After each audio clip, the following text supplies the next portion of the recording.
Are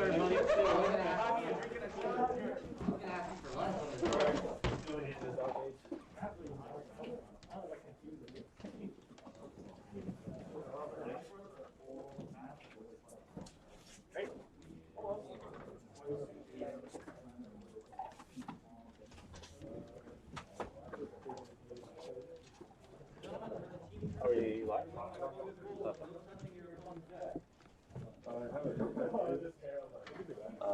AJ's pictures.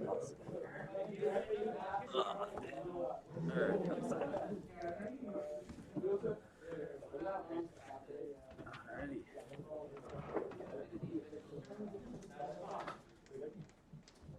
Anybody else need a mask? Doesn't have a mask? All right, cool. We don't have to kick anybody out.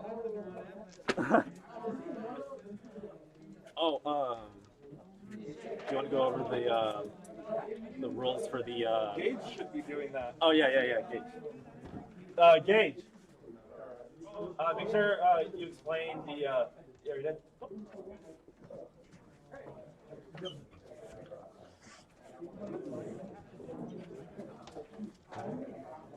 And here we go. Am I right here? Oh, baby, this is comfy. Oh yeah.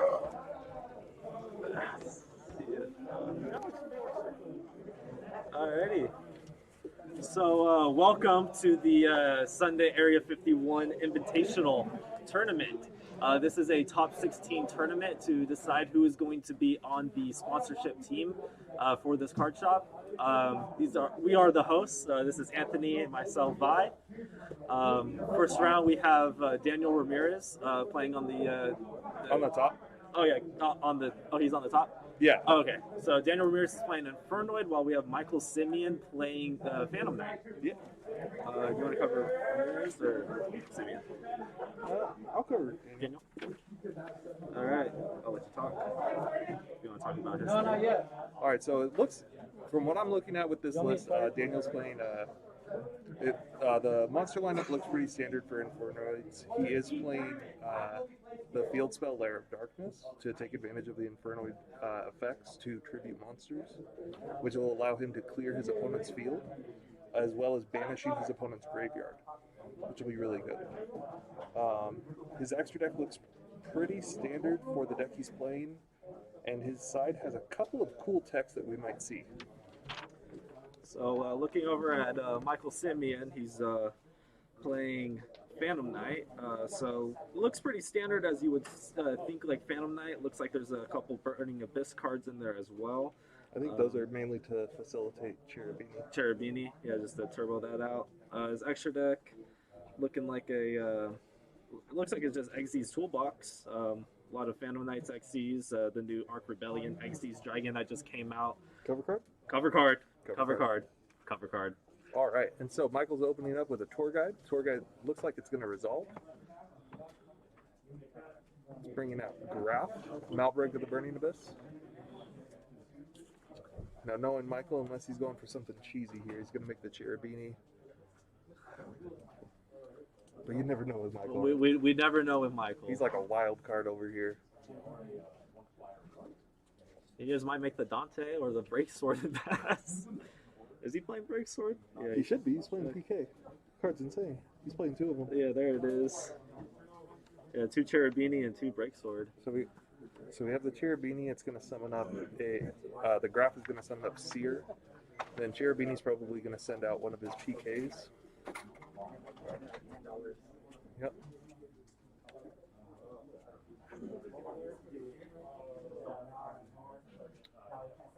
Interesting. He's playing a Time Thief Winder. I guess that might be popular just to use for like the Xyz plays. Not familiar with what Winder does. Winder, you detach a material from one of your monsters to summon him from your hand. Okay. And he's a level 4 dark.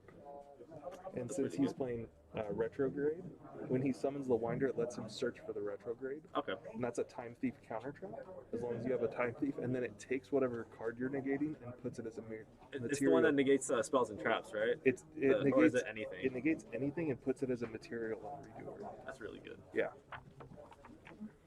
Alright, so I guess off the Cherubini sends the cloak. Yep. cloak is going to add boots. I wish we could hear the audio. But, oh well. So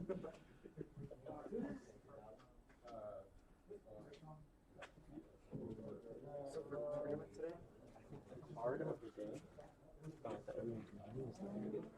Is what? Is he your hero? Yeah. Everyone is the maining it, literally. You said that card sucks. Actually, Well, I'm 2 lists in, and this one doesn't happen to be in the main. Really? Yeah, this one doesn't either. Oh, I'm just walking around. You guys are just walking around.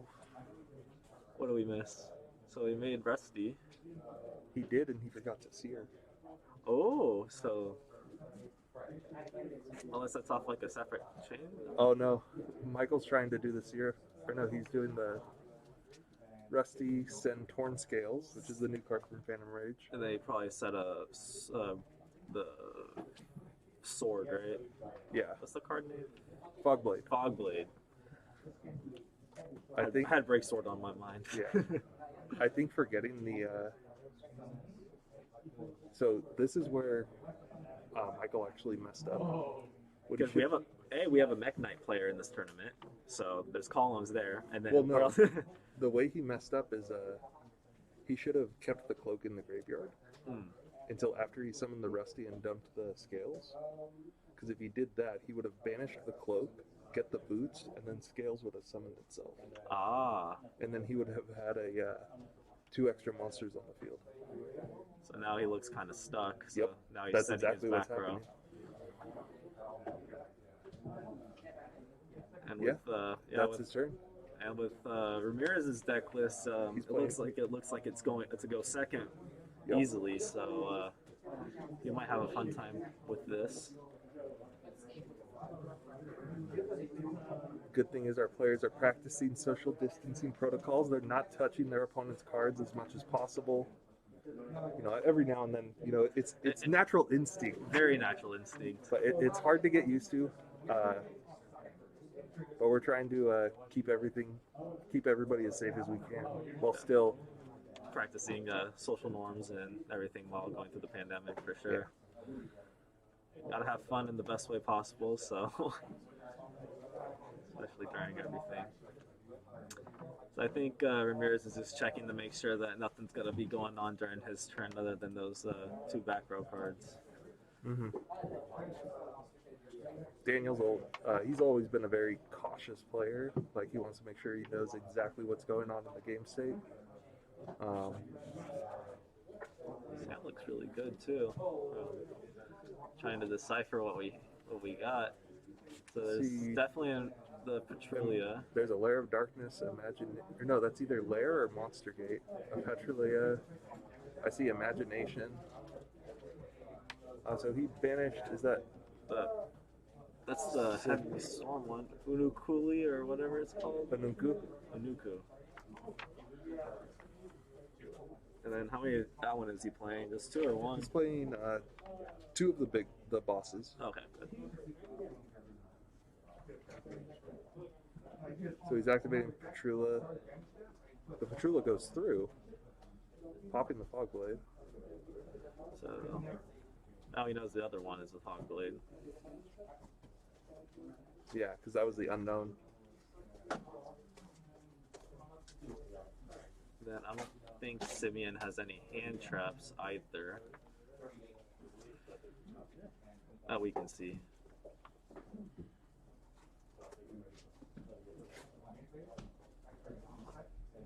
Yep, it was Imagination. It's just that other spell. Is it Monster Gate or Lair? Imagination's the fusion spell? Yeah. Okay. And then since he has the extra deck monster, he gets to kind of go off with it, right? So what it's going to do is Imagination sends as many fusion materials as possible to fusion summon Infernoid Tierra. And Tierra's effect on summon is based on how many materials you use that aren't Anunku or Deviati. Got it. So there's 1, 2... And what I'm fairly certain he's going to do is use Tierra's effect, which is going to let him dump all those Elder Entity Entices, and then that's going to blow up the entire field. Simeon's field. And Tierra's a big monster too. She's like 3,500 or something like that. Probably have our phones out too. Yeah. Look up card. Look up cards on the Numeron now. Right.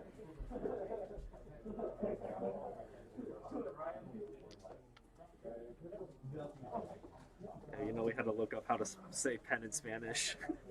Oh yeah, the Numeron app. I have that. Yeah, so If y'all don't have this app, y'all gotta go get it. so he did dump 6 Infernoids. He dumped Deviati, Ununku, and then So he'll get the 5 or more effects. yeah, Yeah. which is each player sends the top 3 cards from their extra deck to the graveyard. And then 3 cards in the extra deck as well.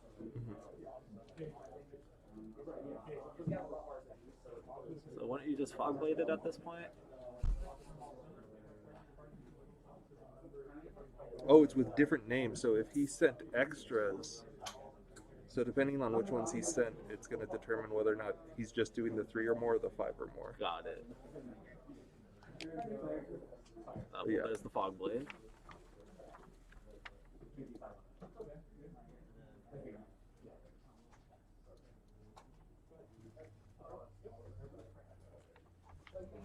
Infernoid doesn't really use the extra deck outside of Tierra to summon, correct? It normally doesn't. He is playing a Heli Fiber, Okay. so he does have access to some link climbing plays.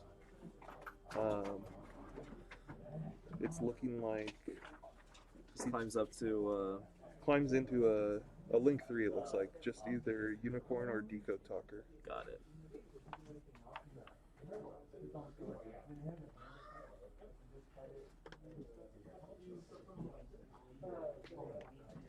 But it's good that it's a good thing he is playing the Masquerena as a generic link 2, since what that's going to do is it's going to let him clear up his levels. So then he can summon the bigger monsters. Yeah, Infernoids have that level restriction going. So now that the TRL has left the field, this now turns the boss monsters live. Yep. So now he can summon up, Deviati is the other one that was? yeah, Deviati to blow up all the monsters on the field. And Deviati will negate spell trap effects, so it can negate the Fog Blade.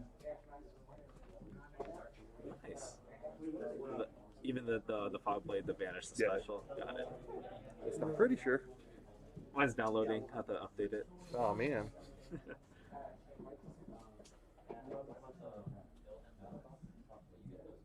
Oh no, Deviati, Deviati's a heavy storm, so we want Anunku. Okay. Oh well, the Spell trap card or effect is activated. oh, So he can just, do that as well. yeah. But of course he's going for the Sight Semos first. And that one, when it clears a monster, it just banishes a card from the graveyard. Card on the field. Card on field. Oh, So he might attack into the. it was a Lair of Darkness. Oh, look at that. So Lair of Darkness is going to turn every monster on the field into a dark. Now that's already not going to do anything against Simeon, but what it does do is it gives Ramirez the ability to tribute his opponent's dark monsters to activate his own card effects. So all the Infernoids have an effect to tribute to DD Crow, or the big ones, Anunku and Deviati, have the effect to tribute to negate something. And so he can tribute his opponent's monsters to disrupt his opponent. So it looks like he just tributed his own. He tributed the Rusty to banish something, and it looks like Simeon's going to chain the Fog Blade to try to bring it back. Yeah, because he was attempting to banish the fog blade from what it looked like.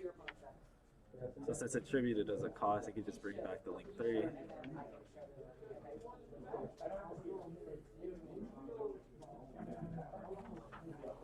I think that's what's happening. Oh no, he just banished. He tributed the Rusty to do something. I'm not sure what it was or what he hit, and then he chained the Fog Blade to bring back the Rusty. And then since a Phantom Knight was banished, he got to bring back the Torn Scales. Got it.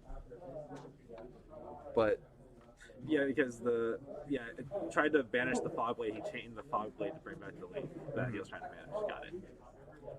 But Ramirez still has. Link plays, so he might go into a Unicorn. No, I think the smart play here is Decode Talker, because Decode Talker would let him tribute the Torn Scales.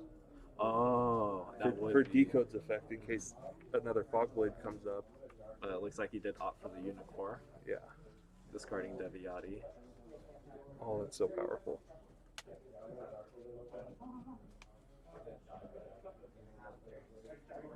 What is he going to spin back, though? I would probably spin back one of the monsters, not necessarily the... The Boots is good. Because then he'll just use the Deviati to... no, he needs the new...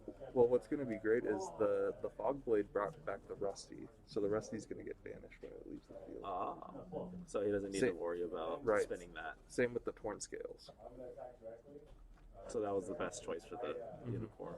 So all he has to do is summon up a Nunku.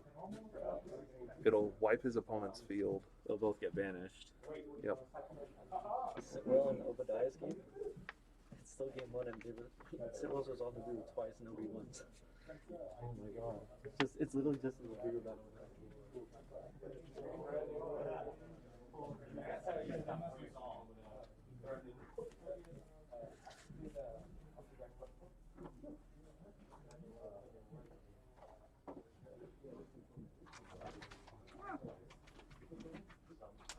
I think the only issue here is now Daniel might be overthinking it. I'm trying to see what does he play hand traps aside from the Ash Blossom? He plays 2 Nibiru in the main deck. That's about it. Oh, and then 2 Ash Blossom. But I also don't know what else is in Simeon's hand for his next play. Oh, there's the Deviati to wipe the field.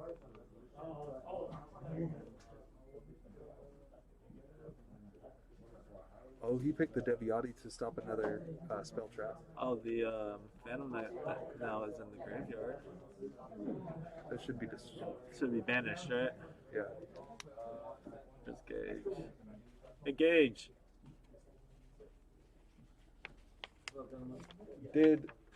Can you confirm if the Fogblade if the Fogblade brought back the Rusty, it should be banished. Right? Can you confirm on table 1 that the Rusty was brought by the Fogblade?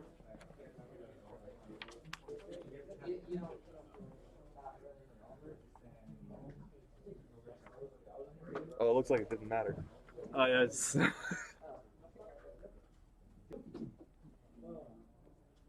Did not matter. Alrighty, so looking into side decks, let's see here. Simeon might... So he's siding Lancias, evenly matched Talons, Storms, and Droplets. So a lot of go second cards. Obviously he's going to put in the Lancias. Yeah, so Lancias, and then if he tries to opt first, maybe Talons. But, I mean, he wasn't doing a lot of disruption at all. Yeah. Daniel is siding an artifact package. He has Super Polymerization. That might actually be pretty good. Evenly, Twin Twister, and Dark Ruler.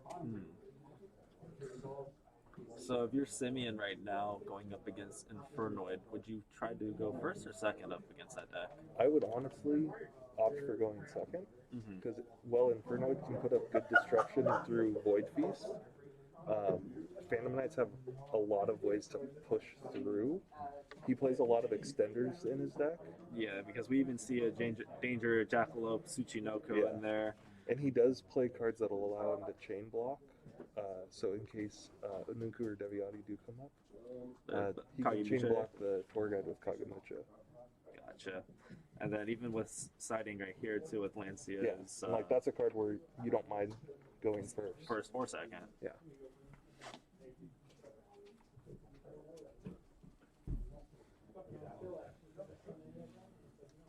So let's see what they decide to do. It's a battle of the dorks between them. We're live. Really? Yeah. Cool. Yeah, Sal doesn't deserve to be in this alive. Yeah. Byron.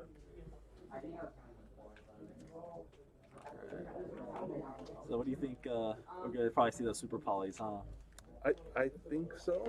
There's 2 starving venom in that side deck too. That's that's scary. It looks like he grabbed the super polys. The main thing is if he's gonna remember to actually side in the venoms. I hope so. They'll be like right next to each other. I didn't see him touch his extra deck at all. Did you? I wasn't paying attention. I was looking down here. But real quick, let's go over what our top 16 meta game is looking like. Yeah, well, we're waiting for this. So we have the most popular deck is 3 Dinosaur decks, followed by Zodiac, which we have 2 Pure List and 1 Tri-Brigade Zodiac. Then we have a Luna Control. Do you want to go over the rest? We have the Luna Control. We have a Numeron Eldlich. We have Megaliths. We have Goki, Zombie Eldlich, Dogmatica Invoked, a Dragon Link, the Phantomite and Infernoid that you guys see right here, and then we have a Mech Knight deck. I'm not sure if it's Mech Invoked or Pure. It is Mech Knight with Orcus. Okay, so it's pure Mech Knight. Yeah. Because Orcus Gursu is Mech Knight. Yeah. Okay. So very diverse metagame here for this top 16 invitational tournament. And we're going to try to make sure we bring you the best decks for each round so that it's really enjoyable. We don't want it to just be, oh, here's just what's at table 1, and oh, by the way, it's just these 2 decks over and over and over again. We want to make sure that you, as the viewers, get to see a little bit of what our meta is looking like. We do have a diverse tournament right now, and hopefully a diverse meta all around in bigger tournaments. Yeah. And we hope to make sure that you guys get a taste of everything. All right, so go ahead. Going into game 2, Simeon opted to just set 3 and pass. Ramirez summoned Patruela, banishing Antra, and used its effect to try to pop the face-down Fogblade that was just chained onto the Patruela. So Patruela? Patruela. I don't know how to say this card. We can look it up on the Numeron app. Ramirez had a Monster Gate. Ooh. So Monster Gate is going to let him tribute the monster to go into his deck until he gets a monster that can be normal summoned, which in Infernoids, this is Decatron, so he just got rid of that was probably one of the best mills ever. He 5 just Infernoids. monster gated for 5 into a Decatron, and I see a Deviati in I there. see 2 Deviatis. Oh, both Deviatis? That's not I too do. good. Oh, that's not a good thing? No, because you always want to keep one of the Deviatis and one of the Anukus in your deck for the imagination, so that it's live. Gotcha. But still, that's insane. 5 Infernoids. What, Deviati's Heavy so what- Storm, right? Yeah, what traps? Is Simeon playing? Wing, Retrograde, Imperm, Fogblade. And then it could even be spell cards too, so there could be a Call by the Grave that could be offensive as well. We have the Imperm on the, Decatron, which is good. yeah, which is good. It looks like Ramirez planned for his Decatron to get Imperm. He is playing a Link Karibo, so he can turn that into a Link Karibo and open up his levels. Even if it's just by 1, that's a lot in this deck. It puts another Infernoid in the graveyard to banish as well. Yeah.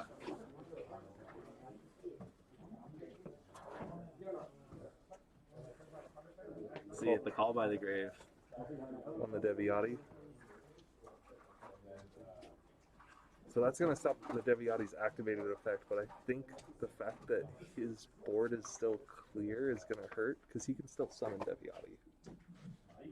Just not like activate its effects. Yeah. But He might not even be in a rush to summon it per se, but yeah.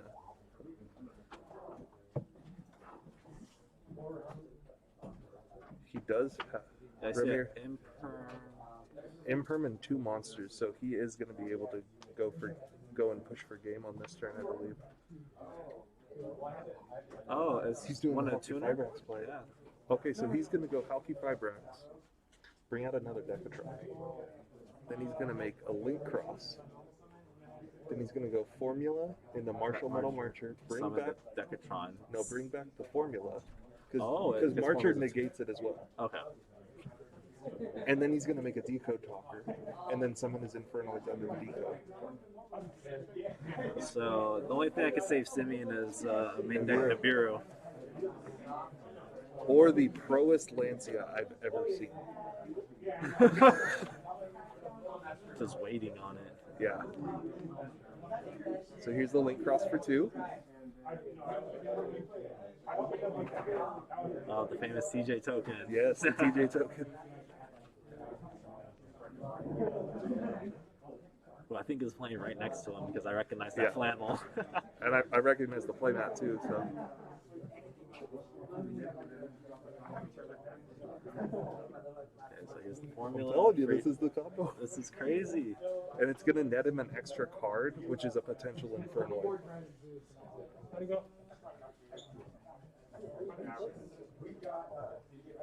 Formula's on Synchro Summon, right? Yes, only on the Synchro Summon. It wouldn't matter though, because Metal Marcher Negates the effects.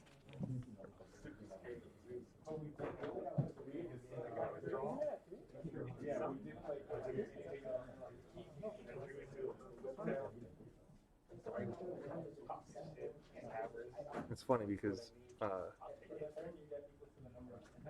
It's the decode. yeah, because I know Ramirez's mindset with Decode Talker in this deck. This deck likes to punch hard, and when you can put monsters under Decode Talker and make Decode Talker punch even harder, why wouldn't you, right? I mean, you remember when Links came out, Decode Talker, like if you put two things under that was the best link. Yeah. And there's there it is. Oh, and social distancing handshakes, they realized after. So I'll be right back. I'm going to go ahead and invite Daniel. I'll have AJ sit down with an interview, talk about his match and everything like that. So we'll be right back.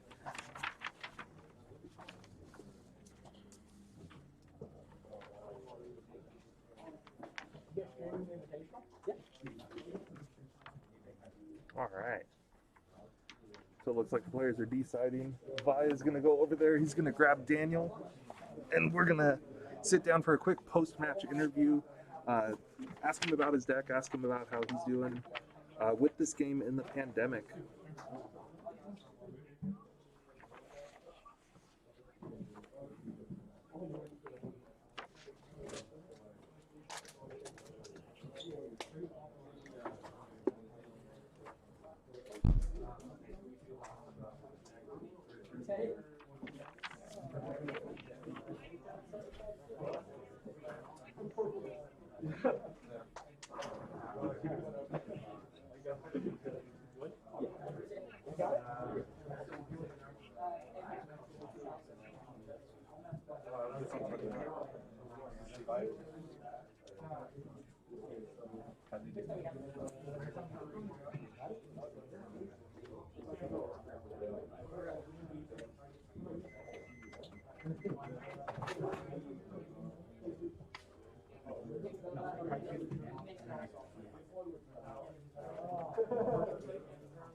Oh, and then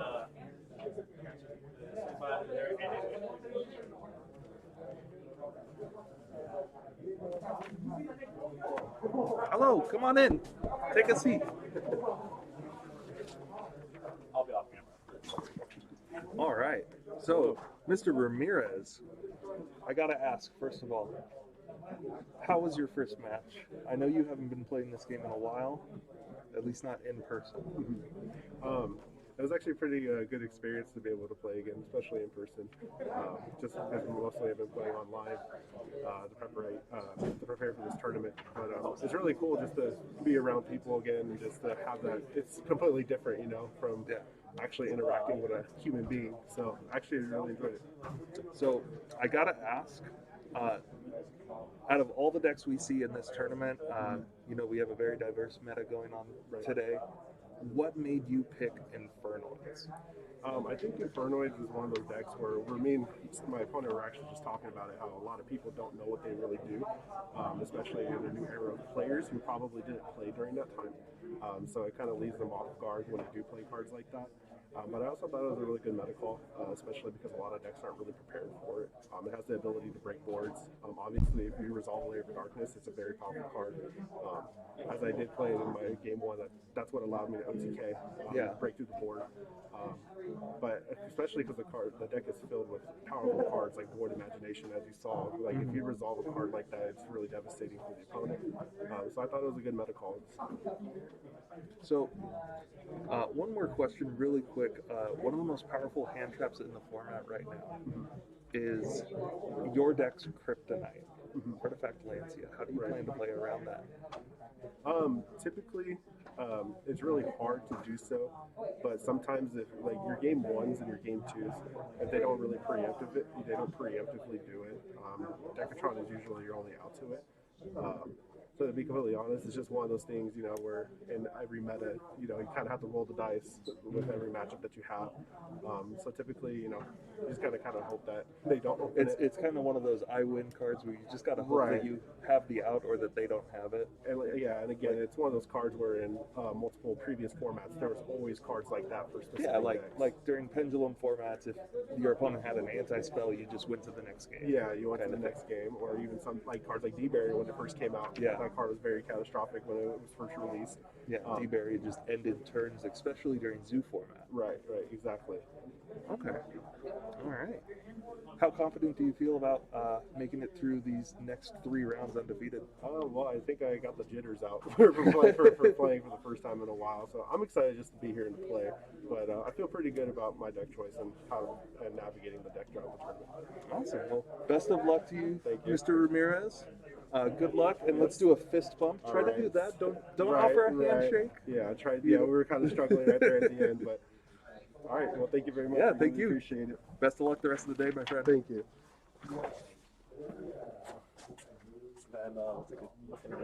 All right, you guys. So, while the rest of round 1 is finishing up, we're going to take a quick break. We're going to get some water. So the screen might be empty for a little bit, but don't worry, we'll be back in no time to bring you more awesome matches here at the Area 51 Top 16 Invitational Tournament. And while you're watching the blank screen, you can kind of see the combo of the Dinosaur in the corner. So while you're waiting. Alrighty. We'll see you for round 2. Oh, it's hard to get up from this couch. Yeah, no kidding.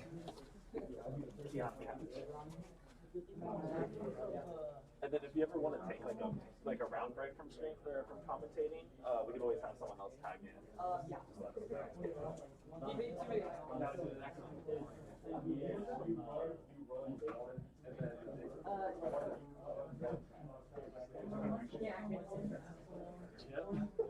That's all I was about to say. I was like, yeah, the chaotic show.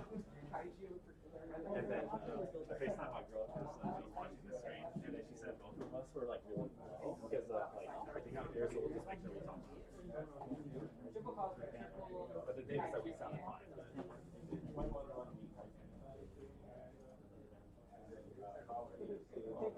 Yeah, you put in that. It was $40 if you wanted the other thing. No.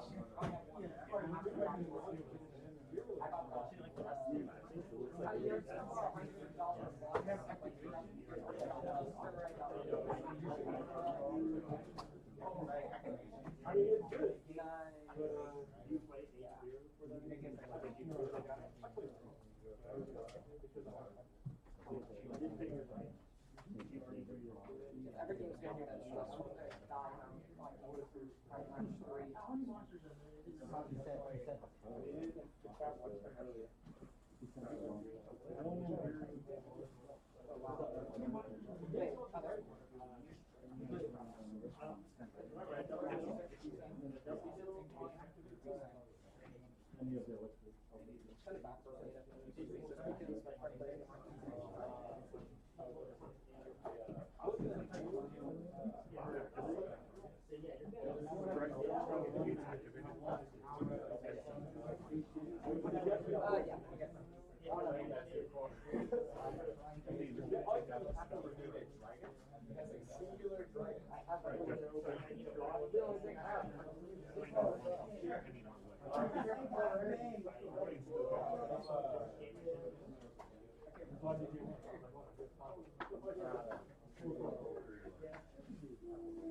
Sunday.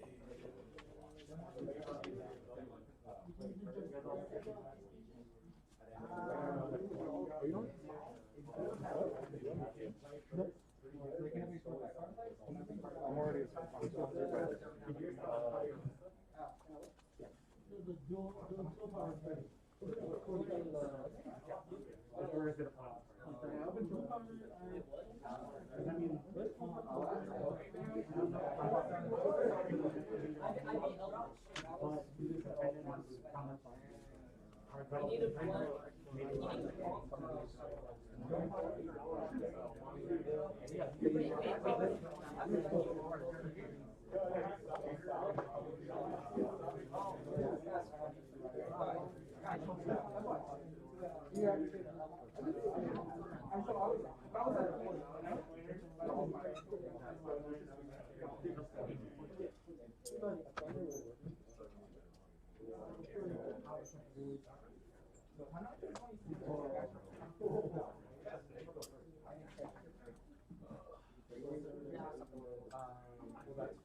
by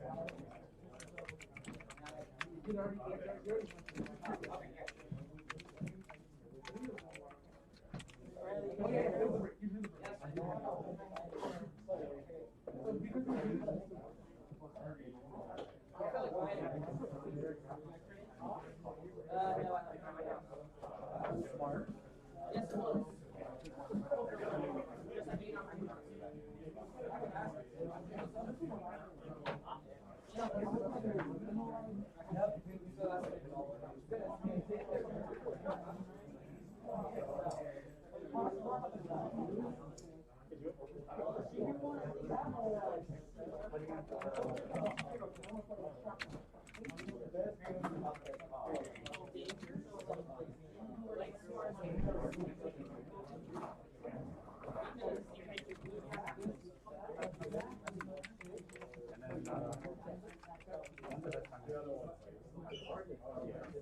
guess it's like, especially with like, he had like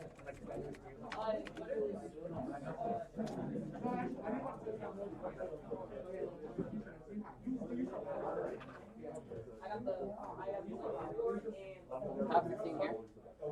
Yeah. Oh, yeah, no.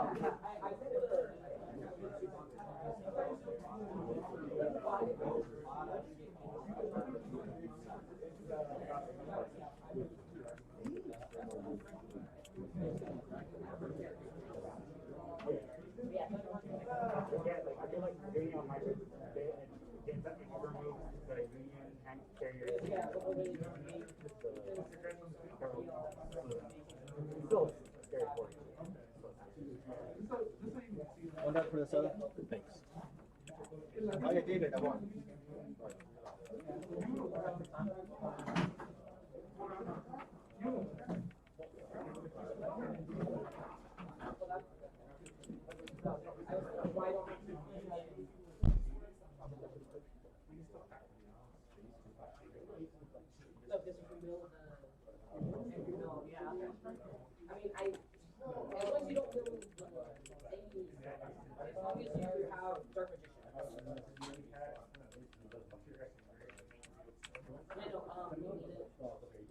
No, it's only from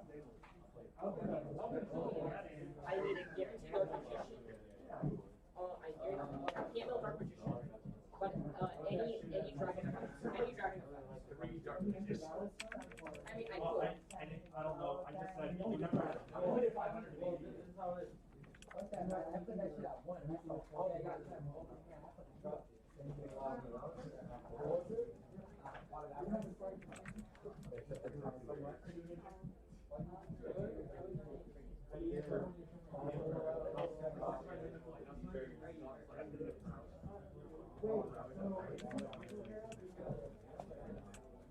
It's not a cost for what I see.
And then, since I fucked up on the names, is there a way to change them, or should we just, are we going to keep it that way for the tournament? I fixed the one.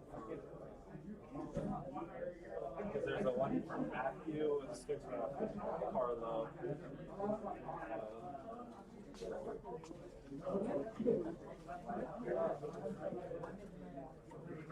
Dale was, I think Keanu was Jack. Yeah, Keanu was Jack, and then you have.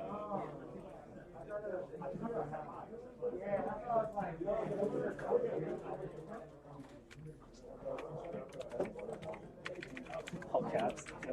Jack. The big ones are like.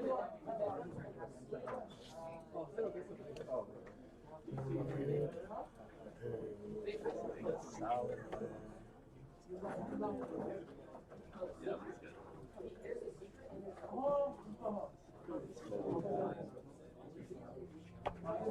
Obi would beat Jack.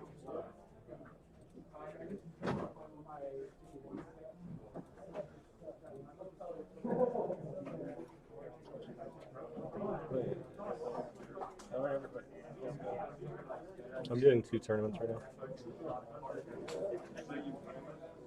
Hey, bro. Okay. Original cards. No, you're fine.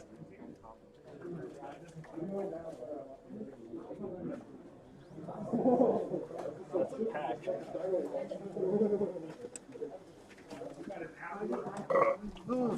Sorry.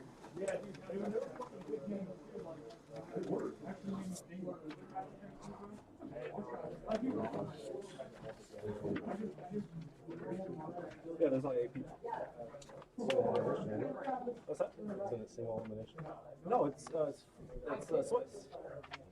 Yeah, it's 4 rounds, top 4. My bad.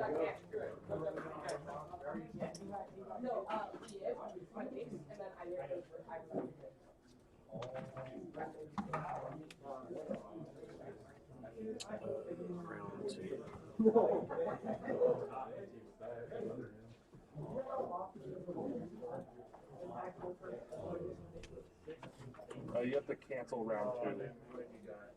Oh, they're all marked as rounds. Never mind.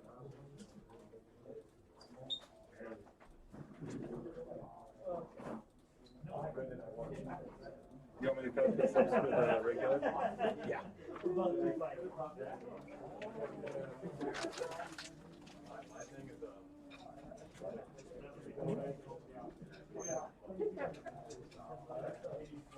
So that table 1 was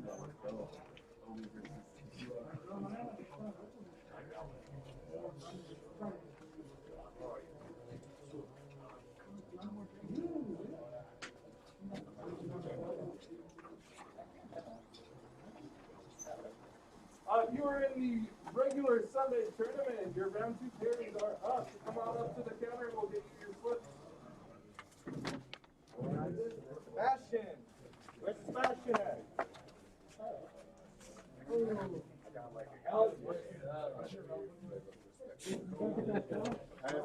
Hey, buddy, you reported for me. The donuts.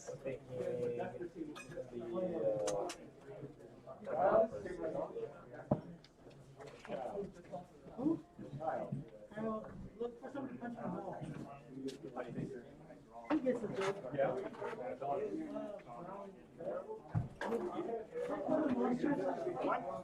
Check by the monsters. It's a joke.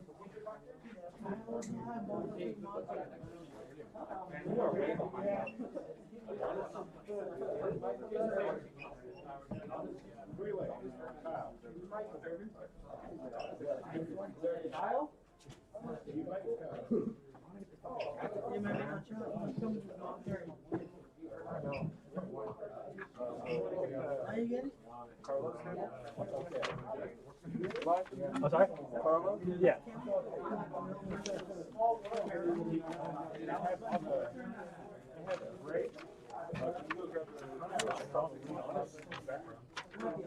Just go to your table.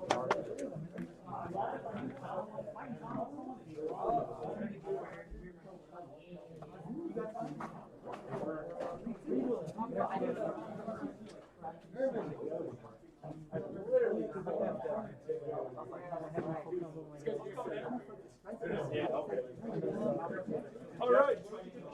Top 16. Round 2 for our feature match. We're going to have Justin T and Carlo M. If you guys can make your way over to table 1 for the feature match.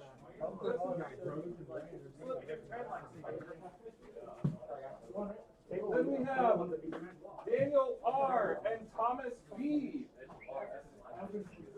David B. and Dale. David. Harold and Sal. Is there Adonis? Jack and Curtis. Obi and David. I. Michael and Anthony. Adrian and Jacob.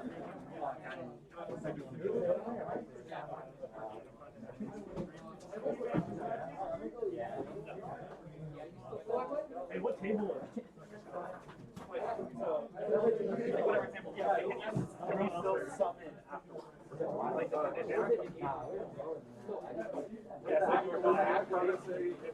After the summit? You can't summon afterwards? I think it says after. Whenever you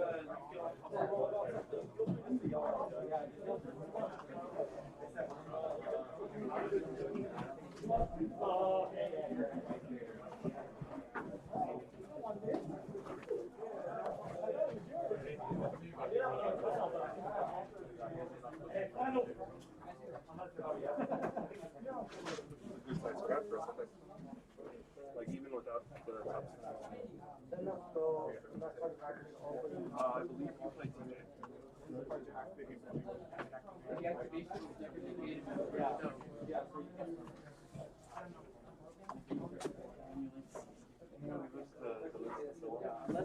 Unless take the ready? Yeah, unless the activation was negated, you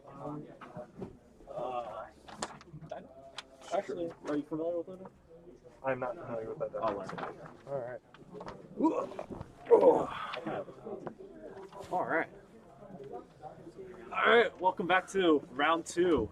We have Carlo. He is playing Numeron with Luna control. So there's going to be some kaijus, lava golems. Let's see what else. You guys droplets, tactics, dark ruler. It looks like it's just a pile of good cards. And one seal of Orichalcos. What? Yeah, look at that. All right, so let's see if he's going to steal Justin's soul with this match. Justin is on the bottom with the cloth playmat. He's playing Dinosaurs. Looks like the main deck is almost completely standardized for dinos, Lost World and all that fun stuff. Looks like he's built to go first or second based on his extra deck and his spell lineup. And he has some really cool side deck cards going on. He is siding Gizmek Uka, the Festive Fox of Fesundity, along with one of the barrier statues to lock his opponents out of their special summons. So they're rolling to see who goes first. I can't tell who won because I couldn't see Carlo's dice. I saw a 7. Yeah. Let's see here. Justin opens up with a lightning storm. And a fossil dig. Good going first or second. I recognize that spell card anywhere. Fossil dig. Yep, it's the bane of my existence. So it looks like Carlo is going. No, never mind. All right, we start off with the Soul-Eating Oviraptor. Hands down, one of the best summons in the game right now. One of the best normal summons. Definitely in the top 10. Yeah. I'm trying to decide if it's like just top, if it even qualifies for like top 10 of all time, It might be. It's definitely a contender. Yeah. I would say so. Like that card, I would say that card is more pivotal to the deck than Miscellaneousaurus, really. Just being able to attribute the babies and really advance your game state. Just having a search and having the ability to special summon. Just the fact that it's a Stratos. Just that fact too. And it can also send to the graveyard as well for the one that adds the pill. Mm-hmm. The Coatlas. Well, I can't say the dinosaur names. So he's going to add a baby Sarasaurus. Already has the miss in hand. And he still has a fossil dig in hand, too. And a fossil dig. Oh, man. So he'll be banishing this for one of our new favorite cards. Animadorned Archosaur. The crocodile will destroy the baby and hand a search. Yeah, he's going to add the pill, then he's going to activate the baby. To summon another baby. Yep. Which then he can use the... Here we are, the Oviraptor to summon the baby. He has... Did he add the pill?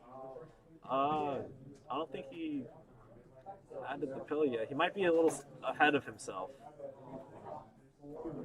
There we go. Yeah, he forgot to add the pill. And then here comes the Miscellaneousaurus. Oh, Carlo just let him fast forward a little bit. Yeah. So I know what you're doing, so by all means. Yeah.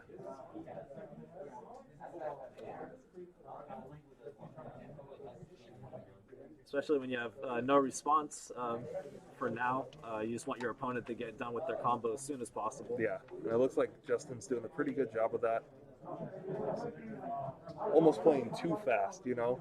A little too fast.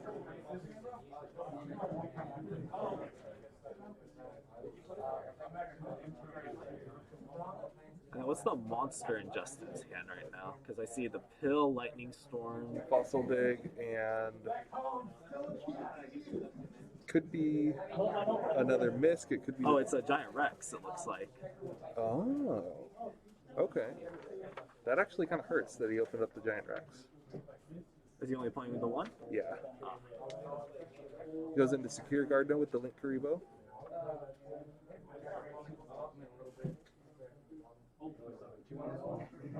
See, now I understand how good it is. You know, doing the double evolution pill play right away. I just can't get behind having to banish your Link Karibo. I don't know about you. It's definitely... It doesn't feel right. It doesn't. So he puts up a Ivilzar Dolka. Dolka's the monster negator. Double evolution pill hits the board, banishing Link Karibo and the Animador and Archosaur, keeping the baby alive in grave for the next turn. See now. Okay, so Justin is respecting Lightning Storm. He main decks it. His opponent might main deck it as well. Is he? He is not, it looks like. He has 3 copies in his side deck. Okay, but he is still at least respecting it to a degree. So when it does come out for potentials 2 and 3, we might, at least he's playing ahead of it. Mm-hmm. And he's going to end his turn with a Fossil Dig for a Misk to protect his monsters during his opponent's turn. Although with all those Kaijus, I don't know. That is his last miss in hand, so all Carlo has to worry about is his last one. Yeah. But he does have the Giant Rex in hand, well, as well as the baby, the tribute for the conductor. Mm-hmm. But the baby can only, you know, all the baby's going to bring out is another Animadorn. Or the Oviraptor. But he doesn't have an easy way to get that Giant Rex into the grave. Oh, I see. I think the Orichalcos is a set rotation target. Says he plays the Numeron package. That makes a lot of sense. Actually, that makes a lot of sense because it's going to keep his opponent from flipping it because it'll lock him out of the extra deck. So Gameciel replaces the Ultimate Conductor Tyranno.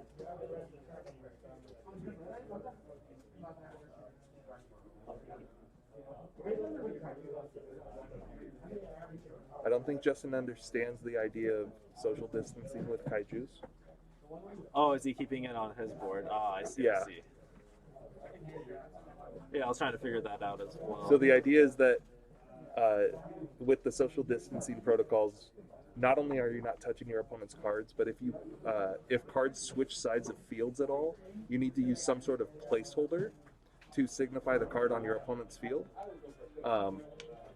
So when it comes to stuff like a kaiju, that Jirak Egg token card that Justin has on his field is actually meant to represent the Gameciel, which Carlo is keeping under his spell trap zone right now in the same column. It doesn't look like. Let's see here. Ah, we see Fairy Tale Luna. And Radiant. So Radiant is going to run over the Dolka. Luna is probably going to run over the Secure Gardener? Yeah. But I'm surprised he didn't use the effect of the Secure Gardener to at least block that damage from the Radiant to the Dolka. I'm surprised about that as well. Or at least use the Luna to attack the Secure Gardener first. I get the feeling that neither of them realize that. Yeah. Alright, so I'm in phase 2. Anaconda. Anaconda's gonna pop the Secure Gardener and the Gameciel. At least hopefully he pops the Secure Gardener first, because since he hasn't used the burn effect that appears, he can at least use Secure Gardener to save 2200 from the Gameciel.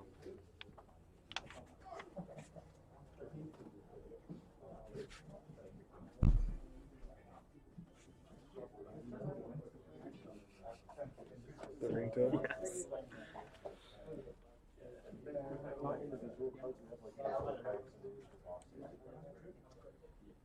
So he did destroy the Secure Gardener first. Oh, you put the Secure Guard in his extra deck? Did I see that right? He did. Yeah, I'm on it. go get that real quick. Hey, Justin, your Secure Guard is in your graveyard, not your extra deck. The dragon destroyed it. Yeah, you got it? Oh man, if it did that, send it back and then burn. Send back and burn. The card would suck. Yeah.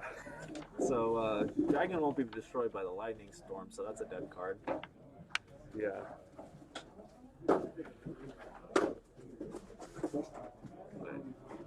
This destroys Anaconda. Oh, he didn't realize that it can't be destroyed by card effects. If only he had that Dark Ruler no more. The one that's in Carlo's hand? No. Oh, Carlo? Yeah, Carlo has one in hand as well. Oh, if Justin... Which is a very good follow-up play. Yeah. Since Dark Ruler no more only prevents battle damage, right?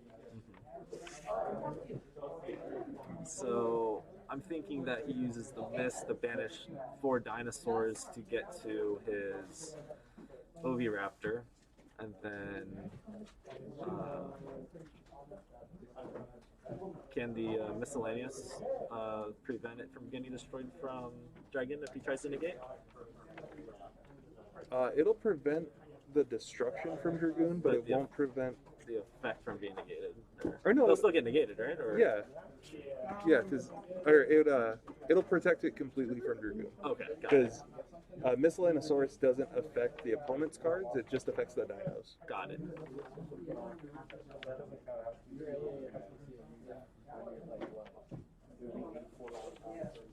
But I'm not sure how Justin can come back from this. Yeah, because he has the Miss, a Giant Rex, and the Unknown, which was the top deck. I don't think he can. Does he play? No, doesn't.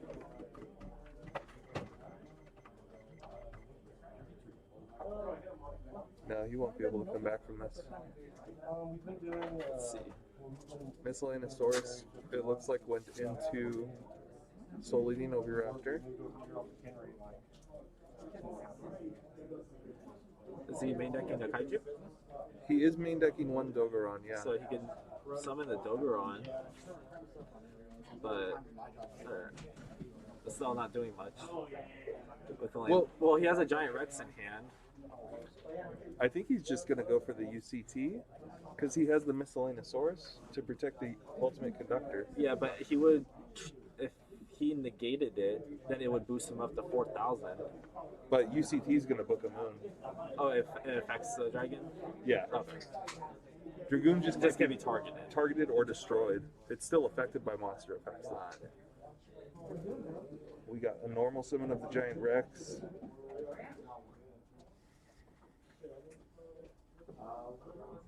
That one's something that Eldlich monster is on my deck.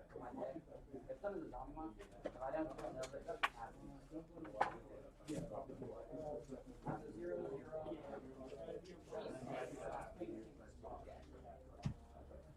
Let's see.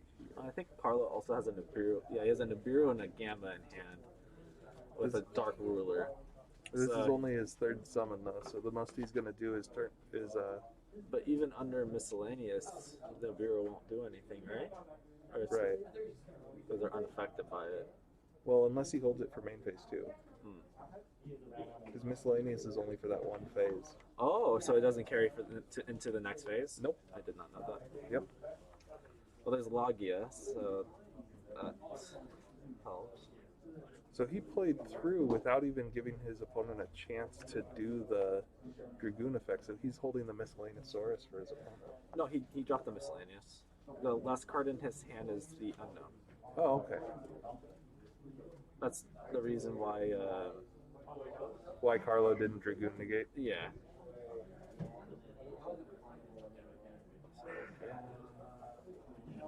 He drew a spell card. It looked like it was Droplet.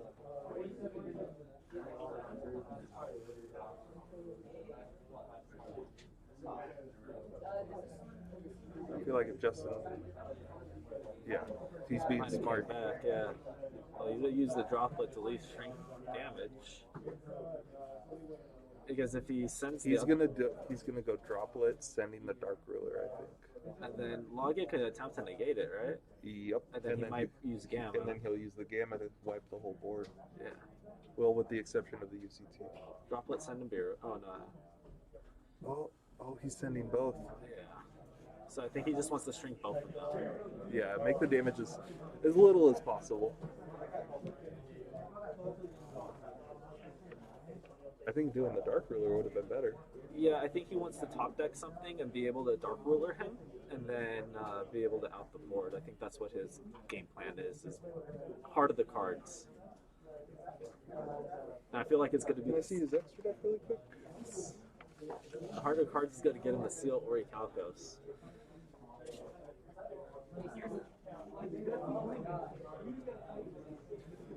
This still leaves his network live. Oh. That's why he's doing it. He is conceded though. So no That's too network bad. top deck. So let's talk about side deck. All right, so for our side decks, so we didn't see the Numeron engine at all from Carlo. So do you think he's gonna opt to go first, or because he's playing a lot of kaijus, 2 lava golem in the main, so he might opt for his opponent to go first since he might not want to make like a board to like protect himself Right. against. So we'll probably see those 3 copies of Lightning Storm go in. He has his 3rd copy of Infinite Impermanence. Let's see here. I'm fairly certain that from Justin, we might see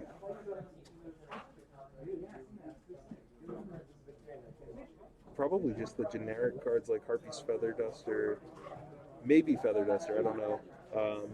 Survival's End will definitely be going in, I think, if he's expecting to go first. He might put in a reboot just to be cautious, depending if he doesn't know if he's going first or second. Looks like he's putting in the Dark Ruler and the Feather Duster. That's good. Since he saw Dragoon, Yeah. he's thinking about the reboot, but. And also, Carlo is citing Token Collector, which is an interesting tech. I don't know if it's still good to go up against Dinosaur. No, Token Collector is better in Dinosaurs. And Dinosaur, okay. Since with Token Collector, all you open up is the Oviraptor. What you can do is summon the Oviraptor to add a Miscellaneousaurus, chain the Lost World. So you give them the token, and then on resolution, since a token was summoned, you're going to Token Collector, pop their token, protect it with Lost World, and go off from there. Easily. Yeah. Or no, that's if you don't open the Oviraptor. Okay. It lets you do all of that.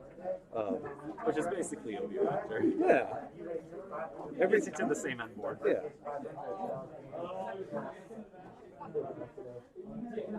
So this will be an interesting matchup because both decks kind of want to go second. They do. And Carlo has the advantage of that. Yeah. And Carlo also has the advantage of if he does go first. If he does go first, you know, he is playing the Numeron engine. He's also playing a tour guide with a Sangan. That's going to let him make the Dragoon Anaconda play. And then the Sangan's going to net him a hand trap.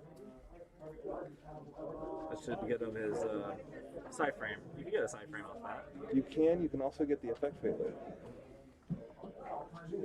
Which He plays 1 copy of. yeah, it can get him the Effect Veiler, it can get him the Numeron Wall as well. Oh yeah, that's true. Numeron Wall's a quick effect too And Numeron Wall is also a hand trap. for battle damage, right? Yep. After you take battle damage, you special Numeron Wall and end the battle phase. So it's really strong, especially against OTK decks like Dinosaurs. So Justin did open up with a fossil dig for Miscellaneousaurus. Oh, and he sides the Ash Blossoms. That's another target for Sangan. There it is. Oh, but he had the Misk for the Ash. So it's looking like Justin's going to get his full turn. And I'm surprised he did that because he saw Justin search the miscellaneous with Fossil Dig, and he could have held it out for the banish effect of Miscellaneousaurus, Yeah. since it's only the on-field effects that are protected. And Pill also specials from the extra deck, correct? I mean, from the deck, yeah. main deck. So Ash could also stop double evolution Pill. Mm-hmm. You would think the Logia or Dolphin. I feel like the Oviraptor is the one card that you never want to interrupt. Like, it's not worth risking it.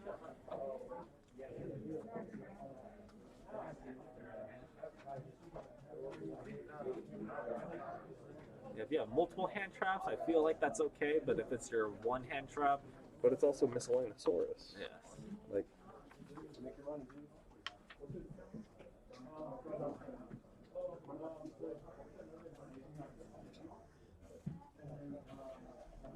I'm trying to see what else is in Carlo's hand.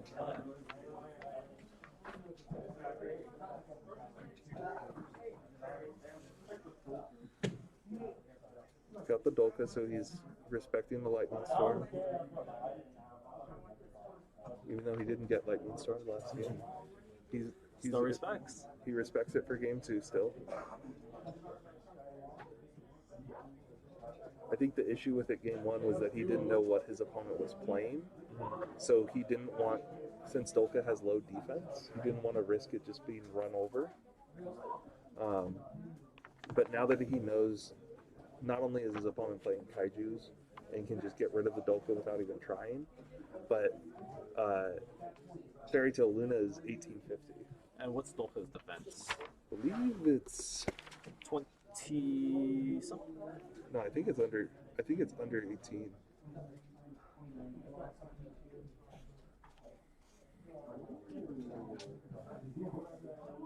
$17. Ah, so Luna can run it over. And Ooh. we see Tour Guide. Tour Guide's gonna get the same gam if it resolves. Does he play triple tactics? He does. 3 triple tactics in the main deck. That'll be really good. So if he does, so we see a set rotation in hand. I actually did this to somebody just yesterday. They dolphined my normal summon and then I triple tactics to steal the UCT and wipe their board. See if he does. He's thinking about the tactics. Yeah, that's what he's thinking. Oh, there it is. There it is. Triple tactics. I'm guessing he's going to change a part. I hope he change the hearts. Unless he has some sort of other interruption. Unless Thomas has the Miscellaneousaurus. That would hurt. Only being able to take the secure guard now. And he successfully takes... Oh, yeah. So, respecting the zones.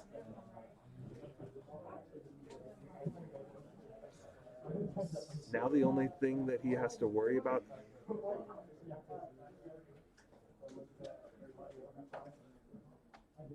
What just happened?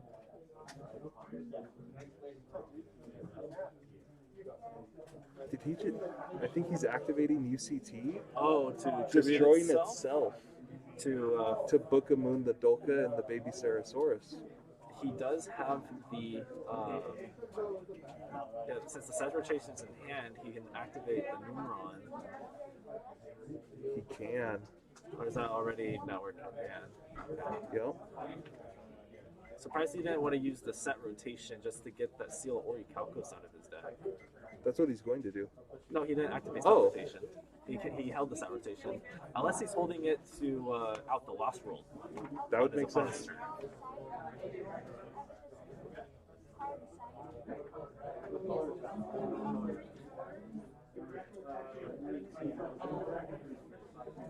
Now, if Justin remembers Secure Guard now. Yeah, we'll see if he remembers it this time. Because he can attempt to attack the defense position monsters to take the damage and gain the attack points, right? Yep. So then he could try to boost one just to crash over Secure Guard. So Secure Guard now doesn't stop battle, it just stops damage, right? Any damage. Okay. But this is going to be enough for him to go for the full damage.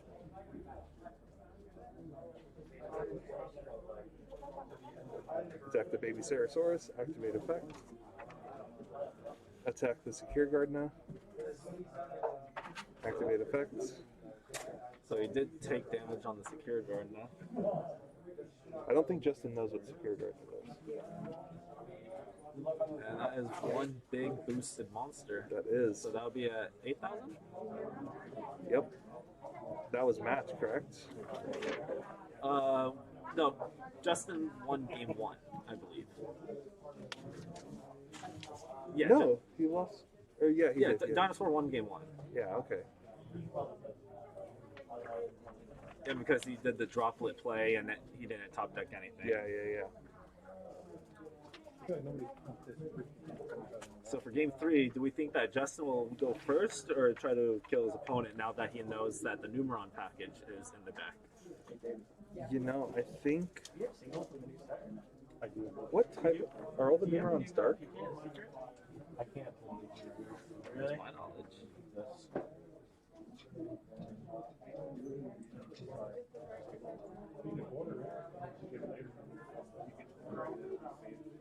Okay.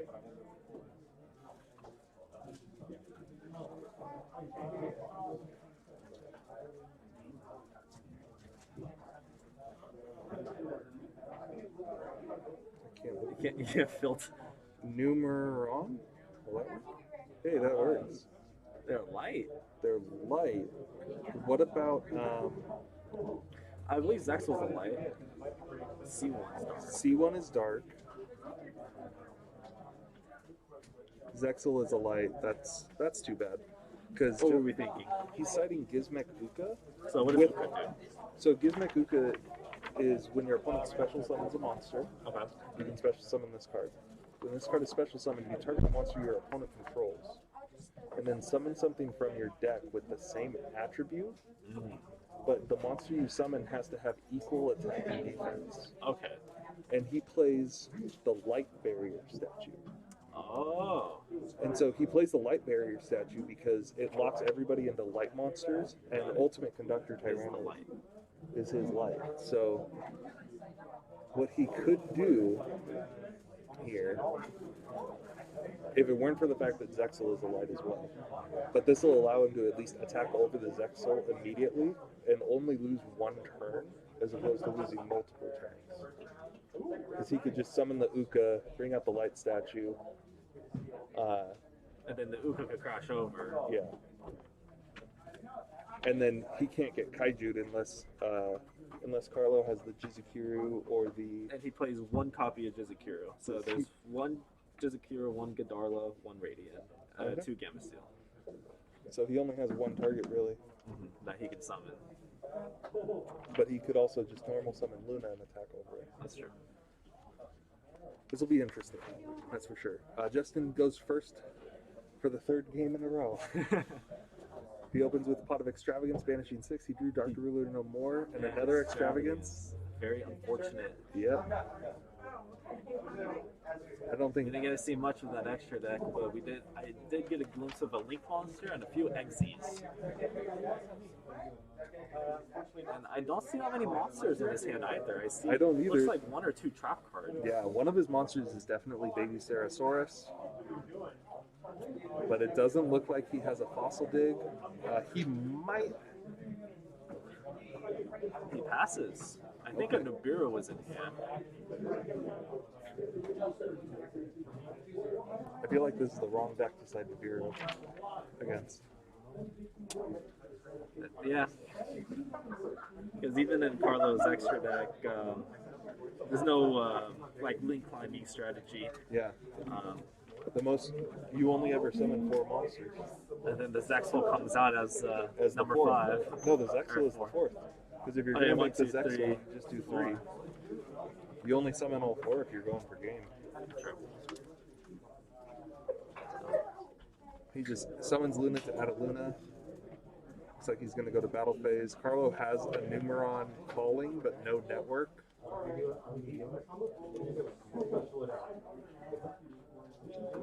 Just to be safe. Because an evenly matched can definitely hurt if you were to push with a bunch of Xyz. So he sets a trap card, which is looking like either a pointer of the Red Lotus or Infinite. It's a pointer. Oh, it's a pointer. Look at that. All right. So we get a glimpse. I don't think he would have set the Imperm because Luna can bounce itself and just turn the Imperm on right away.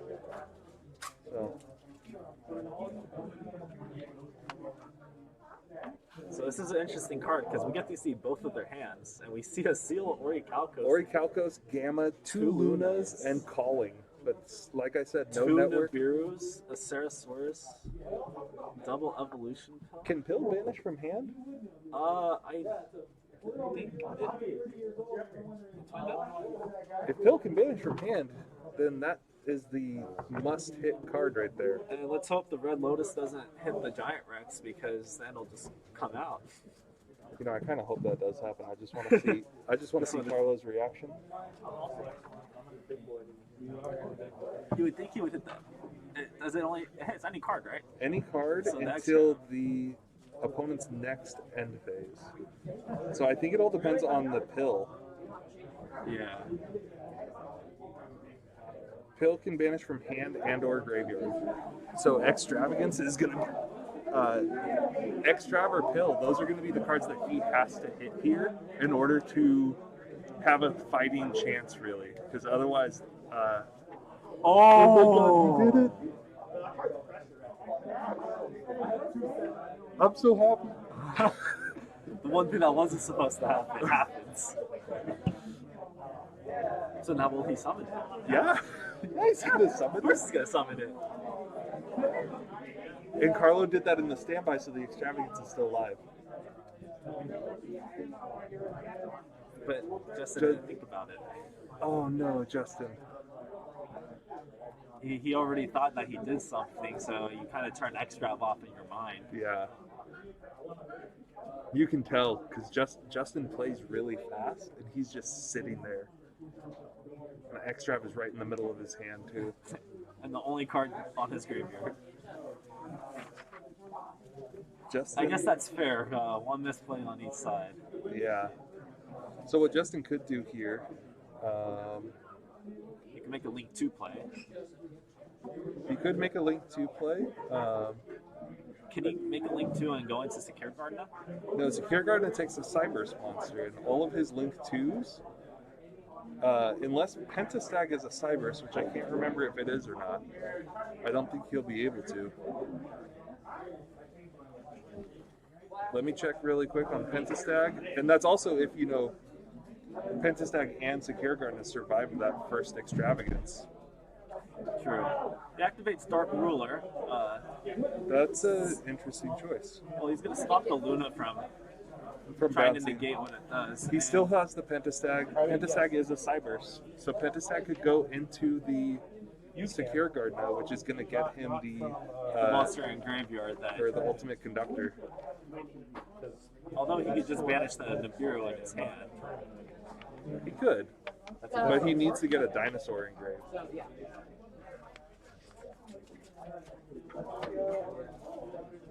So there's 3 summons from Justin. Oh, very interesting. But he doesn't go into Secure Garden that way. That means both of his Secure Gardeners are either banished or he doesn't realize it. Because that's typically not the card you make a Secure Garden with. Yeah.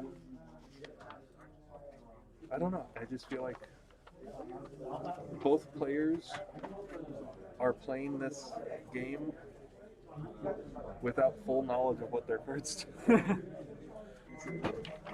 And of course, Justin just presented his deck to his opponent, just slapped it onto his opponent's field.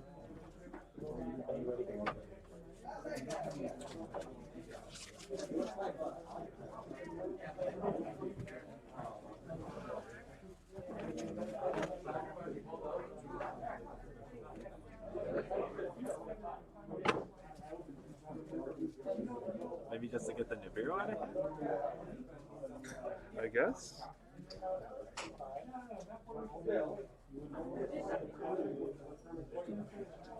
So he Ultimate is going to rebook it. So what happened was Luna's effect is you can bounce it and one other card, Okay. or bounce a monster you control and a monster your opponent controls. Your opponent can negate it by sending a copy of their card from the deck to the graveyard. So that's what he did. He sent his own Ultimate Conductor Tyranno to try to negate the opponent's Luna, but they still had another Luna, since Carlo had all three. And then looks like Carlo has the talents in hand as well. Carlo knows the whole hand, so I'm hoping that he's gonna. Oh well, yeah, he's gonna. He's gonna shuffle back the UCT.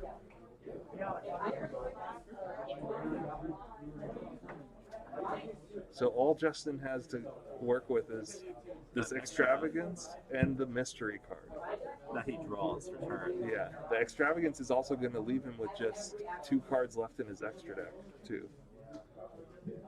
But does Justin play talents? Justin, he does not. Okay. It looked like he drew one for turn, so I was. Very likely he did not. Yeah. He drew Fossil Dig, Lost World, and Unknown. Wow. He has a log. Was that a log yet? An extra? I think so. He's back in the game.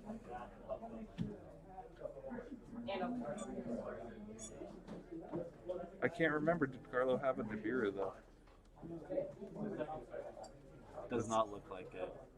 Well, let's see if Justin plays. He had a Gamma. Oh, that's right. No, he had 2. Yeah, he has Gamma, Luma, Seal Orichalcos. Yeah, and the Calling. Calling and Unknown. Another Luna. He has 2 Lunas in hand. Oh yeah, because all 3 are in play right now. Yeah, I'm fairly certain that this game is.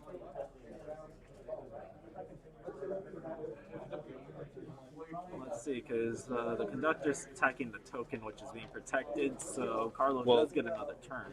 The token's already being protected by the Oviraptor effect. Oh, so this is not the battle phase. Got it. Right. Oviraptor, or the Lost World protected by destroying the Petite Pteranodon. And then where we go from here, this is where it's going to get interesting, I think.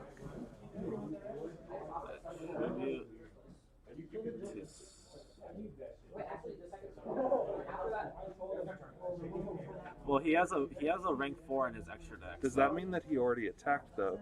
Because how did he do that play? Yeah, I think he attacked the token, which made him do that, and he protected it. So this is his main phase 2. Okay.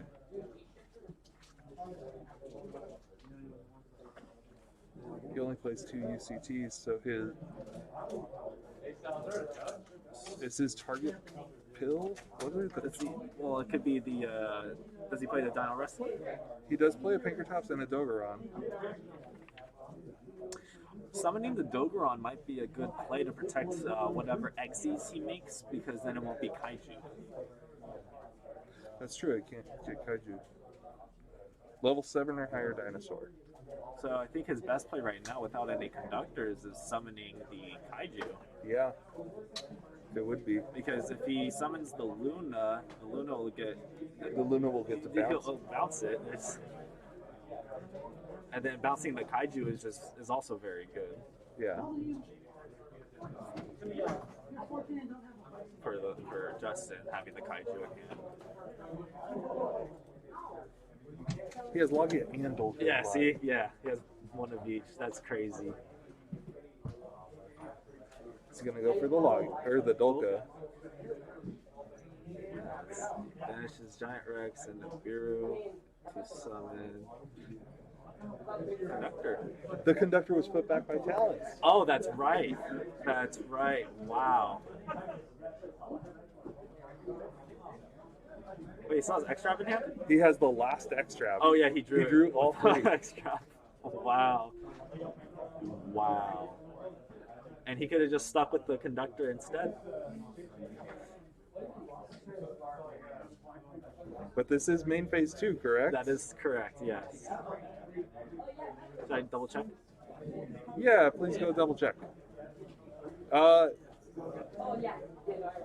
Justin. Because I could have sworn that was main phase 2 because of how he activated the ultimate conductor. Or the Oviraptor.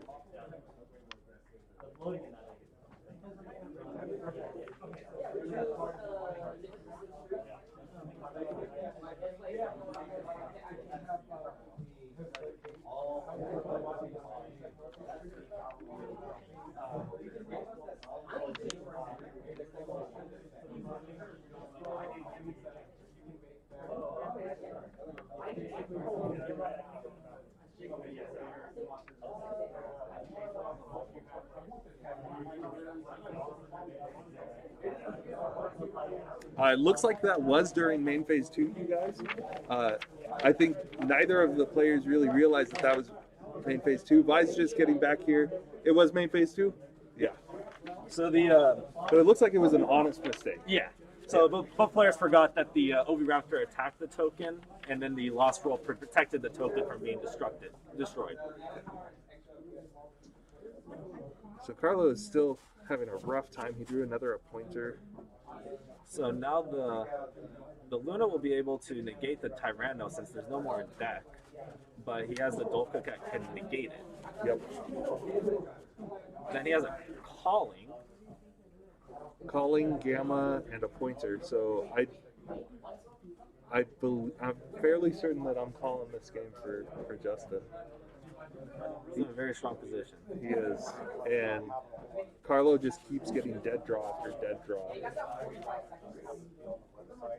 You know, with Carlo's hand, when he opened the Calling, the Gamma, 2 Lunas, and the Orichalcos. Yeah, so All you know, none of those cards you really want to see it. because Luna grabs Luna and you start with multiple copies. Yeah. Oh, he's gonna give his monsters a 500 boost.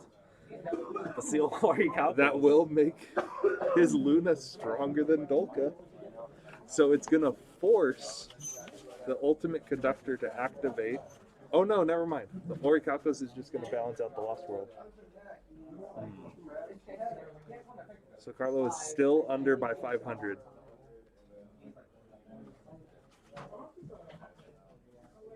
This is just silly.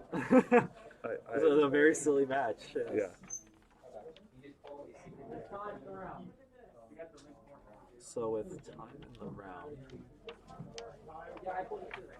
Alright, trying to pick up another Book of Moon? Unless it's for cheap. I'll buy it for cheap.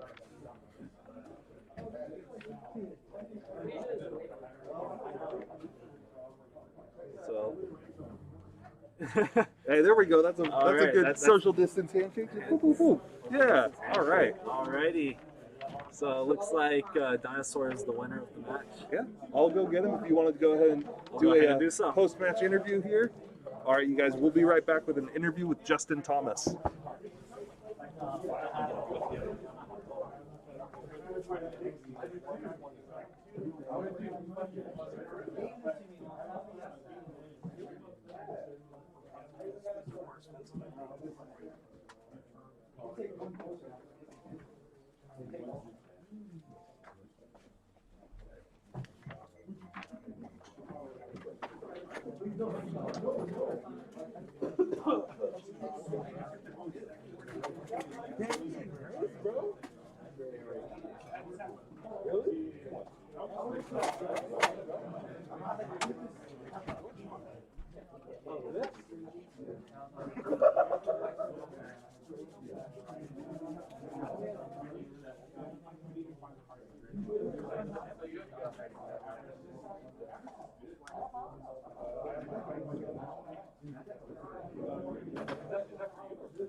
There is like a burrito in there lingering. I don't know. Yeah, I thought it was.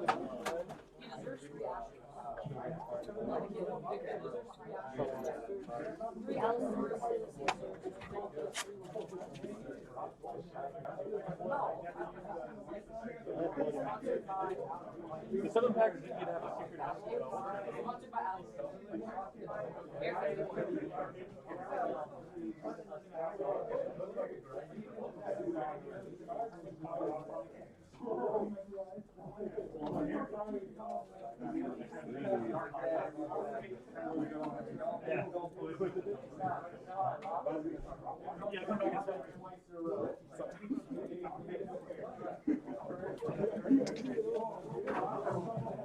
All right, go ahead and take a seat. Alrighty, so we are here with the winner of round 2, Justin. So what were your... Oh, the couch? What's that? Wait, what's that? You want it? Oh, you didn't win? Oh, you lost by 50? Oh, shit. Oh, shit, never mind. So looks like Carlo was up by life. So let's go grab Carlo. Oh, he was? So Carlo won. Yeah, we just... Carlo!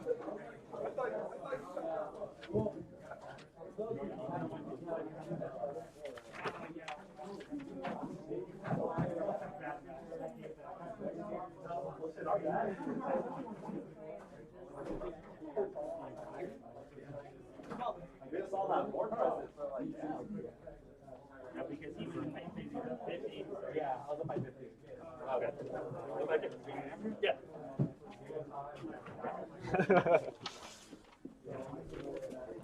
All right. Want to take a seat? All right. So we're here with the real winner of round 2, Carlo. So Carlo looks like he was up by 50 life points when time was called. So Carlo, walk me through that match. What were your thoughts going through playing Dinosaur? Honestly, I was scared of it because like Dinosaur is like the one deck I've been consistently listening to. Okay. So what's your kind of main goal that you tried to do against Dinosaur? Because talk to me what your deck is supposed to do. I'm supposed to go second. Okay. And you know, kaijus and everything. I just want to, I don't want him to go first and establish Tyranno, Doka, whatever. So you're okay with that? Yeah. Hopefully, because I draw so many going second cards. You have the droplets, the Dark Rulers, talents, even with the Numeron package. So yeah, definitely a lot of go seconds. During the match, was there near the end when you what was going on at the end? Because we were looking at your hand, we saw all those Lunas, the Seal Orichalcos, which is your set rotation target, drawing an appointer after an appointer. So what was your head going through at that moment? Well, first of all, I decided in the pointers, hoping he'd let me go first, since I was saying go second for first 2 games. Yeah, he used to go first. I drew Luna pointer. That's Invitational. I need table 3. First, that sucks. But then, as soon as I saw him draw off the extravagance, I was like, maybe I have a shot because it looked like he bricked. Yeah. So especially with the appointer when you get we don't want to talk about that. All right, that's fine. You can talk about it. No, because we were just sitting here okay, if he hits the giant Rex, he could special summon it. But also on Justin's end, it looks like that was done in the standby, and he could have made phase 1 extravagance since it wasn't. Yeah, exactly. So we were also saying, okay, there's a mistake here and there, but that last match was real Disney. It was like Goof Troop. Well, we'll leave it off at that. Good luck with the rest of it, man. And we'll see you guys for round 3.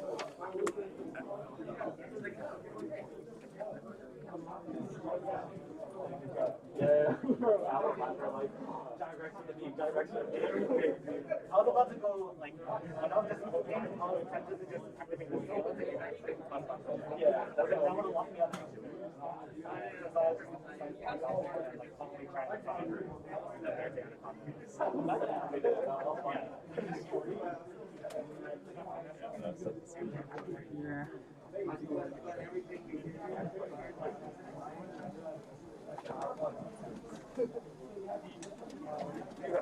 Yeah, I was he's like, no, we can talk about it.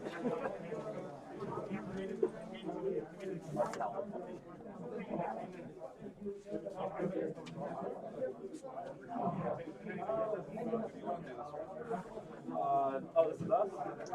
Oh, well, we're supposed to have the last round.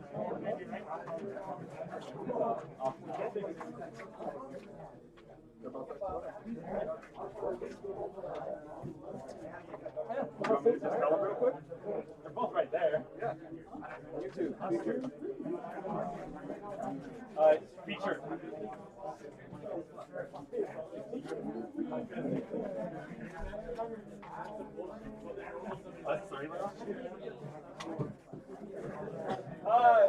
For the regular Sunday tournament, I have you round 3 pairing. You just want to call them at 2 1 10? I already got Obi and TJ. Obi and TJ for future? Oh, and then one Top 16, round 3. Kyle. Kyle. Where's Kyle? Oh, wait.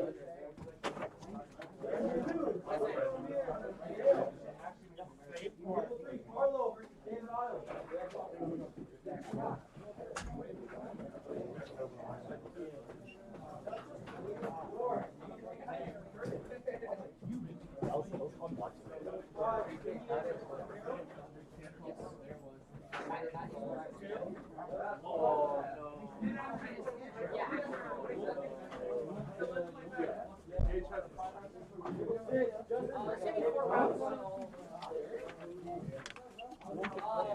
Crazy ass.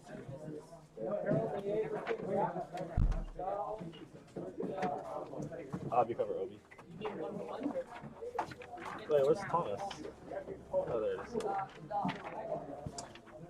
Alright, welcome back to round 3. I have another Area 51 sponsored player with me, Alex Alcantar. He'll be with us streaming round 3. So on the top we have Thomas Brower. He's playing Dinosaur. And on the bottom we have Obadiah Gutierrez playing Goki. Let's see here. I think just going off of like the matchup, I think it's in TJ's favor for sure. Is it Dinosaur? Yeah. Let's see what we got here. I know most of these players have been playing their hardest today. Yeah, they definitely have been. Just watching, from watching how hard they are, they definitely want the sponsorship. That's for sure. Yeah. It's tough that it had to come to this because you know they're both like really playing. Exactly. That's just how it is sometimes.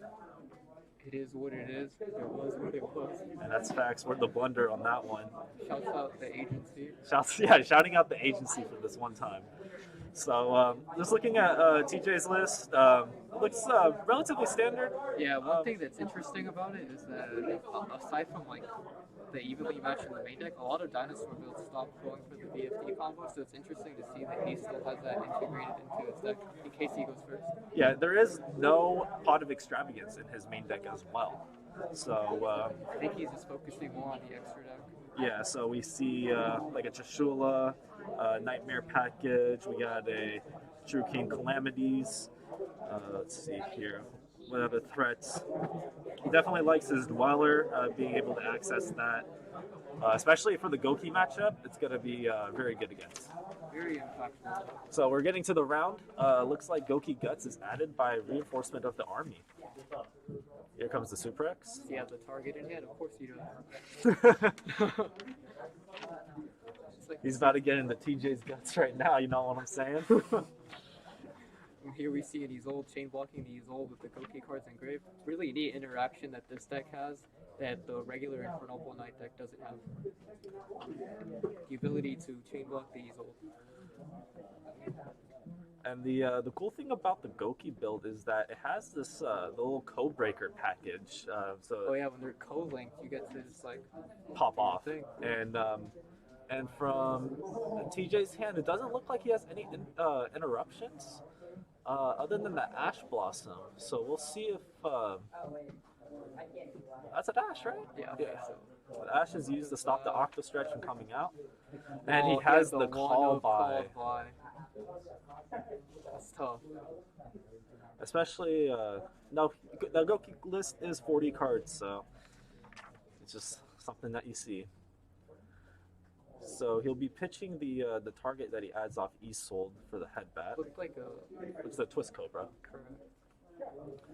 And then from this play here, I think it's an add the rematch. Unless he already has it in hand. sometimes they'll do the double rematch just to have it. And here's the Apollo. Just to make sure everything goes through smoothly. Yes. So now the rematch is going to come out after he gets that last search. And then this is when we're going to see all the code breaker action come out.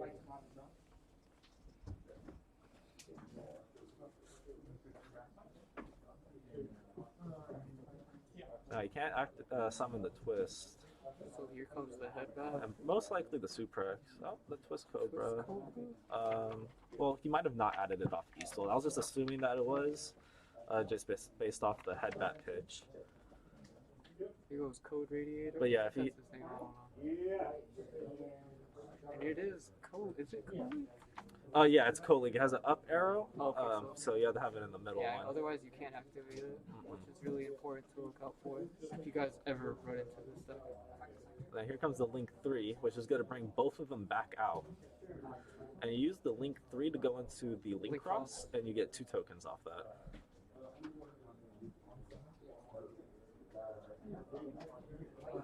There's a token of me. Look at that. And then he's going to use the other token to summon the Link Karibo. He's just skipping a step. Here we see the Bardiche come down. Be sure to buy plenty of Phantom Rage for your Phantom Knight deck at Area 51. And if you don't want to buy that $30 3 decks to get 1 Bardiche, make sure to buy Maximum Gold because it is a gold rare. And you can also buy Maximum Gold at Area51TCG.com. No smile from David. Damn. So then now we see the Redoer or the Dweller. Interesting line of play. Will we be seeing? Oh, he just has to add boots, special boots, and then here comes the Anaconda. Very powerful board. I think it's kind of crazy that since he obviously knows what TJ is playing, he has to go for the Driller. Mm-hmm. So with events like these where it's so small and you know what your opponent is playing, you can definitely take advantage of that. That was my mistake. Checking the graveyard. Making sure you get the last melon, the fog. And he did that combo very fast. Dropping cards. Making sure everything is gone, but he's going to make sure he has that last discard with the Phoenix Blade. Very important.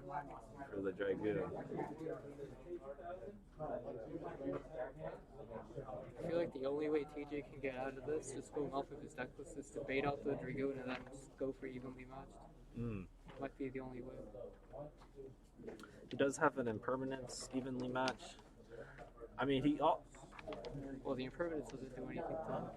But maybe he could attempt to bait it out by targeting the Apollo. We'll have to wait and see.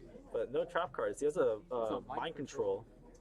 Which could and be very beneficial with the Fossil. So he could Apollo take the mind control, take the Apollo. So that forces out the Dragon because Apollo could just negate Dragon. Yeah, exactly.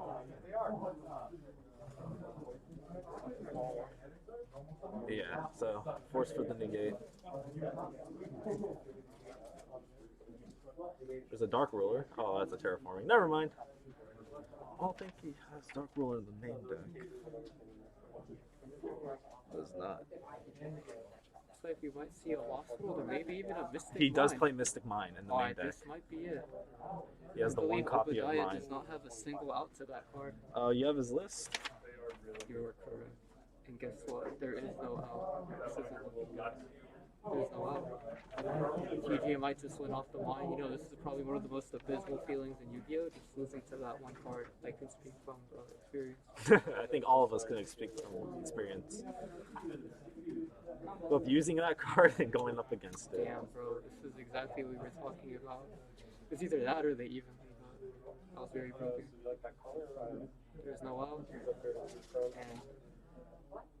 And you look at Ogi's extra, like if he has a way of like linking away anything.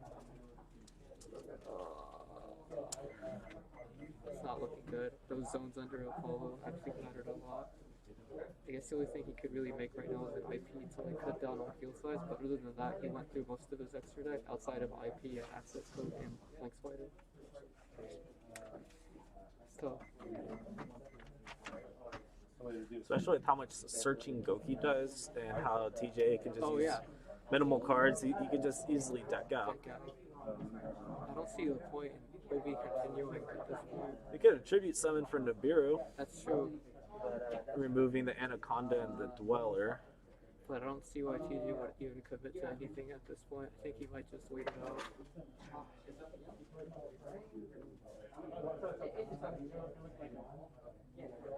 Because even if he does try to like break the board, like there's still a fog lane that we're aware of that's so it wouldn't even be worth risking.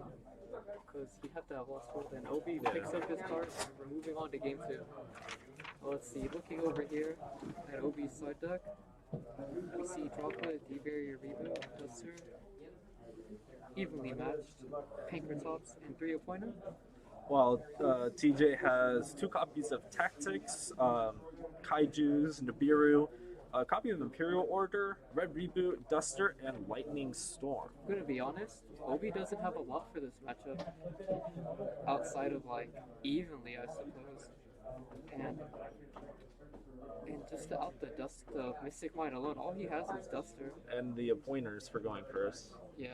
So he's definitely, if I were Obi, I would probably try to go first again. Yeah. Definitely putting in those Appointers.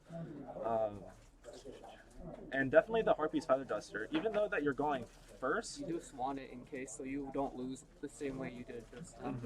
That's tough though. I feel like Obi's side isn't very good for this matchup, unfortunately. And it was already a difficult matchup to begin with, so taking that into account, I feel like it's something you should be a lot more prepared for. yes.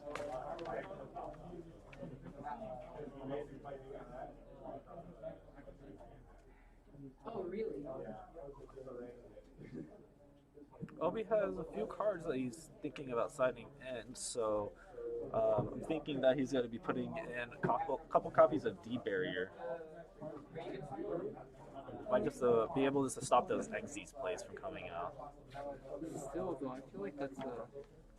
He might be, I believe he's oversighting at this point, if he does 'cause put I feel in. like, at that point, you're probably already losing if, like, one of the cards you opened was D-Barrier. It's like their Xyz monsters aren't the ones breaking your board. No, it's You'd rather Conductor. have, like, a Lancia or something. And does he have Silencia? No, he did not. Very surprising. That was one of the most cited cards today that I saw. Yeah, Thomas is citing 3 Lance as well, but that's not really doing much to the Goki. Yeah. Mind if I take a look at Yeah, Thomas? we can switch over. It's interesting how he has the True King face up. Uh-oh.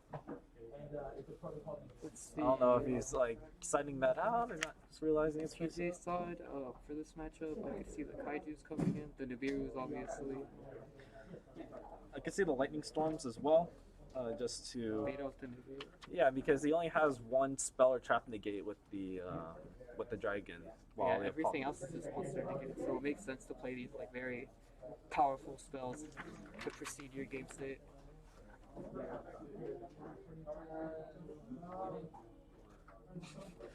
No, his spelling looked like it was Isolde of the Nuke Knights. Nuked them.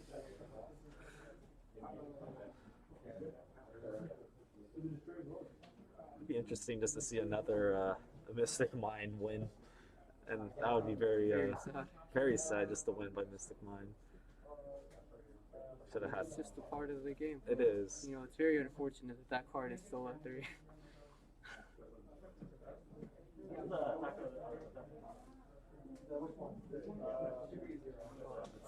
They draw Mystic Mind, Kaiju, Conductor. He has the perfect going second hand. Yeah, but let's see what Obi decided to play here. So it looks like TJ is taking first. Looks like the Ovi Raptor is going through, potentially adding a miscellaneous sword.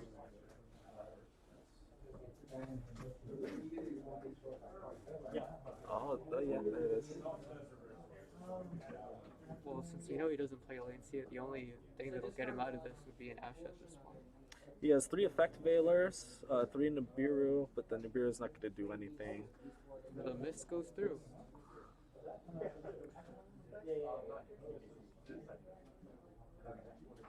What the? He went for a direct? No, Ash Blossom. He just plays 3 effect Veiler. That's interesting. And here we see a Dirac Aeolo. Krivo. Gonna see a Sci-Fi Lambda. He does have a Gamma in hand. Yeah, so this might be, you know, not the craziest board, but it might just be enough. He's at Banish. Okay, Yeah. he opened the Tirana. He did open the Tirana. Okay, and I'm gonna assume that he didn't go for the pill play with Archosaur just to play around the beer. Would be my best guess. Well, even if he had a Nibiru, the Gamma would have stopped it. Yes, but you're right. Dang. Maybe he just didn't look into it. Classic play right here. Honestly, Obi opens that like This is a it's very no man's classic play, business. very classic play. Who remembers this play? Sent me to the grave. Attaboy. And there we see Zell and Tail 2. Oh, it's something. Something. It's just he's old. He sold baby girl. He's old 2 years later, still in the game. Who would have thought we would have been here? Not me. Not I. Not us. Not us. It's like TJ's thinking about when to activate the Gamma, and I would assume that he'd go for it right here, and he does. And now we see the Eagle Booster. Who remembers? Oh! But the Gamma's gonna stay in hand. So what he can do is, how much attack does Lambda have? 18. Yes. He can just equip sword and then attack. Wait, the sword's in the graveyard. He has nothing to He doesn't banish. have anything. That's right. Let's hit that quick selfie.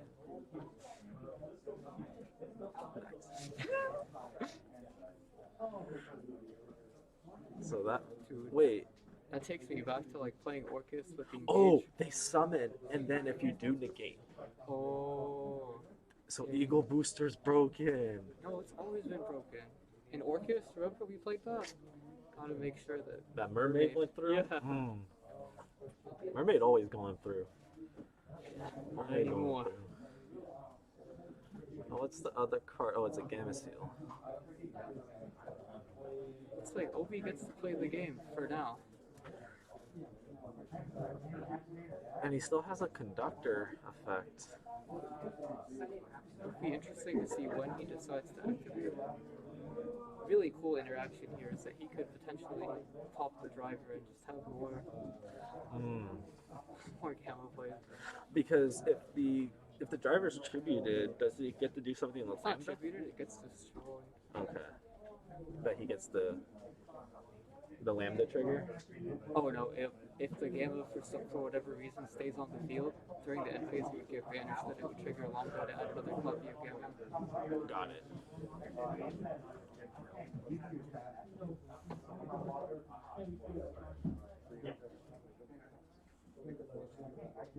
Here we see IP Masquerade. You can't flip tokens face down, right? Oh. No. Yeah, he used the link, that's why. Yeah. Here comes the I think he might be holding Does he have a back. unicorn? He does. He does. We're about to And see here it he go is. down. I think he was just trying to save the Triano for the rematch.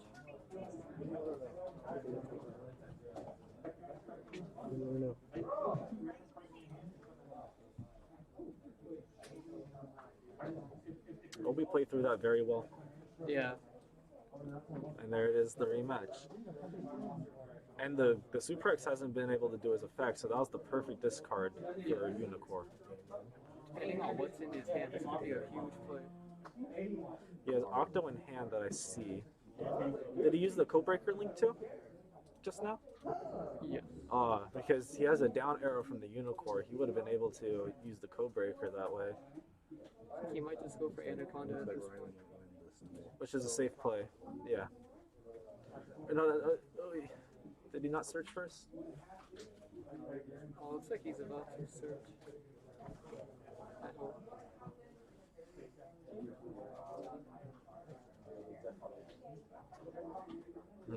Maybe he used the Super X already. Or maybe he thinks it's like on summon. I don't know. No, he wouldn't. The Dark Magician in hand. Here we see Dragoon. That's 2,000. 25. And 42 damage right there. And might be a little bit off for game. Because he has 42 plus The most he can 35. put is- He should be living with 300. Wait, Oh yeah. that has no defense? Yeah. Dang, Obi playing through a very. That was a very hard board for Obi to play through, so You know what I think he could have done also? let's hear it. Is just. Wait, no. He couldn't, because one of them was a token, and it was a Brigadier. The fact that they weren't monsters made his conductor a lot weaker, because in that situation, depending on zone placement, you can really just lock them out of everything just by going Tyranno right there.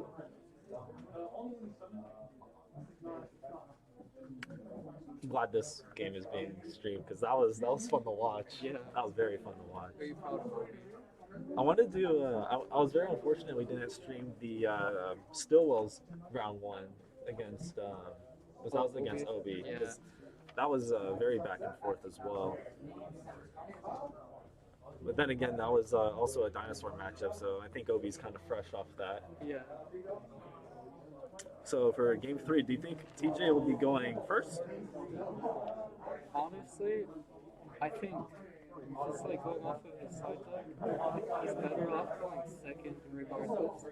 Just because in this matchup, when you're playing Dino, the 6th card just matters that much. And his side deck doesn't really have anything outside of the beer that could potentially end Obi's turn. And I don't think Obi's going to risk siding in any trap cards for winning the game 2. So we're not going to see any pointers. We probably might see a Pankatops in there. Yeah. And possibly evenly matched, but not 100% about that. I think the best thing that TJ could do right now is just go second. Take the same strategy he had game 1. Yeah. He knows that it's one monster in effect that he needs to worry about, and that's it. Or one spell and trap negate. Yeah.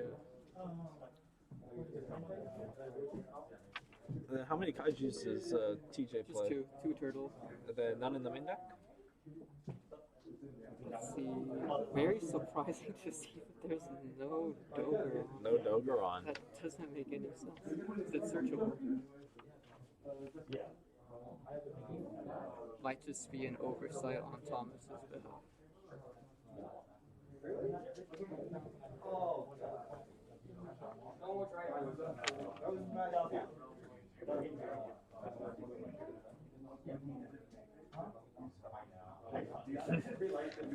Votes for Infernoble Durandal. Facts. Facts.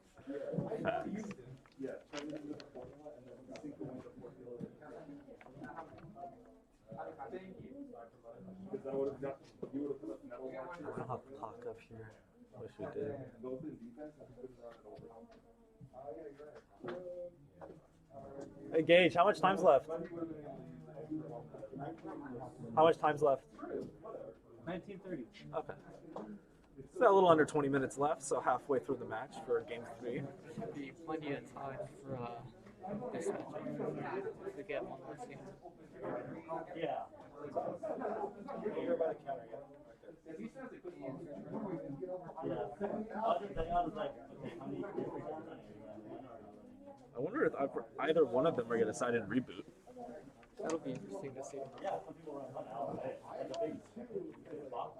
I don't think it does anything for any of them, for either of them in this matchup. I mean, because all TJ has to worry about is Blockblade, and Lost World already dodges out on its own.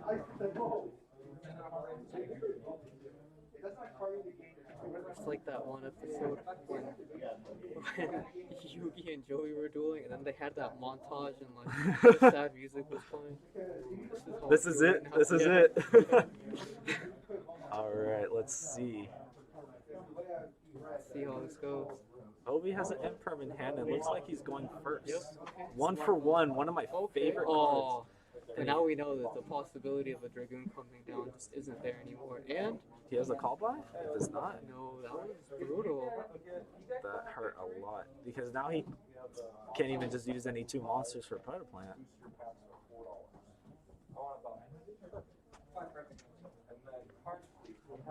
Oh, he's thinking about any potential plays that he has left. He has a Monster Reborn. So that's an Infirm? Interesting. Might not be enough though, depending on TJ's hand.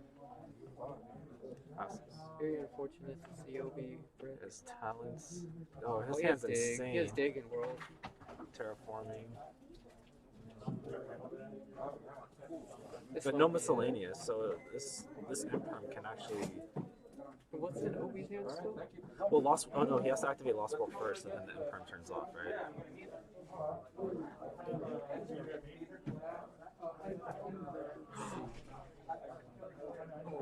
Dang, Oh, he almost almost fumbled that one. fumbled the bag.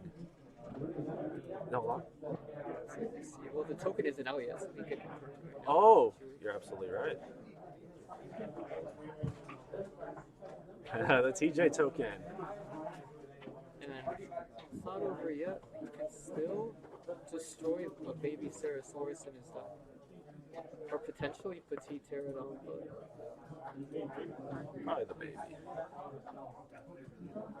so I was wondering if you just wanted to prioritize getting Pinkertops out of the deck for additional destruction. But he has a Petite in hand, I believe. Oh, that's right. So he can destroy it with the Archosaur. And I can bring out.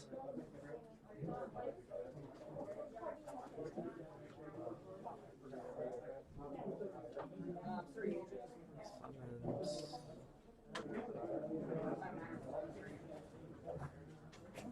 Well, he is playing a extra deck version, so I'm sure he's going to go for one of his rank plays.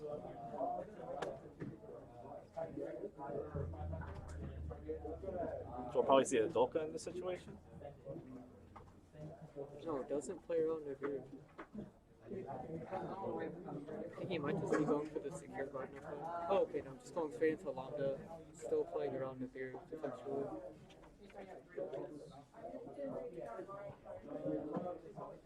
And we might just see Phil right here. Yep, there it is.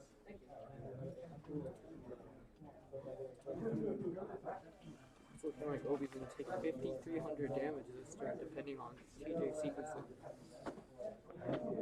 He already attacked. Oh, that's right. He did not use the effect because there was no dinosaur there. Here we see Udolko instead of the Dweller. Very interesting.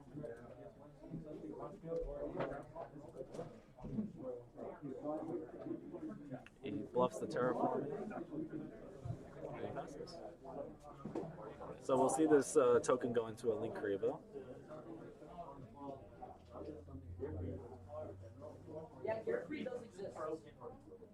Main reason why Sky Striker played Link Revo for the longest time was for this exact scenario. So you see a junk forward. An ideal situation. I think he has a Dang, I don't think he has anything. the Monster Reborn. The silent beast. It's tough that he opened that red eyes because he Very. Predator plays out of the question. Because the Predaplant could have been right here. Either way, he had 2 negates with Dolphin. Looks like he is preemptively conductoring to prevent the second boost from coming out of hand, if he had it. Very smart play. I think this might be Obi is considering all his options, as he should.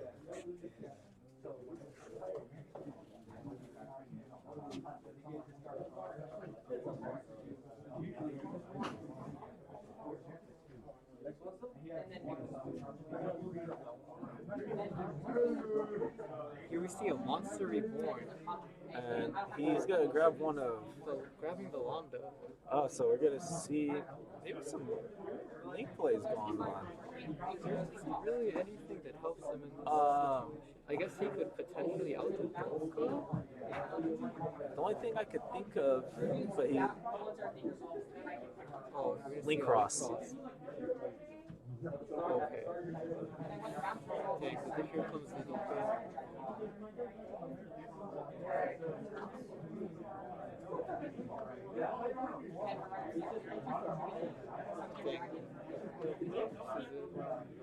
So Link Crew will make the attack of Conductor 0. He has double. The double He attack. decides to negate it. We'll see what happens.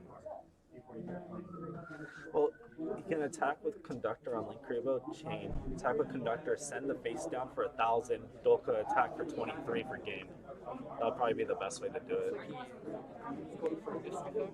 Probably summoning a baby over there. No, I think he got enough Oh, he for did for him. yeah. Another token. Interesting.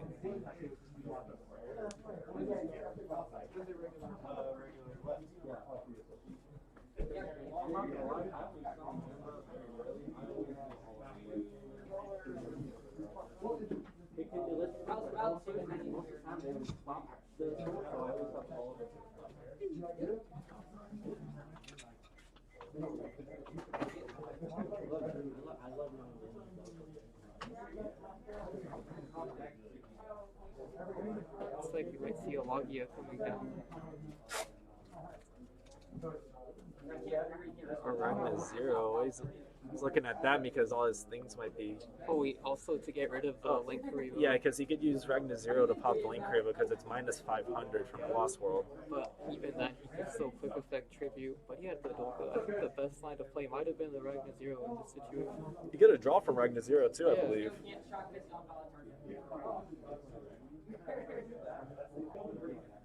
And that looks like game.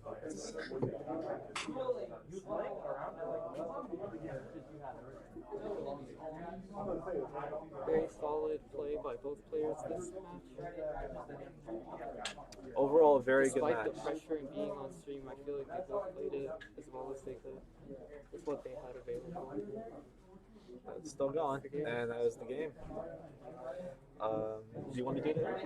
Yeah, I'll do the interview. Okay, so I'll go ahead and grab TJ. We'll both get up, and then we'll be right back.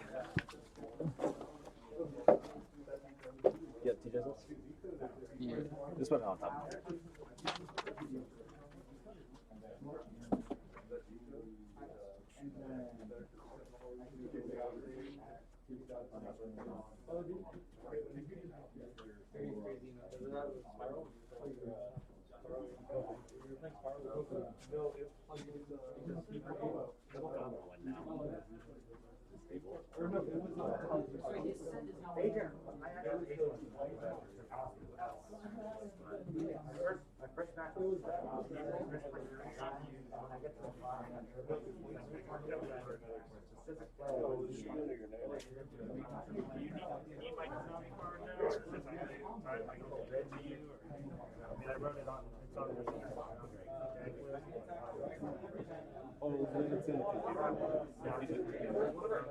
What's the name again?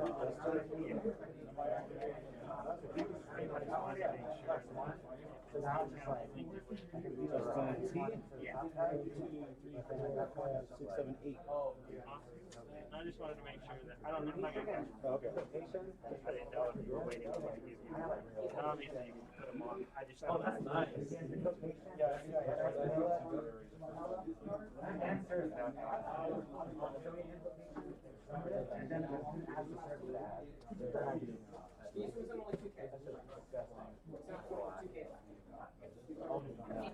Yeah, I was like, okay.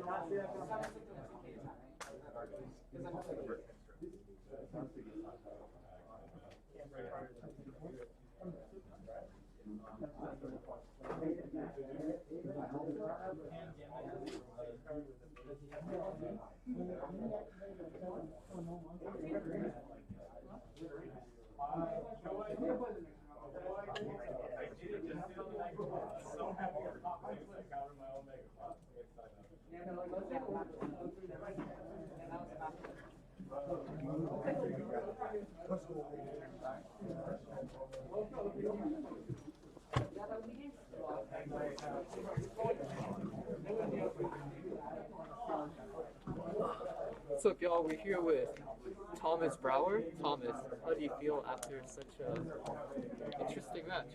I mean, it was whatever. Like, I just felt bad because you could tell he opened up unplayable both games, and then like I didn't even open up like a good hand. Like I just opened up like able to like play, and he Even could. game one, he full comboed, but you made it out to Dragoon, and you happen to have the terraforming into mine. Yeah. So yeah, that card's stupid, but like Dragoon's also pretty good. So I don't know. And like looking over Obi's deck list, he had no out, and even if he were to side, he only had one out for mine. Wait, really? Yeah. What was he playing? Like, what was the out? Like, he was Oh, just Feather Duster. Oh, okay. That was like his only out in the side. Yeah. And the main deck there was nothing. Yeah, so I played just the one mine because I play Side Rotation and Terraforming, so there's like 3 copies of it. I just play it because, like how you just saw, like against all the combo decks, they can full combo. If you could bait out like all the Omni negates and stuff, you could slap a mine down and like nobody plays it out. Yeah. So it just like steals game 1 a lot. So. Yeah. So how are you feeling about the final round coming up? I saw there's a lot of rogue in the top 16, so I don't know, I'm kind of iffy on it. I know that I built my deck to beat like meta decks, and then I just saw like all these like other random decks, so I lost my last round because like I played like Infernoid. I never played against that deck before. I didn't even know what like half the cards did. So I'm kind of iffy, you know. If I play like something that's like meta, like I feel very comfortable. But like I said, like looking out there, like there's a lot of random stuff. Yeah. Still talking with you. Oh, so you guys are just kind of thinking.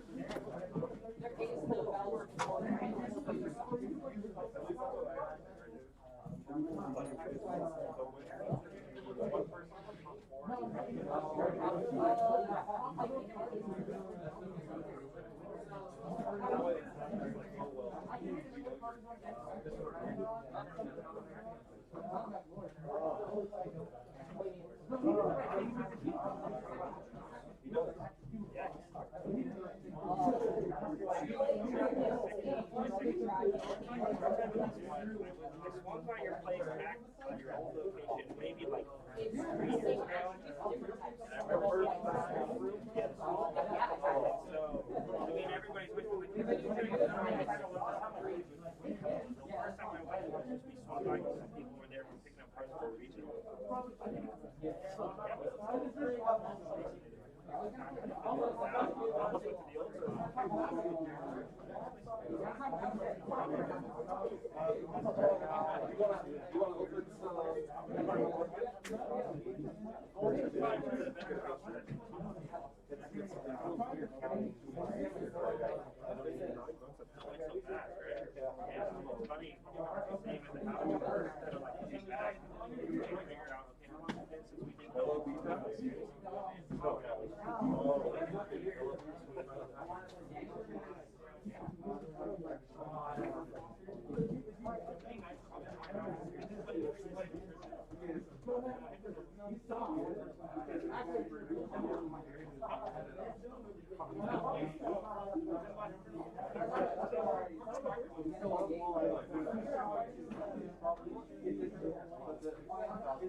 At least like one.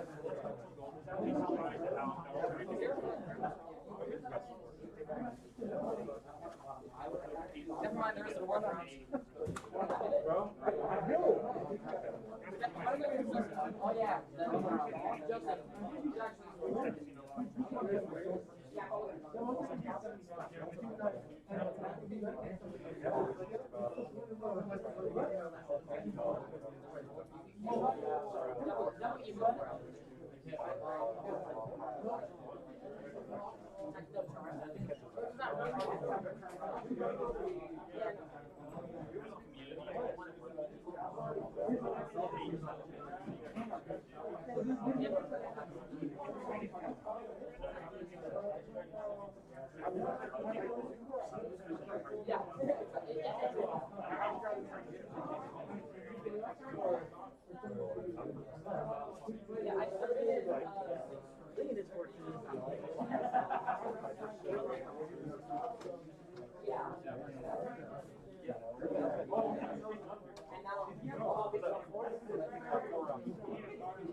No. I am not doing that. He'll still get first place. You know that, right? Even with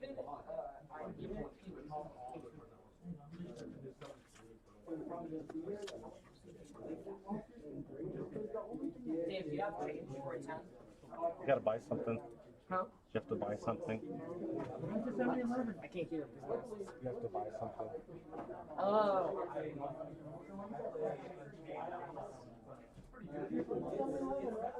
Huh? Absolutely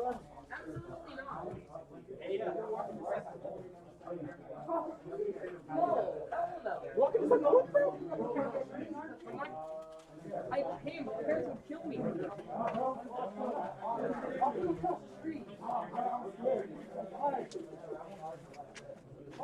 around me?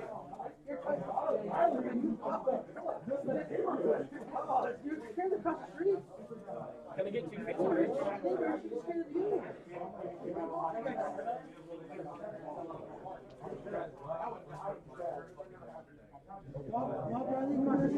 Do you play the secret? That's fair. Yeah.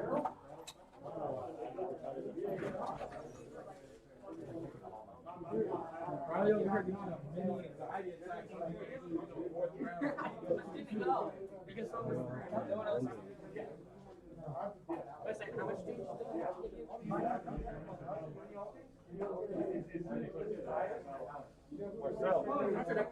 Marcel. Marcel.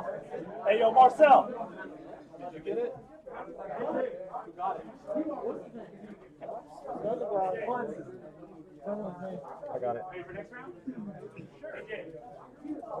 Gage is the judge. No, I meant like. Oh yeah, no, I'm not handling that call. Simeon ends his turn. 10 seconds. Hero could draw.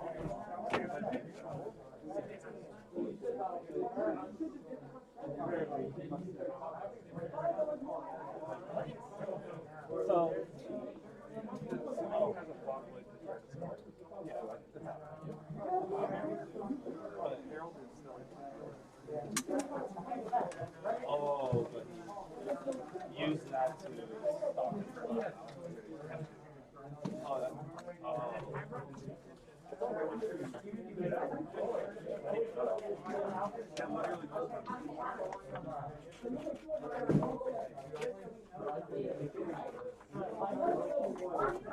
What's your record?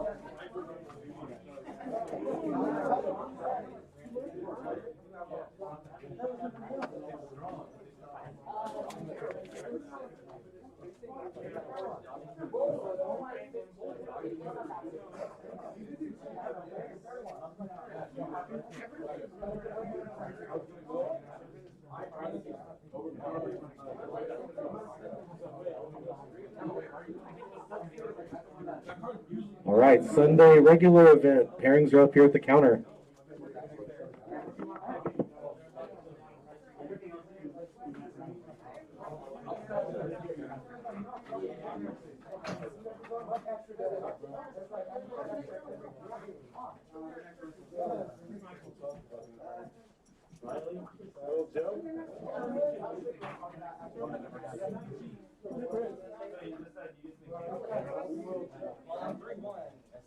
You're 3-0.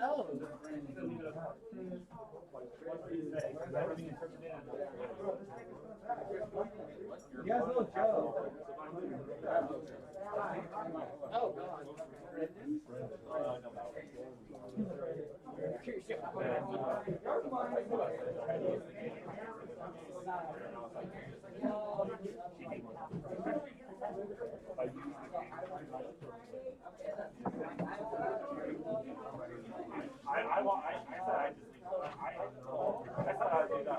I want to laugh at that judge. Get your fucking wants about that. No, you're not. You can't stall for a victory, but.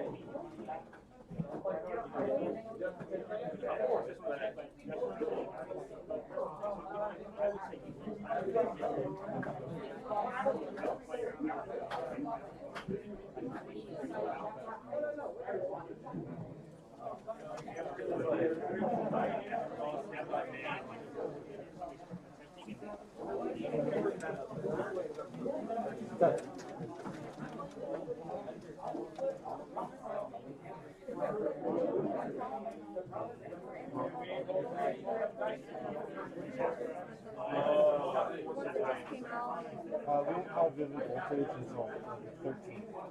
Yeah, that's when it comes out. That's when it will happen. We don't do pre-release kits. We're not an organized place. Thank you. Yeah. We're waiting on that last one, right? Thomas,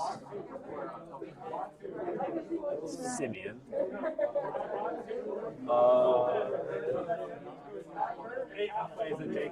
Hey Sal, did you win? Still won't.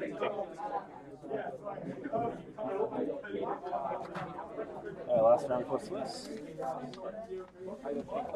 Done that. Jack and Harold.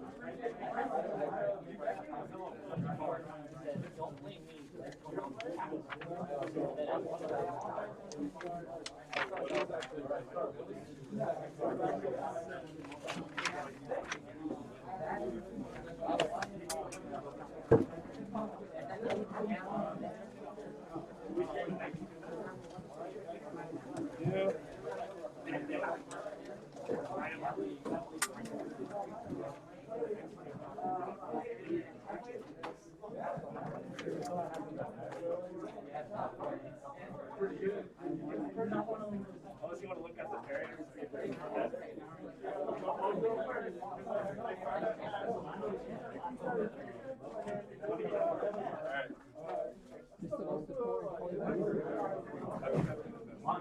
Yeah.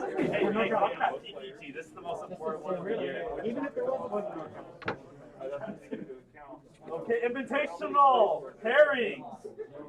Your feature match is going to be between Jack and Harold at table 1. In table 2, you have David Isles versus Daniel Ramirez. Table 3, Carlo versus Curtis. Table 4, Thomas Brower versus Dale. Table 5, Michael Simeon versus Justin. Table 6, Adrian versus Obi.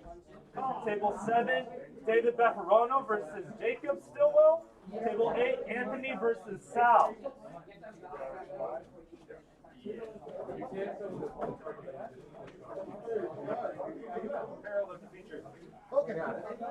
Three.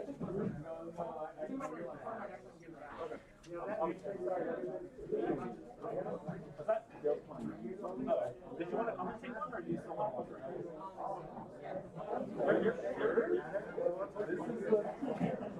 This is the round 4. You know a lot about Tri-Brigade versus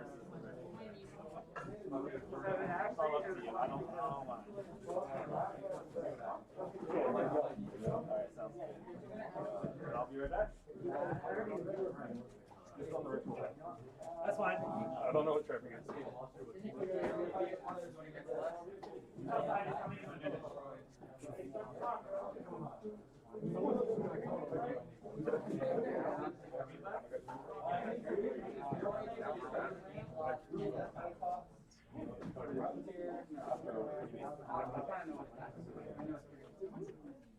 Oh, yeah.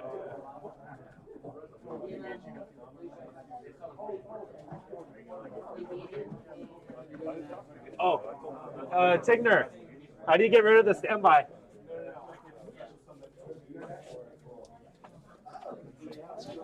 Yeah, like I would never, if I did that, I'd never like. Oh, but you're not playing? Yeah, Eldlich isn't playing. Oh, he's not? Okay. Oh, Eldlich.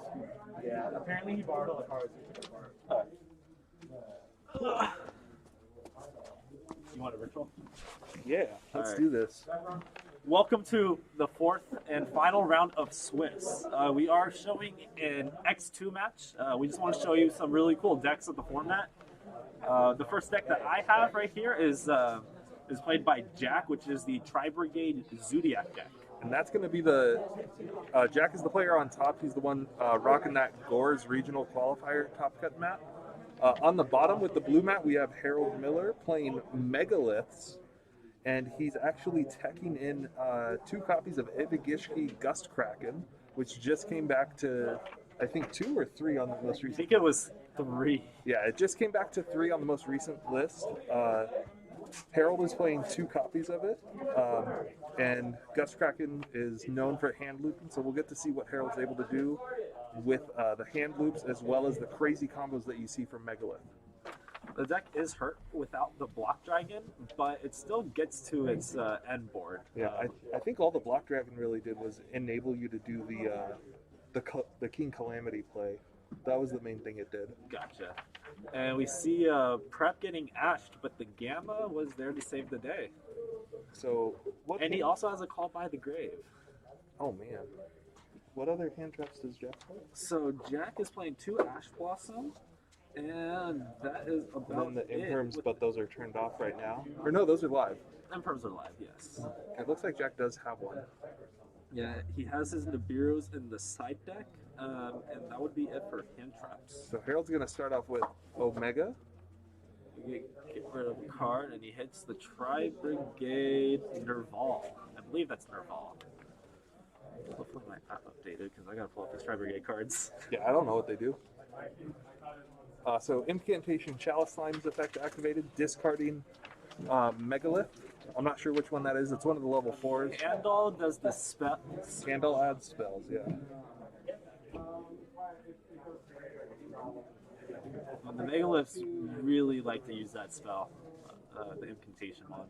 Yeah, they do. Additional download? Holy crap. That's what happens when you don't use the app that much. Dude, you gotta start using it. You can build decks on it. I had a Sky Striker deck built on it, but see, that's the last time I built a deck. But it was at 2. Alright, we're good.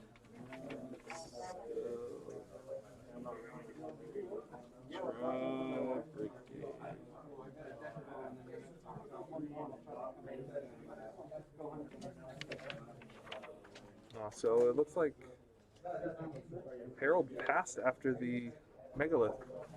or after searching for the incantation, so he didn't have anything to follow up. Jack opens with a Zodiac Ram.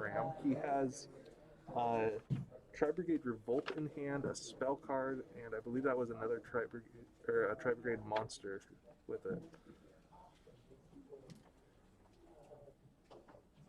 So we'll have to see what it does here. This is kind of an interesting play because you don't have a way to get the Ram easily into the graveyard. Yeah, so what he can do is overlay to make the Battle Wasp. That'll do some piercing damage, and when the Battle Wasp is destroyed by opponent's card effect, it'll just revive that Ram back.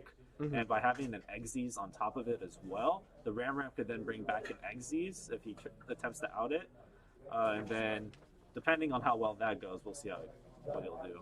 Looks like he's going Borbo. And he could just go for the Dryden as well, just to pop it. Yeah, it's a safe play. And then he turns it into... K9 can just bring back the Dryden. The nice thing about the Zodiacs is that whatever material that they detach, they're able to use for the remainder of the effect. Yeah. So he can just revive that Dryden, but he chooses not to. He revives the Borbo. But he can make the Utopic Future Xyz. No, he can't exceed someone with the monster he brings back off Chakanine. So he's making a Frigetti. Or whatever the name of that Tri-Brigade is. Farragut. Alright, so she says during the main phase, you can special summon a level 4 or lower Beast Warrior, Winged Beast, or Beast from your hand.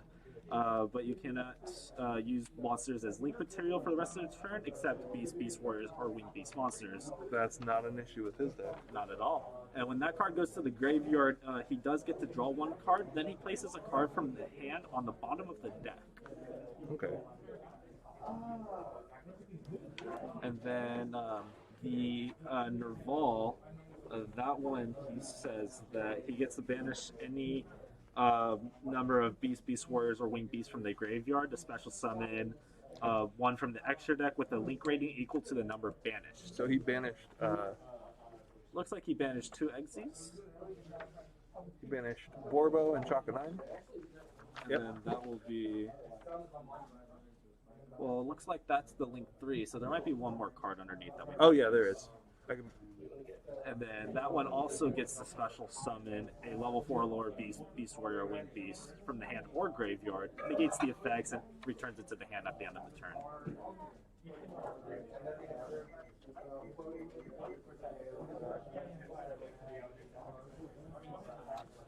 But we see an Anaconda. Yep, we know how that ends. So it looks like Jack's in a pretty good position now. And then he's just supporting the chain links on getting his draw, and then Nerval's secondary effect when it's sent to the graveyard as a Tri-Brigade monster from deck to hand.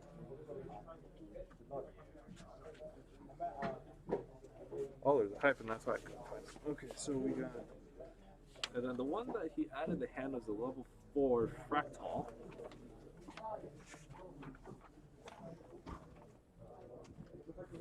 And then there's his draw from the link, which is a Zodiac Whiptail, so that's a pretty solid draw. Yeah.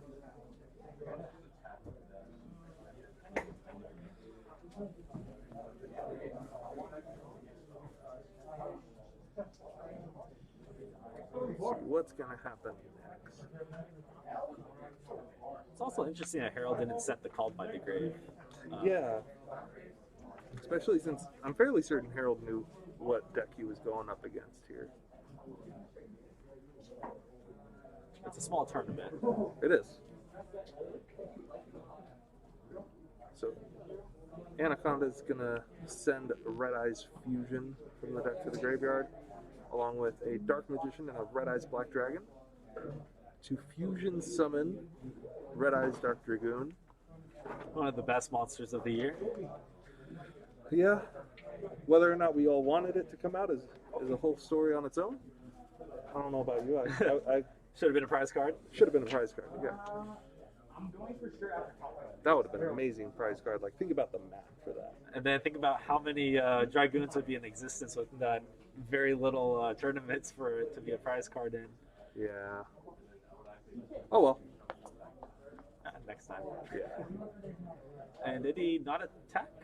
Or did he attack? I hope so. I don't know. I don't think he did. Omega comes back. Alright, so this one discards anything and reveals itself to special summon any of them from the deck. Yep. Or it reveals itself and then you discard a card. So it can discard itself. It's too good. Looks like Jack is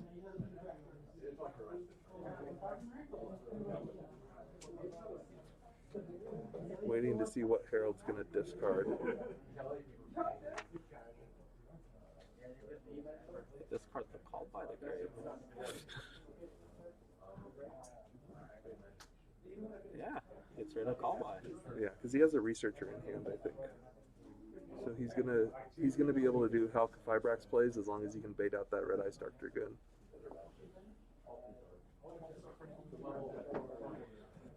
Talos Mandra is going to let him add a ritual monster from his deck to his hand.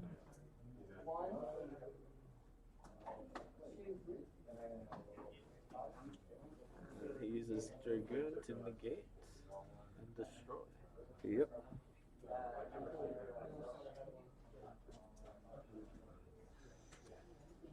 And Researcher is a tuner, right? Researcher is a tuner. So what it's looking like here... He can normal summon? He can, but he doesn't play any rocks that can be specialed off the Researcher. Got it. But he could use just the Researcher and the Omega to make the Halkley Fibrax if he has to, but... Yeah. Oh, he's going to ritual summon Gust Kraken.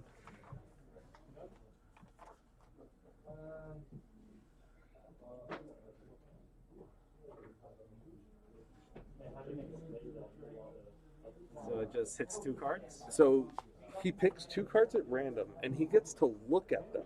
Okay. And he sends one of them back into the deck. Got it. So Gust Kraken is a really interesting card because it gives you selective knowledge, but it still lets you know what the card is that your opponent gets to keep. You know. So it is some knowledge. Yeah. So I'm pretty sure he's going to use the Gust Kraken and the Researcher to make the Hulk. If he even does that, I don't know. But it looks like the trap card just got flipped for the Tri-Brigade. What does that do? So that looks like Revolt. Special summons a number of your Beast, Beast Warrior, and or Winged Beast monsters that are banished and or in the graveyard, negates their effects, then immediately after it resolves, you link summon a Tri-Brigade Link monster using only those monsters. That's insane. They all trigger when they go from field to grave, right? Wow. So such as the Link 2, she'll be able to get a draw. If the Bolt... One of them pops because he just got rid of the Researcher.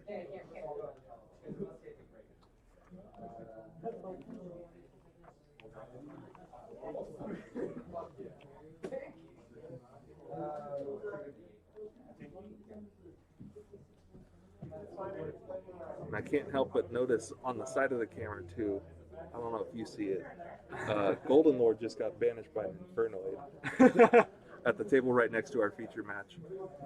And those are things that we love to see. Yep, but there's also a Red Eyes Fusion up. Things that we don't love to see.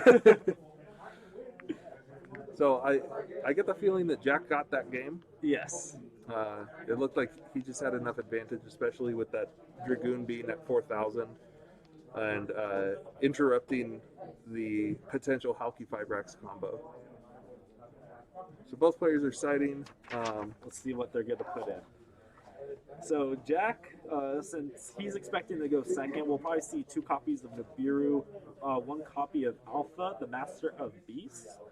He does have Evenly and Dark Ruler No Mores, so we'll probably see maybe a couple copies of those. Does he play Drolllock at all? Drolllock was, let's see here. No, Harold was playing that. Yeah, Harold has Drolllock. I could see Harold putting in the Dark Ruler No Mores. A lot of the decks today aren't playing Droll and Lockbird, actually. That's surprising. Well, I think here it's known that not that many people play the Dragon Link deck. So, because even like here, Curtis has 3 in the main deck, and his brother was the only Dragon Link player. So, But it's also good against anything invoked. that's true. And we only saw one invoked engine today. That was the Dogmaticas. With, Yeah, and it's insane against Zillys. Dogmatica. Very, very good. But, yeah, a lot of decks not really playing DD Crow anymore. Or Droll Lock. I mean, Droll and Lock. DD Crow's the good one. Yes. That's the good one.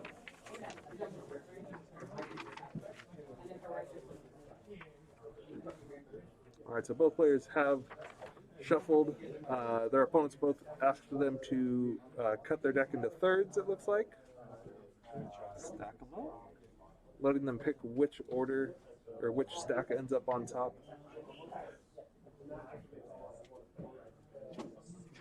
And it looks like this game 2 is starting off the same way game 1 preparation started. of rights. Jack has an imperm, but it doesn't look like he has any other interruptions, and that's gonna hurt, especially if the Gust Kraken hits that imperm. That was a very good read too. Just getting rid of the gamma at that point. Yeah.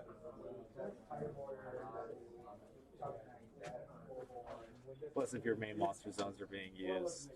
So this is where Harold is going to be doing Megalith stuff, because all the Megaliths have quick effects to ritual summon. So now that Candle's going to get that surge for the Yep. spell. And he summoned for the monster.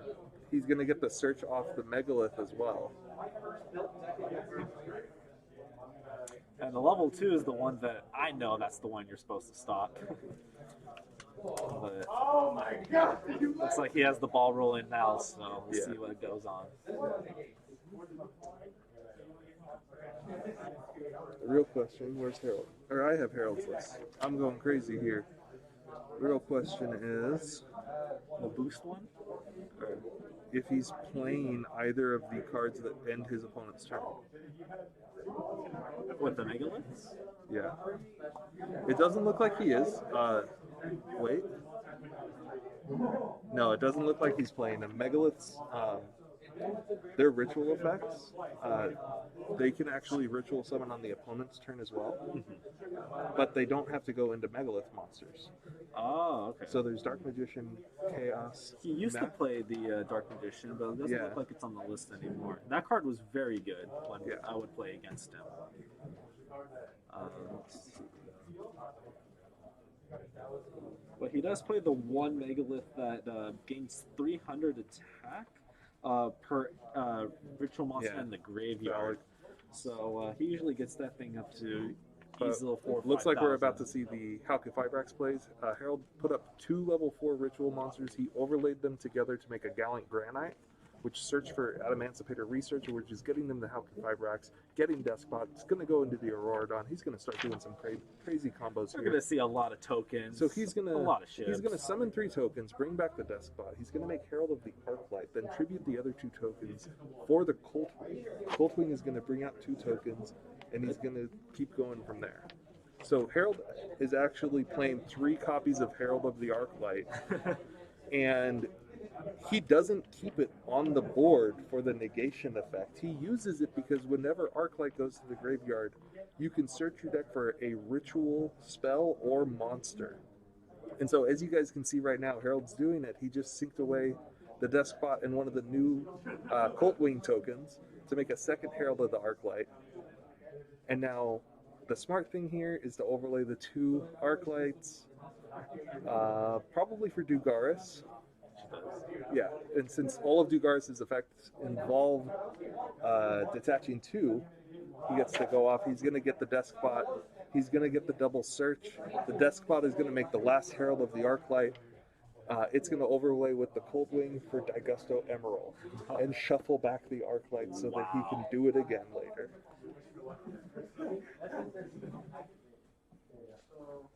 At least that's what I'm calling.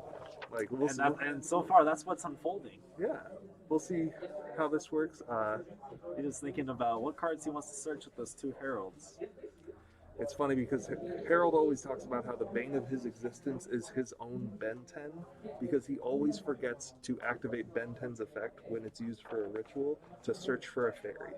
And that could get him as Christia if he plays it? It looks like he opted not to play Christia today, but it can get him Manju of the 10,000 Hands. It can also get him Artifact Lancia. Got it.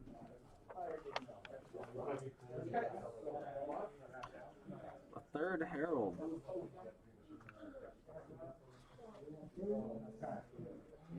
For Entis. Oh, there we go.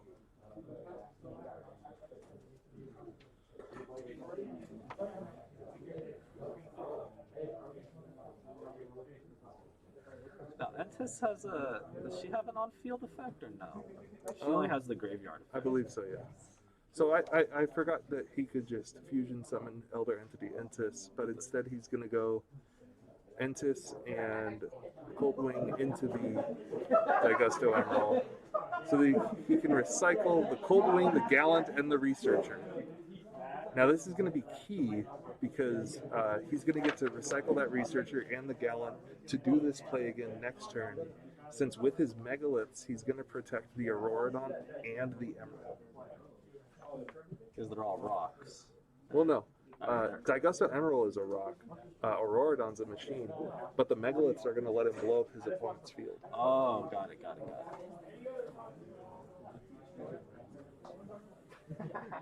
Harold has to discard cards from his hand to meet the hand size restriction. Oh no, never mind. I think it's ritual summoning, right? I thought that's what he was doing. There's the Lancia added by the Ben 10. Yep, and he ritual summoned Megalith Fool. Fool is the crazy new Megalith. Came out either last set or the set before. And its quick effect lets you ritual summon a ritual monster from your deck. No, that's correct. Oh, does it? Yeah. No, just if we have good service. Rise of the Duelists. Okay, yes. so 3 months ago, we got Megalith Fool. So Fire Formation Tenki is going to add Zodiac Thoroughblade to hand. Thoroughblade is going to be summoned with no effect since Jack doesn't have any monsters. Summon the Borbo.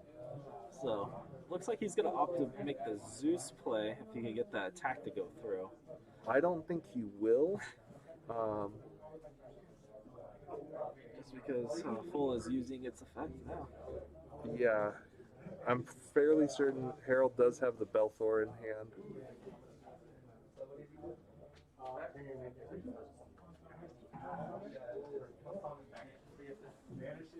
Yep, Fool. Plus the Chalice Slime.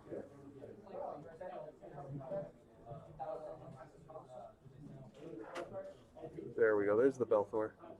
Or Aratron, whatever that one is. That one's on Megalith? Yeah. I know it's the one that lets him do the thing. This one? This one, right? Yeah. Yeah, so Bethor. If it's ritual summon, it targets cards your opponent controls up to the ritual monsters with different names in the graveyard and destroys them. Yeah. So he'll be clearing that board, but what is that spell card? The Tri-Brigade Quick Play. Airborne Assault. Airborne Assault says...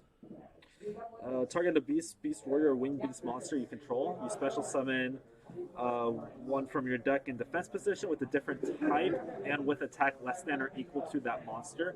Effects are negated until the end of the turn. Also, you cannot special summon from the extra deck for the rest of the turn except link monsters. Huh. Okay, so he's trading Borbo, which is a beast warrior, for either a beast or winged beast. But I don't know if that's a... Well, it doesn't say original attack, so it can use the 1700 or less. Yeah. Well, yeah, it uses the attack of the monster while it's on the field. So he's bringing out... Snurval.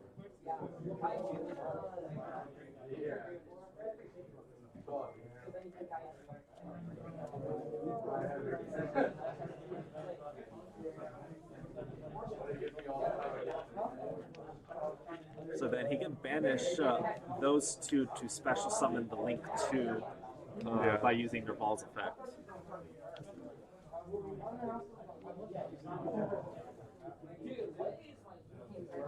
Harold still has, it looks like, I think we just saw a scoop, most likely from Jack's side? yeah. And Jack won the first game, right? Yeah. Okay. Yeah, We're going to see game 3. Okay. Yeah, because he had the Dragoon control going. Yes. So this means that Jack will get a chance to set up his board in hopes of stopping that onslaught of ritual monsters. So we got to see a little bit of what Harold's deck gets to do. Also.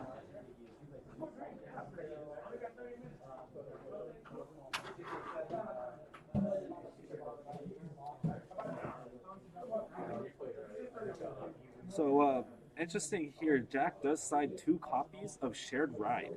So we'll probably see Jack go first, siding in those, because Megaliths do a lot of searching.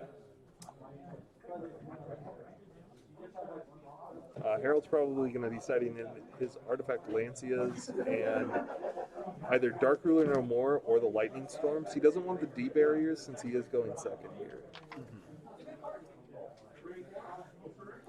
He might, sometimes, like for me, if I were to play D barrier, I might just opt to side in 1 just to see if I can crack my opponent's board and just set the D barrier for the next turn. But since he is playing Tri-Brigades, I wouldn't think that would be unnecessary. Yeah. Since, Plus, both of these players are X2, and so there is that chance that one of them could sneak into the top 4. I don't think either of them are really going to risk it for these style points like that. Yeah, very true. I mean, I know you would. Yeah. We're all for the style points. Yeah. We see a Gamma on Harold's side, which will be good. Especially if Jack opens with the Thoroughblade. And here comes... Gamma we also see a Nibiru, so... He could just Nibiru. Does Jack have another Zodiac in hand? He does have the Ram, so if he goes to revive... Oh, he's letting it go so that he can Nibiru. waste... No, he's going to let Jack waste the slots from his extra deck. He's going to force him to... Here we see a Tri-Brigade. See which one that is. That's the low-level one that isn't... Yeah, that's Kuras. Nice spelling. So he discards one other Beast Warrior, Winged Beast, or Beast to special summon itself from the hand. He has the same effect where you can banish from the graveyard to special summon the Link monster from the extra deck. Okay. So yeah, he just comes out. He's just a little bit different because he comes out from the hand with a discard.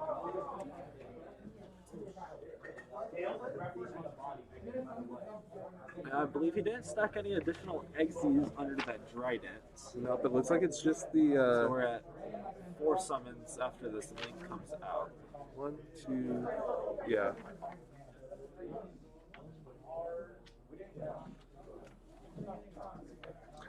I feel like Harold is holding the Gamma for his turn. Yeah. He's being greedy with it. Because if he activates his prep, and there's the 5th summon, which is that a barrier statue? You tell me. It is. Yeah, he does main deck 2 of the barrier statues. So there goes the Nibiru. There goes Harold's whole turn. He can't special summon anything but wins. Everything in that deck is Earth. How much defense does that deck have? 1,000. So he has Manju. That's the only play he has, but he has a Trident. Oh, yeah. I'm fairly certain. Well, he could... Well, he has a prep, so you'll be using that. All the incantations are 0/0s. Is there a wind incantation? There should be. They're not different attributes. How you spell it? IMP. Imp. IMPC. Wait. Oh, yeah, damn. Oh, no, there are darks and lights, yeah. Darks and lights, yeah, never mind. I'm fairly certain this game is already over.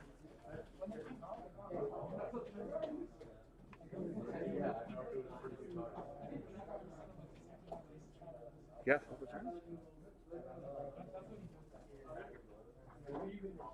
Interesting. That he would remove that. Oh, the Samorg. Oh. Another Tenki? What, 2 summons here? Just one. Just the. Oh yeah, just the one. Whatever he gets off the Tenki, unless it's a Whiptail.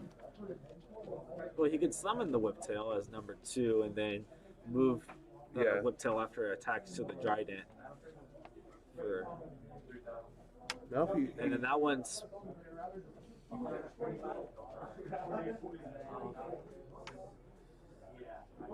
Unless he's using one of the effects. I don't know what these Tri-Brigade cards do. All I know is he's in a good spot. Yeah, Harold has two Nibiru's in here.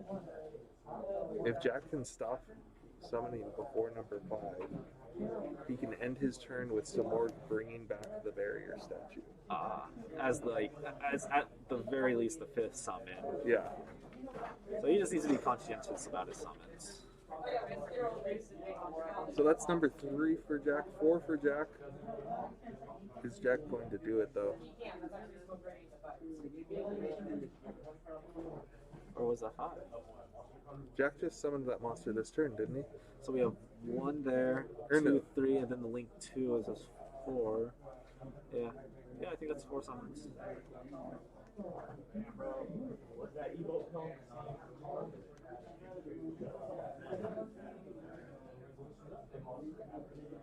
And I think there's a Thoroughblade underneath. Yeah, it's a Thoroughblade because he pitched the Ram. 17. Let's see. Tri-Brigade, one of them has 1200, the other one has 1900. That should be lethal on board. Yeah, he's showing his hand and looks like we are conceding. He was greedy with the Gamma, and looks like that cost him the match. Yeah. Alrighty. I'm going to go ahead grab Jack. You want to do the interview? I'll have you do it just because you know more about the deck than I do. Do so it. You can talk more about it, but I'll go get Jack. Alright, sounds good. We'll be right back with the interview of Jack and his Tri-Brigades.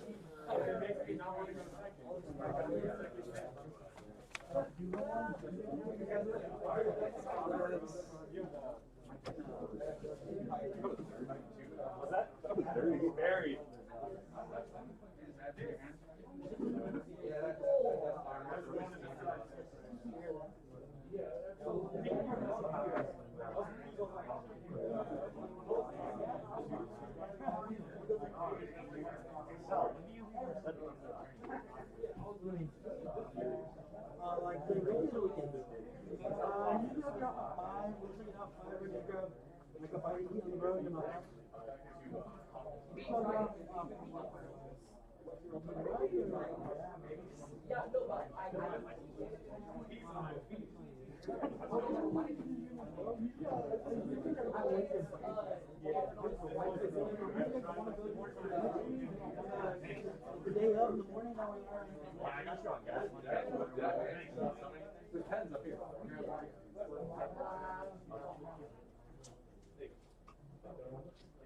He's looking good.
Alrighty, we are back.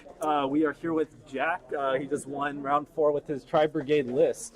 Talk to us about the Tri-Brigades, because as we were watching the stream, we're kind of looking up the cards, just letting the audience know what exactly they do. So, exactly with Zodiac, what's your typical turn 1 that you try to get to? So, if you end up starting the zoo part, it's not by itself. The deck flops. Zoo, if you want to play Zoo as Zoo, you play it by itself. Okay. If you want to play it as Tri-Brigade, you want to play less Zoo, more Tri-Brigade. Because they're Zoo's very good at filling up, so you have good starting. Got it, because you use your Thoroughblade to discard, and then that gives you fodder for Nerval and Karas to banish and everything like that. Okay. So you're up against Harold, so you see him a lot at locals, so I'm sure you've played against the Megalith deck a lot. Yeah. So were you worried about anything during that matchup at all? It comes down to Harold's deck's either he's going to win or he's going to instantly lose. Okay. It's you got the best combo, or you have a whole bunch of cards that don't do anything.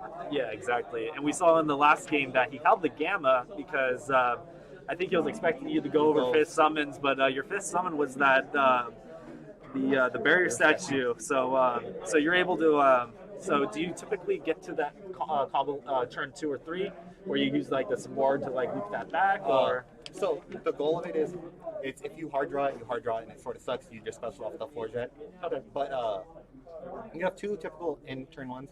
You can either end with a Dragoon and interaction, or you can end with barrier statue from their quick play, because it specials it out, negating its effect until the end of the turn. So you finish your combo, do that. You have at least typically Dryden, possibly the Ancient Warrior. Then when it goes back to your turn, they don't out it. You link it to Smorg. You do the rest of your combo. Then you special the second one, and they're like, "Oh, yeah, I lost." Yeah. When you see a second one, you've lost. There you go. Yeah, no, that makes sense. And then just looking at that, you have Zeus in there just to more clear. Yep. Yeah, no, it looks like a solid list, and we hope to see more of the Tri-Brigades, because you're making it look really nice up there on stream. You winner.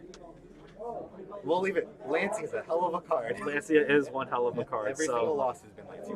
Every single one. And that has been popular just because Dinosaur. So if Dinosaur falls off, maybe Tri-Brigade will get a little bit more, since Lancia might be played less. But I guess we will see until the next Forbidden list. Until then, good job in the tournament, and then we'll keep you guys updated with top 4 momentarily.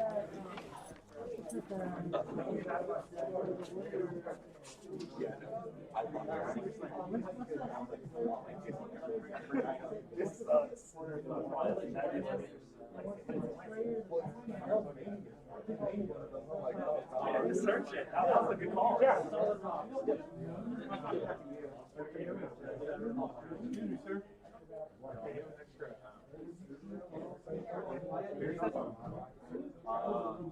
Not current. I have one in my house. I don't have it. We tried the we tried it. We got 3 people in each other. I'll buy you a dog. Yeah, me and him. Me and him are not finding.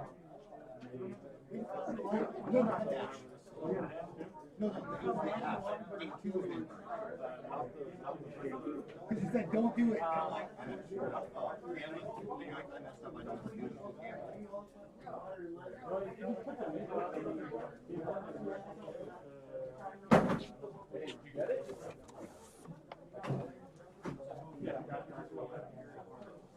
It's the boy that picks out. But that's what sucks. All you want to do is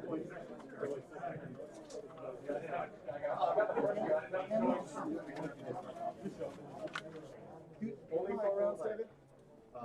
Regular event, yeah. Where's your match slip? Where's your match slip? Where's your match slip?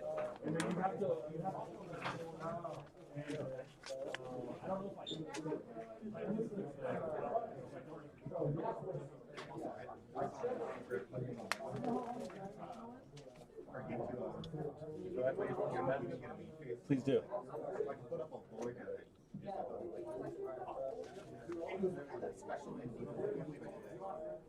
I specifically I'm gonna have to take damage. Special in cat. And it's an even from like I'm so used to it when I get a special lock.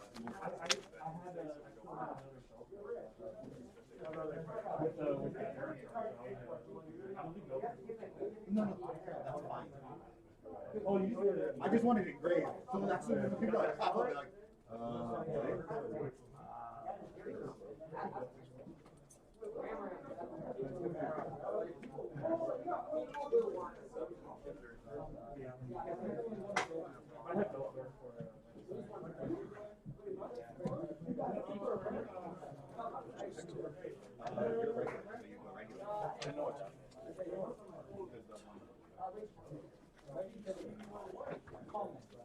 Oh, Sunday. I thought that was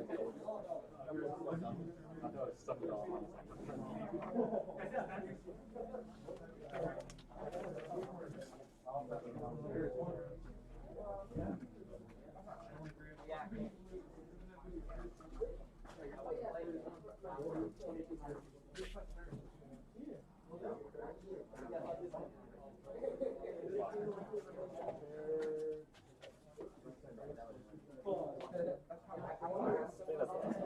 Who else are we missing? Obi. And then Snowball or Vaperon? Did you win? You got it? Okay, yeah, Snowball got it. Alright, there we go. So we're gonna cut the top.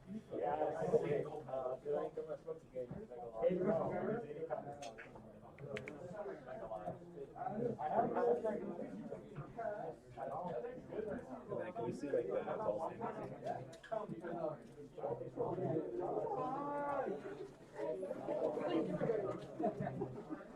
Damn, that's hella unfortunate.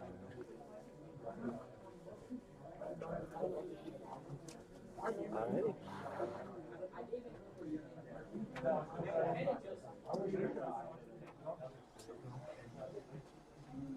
It's because Carlo lost. That but Justin didn't make it. Yeah. But Carlo would have probably got that 4th spot.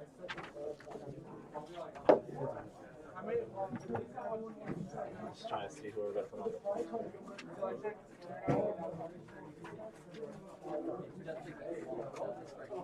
It's 1, 4, 2, 3. Oh yeah, that makes sense. Curtis and Isles haven't been yet. So, and then Isles is playing Numeron Eldlich. Oh, perfect. All right, top 16. I want to first say thank you to everybody coming out today for accepting your invitations. It has been a fun tournament to watch, one that I wish I could even played in because it looked very competitive. Your top 4 players are Curtis, David Isles, Daniel Ramirez, and Dale Carter. So congratulations to the top 4. We'll go ahead and start playing it out. On feature, you'll have David Isles versus Curtis, and then Daniel Ramirez versus Dale Carter. Thank you. See, I was talking about Dale and Daniel.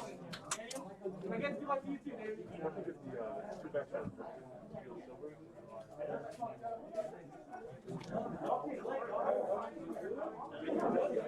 Yep.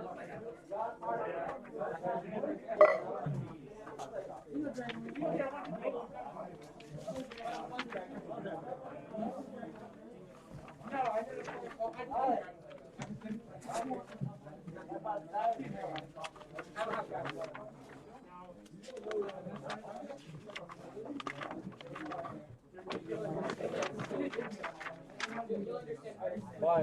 Yeah. The top 4 goes 0, 1, 2, 3. So when time is called, if we're going to try to say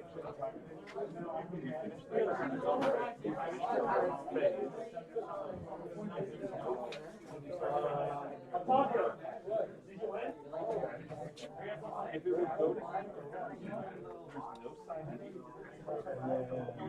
I'll give us a point. Sebastian and Brendan. Sebastian and Brendan. And then Brendan, that is 0, 1, 2, 3 that you start. Davio, You want to do Oh, did you win for this? The last match? Yeah, Brendan won. Standard would do that. Yeah. 7. You're playing for two. Yeah, standard time rules. So just if you need to time. If you go into time, you transfer a winner. Oh, yeah. Single elimination. The only difference is there can't be. Okay. So if there is a draw, then they have your having check.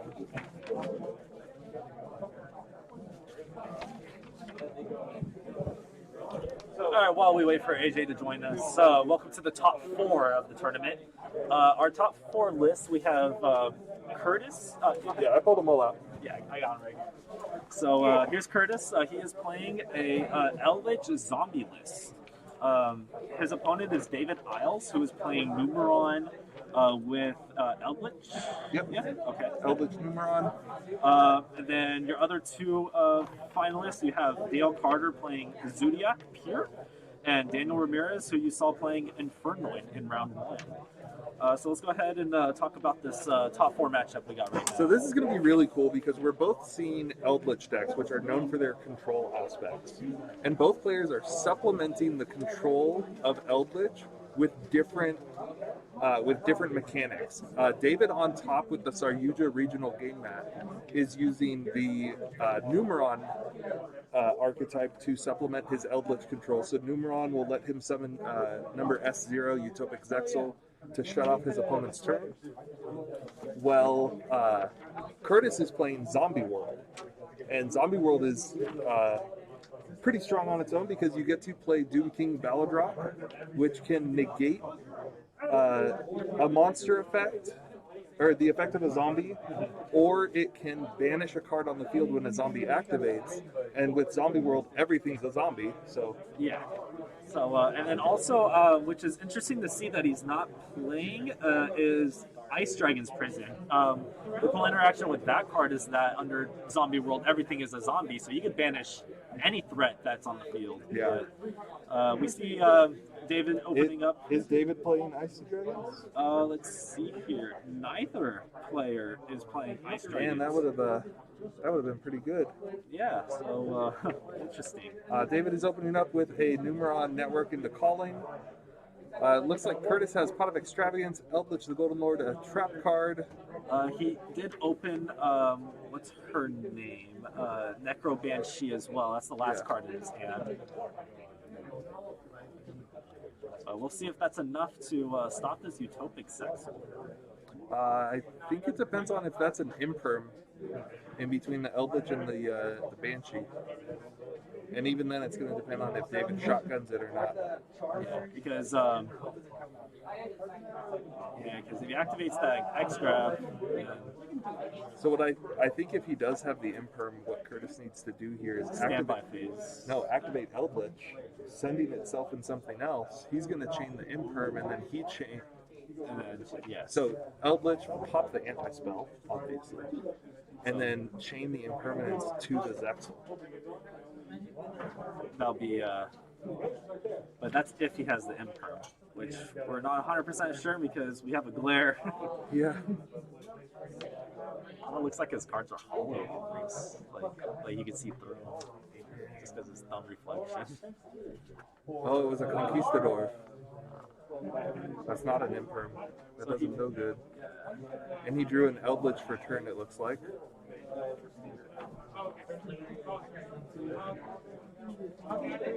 So this is going to be really rough for Curtis to come back from because I'm almost positive that those other 2 traps from David are going to be a combo of Eldlixir and a Golden Land trap. And he doesn't chain the Zexal. Which was good for him. I think he's respecting Gamma. Never mind, he's not. Well, he respected Imperm. Yeah.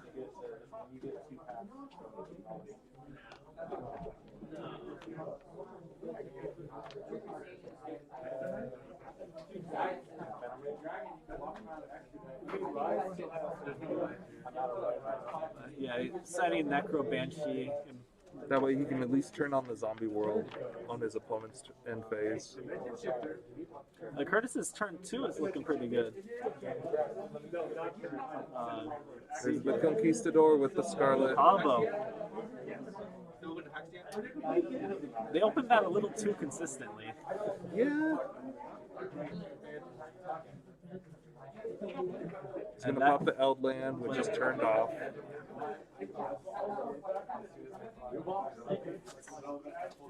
I don't know. I feel like Zexal would have been balanced if it said neither player can activate cards or effects for the rest of the turn. Yeah. Like that would have made it okay. You know, Zexal just says we both skip this turn. Yep. But nope. Oh wow. Talk about overkill. Yeah, that's not nice.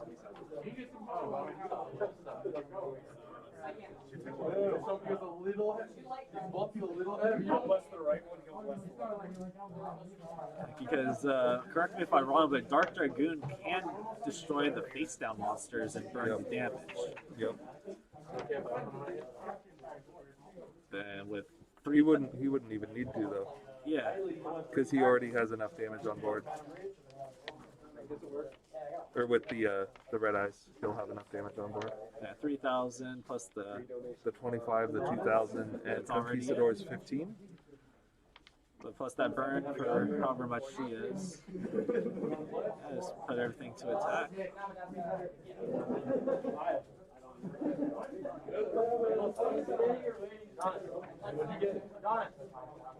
Yeah, I know Conquistador is at least 500, and everything else adds up to 75.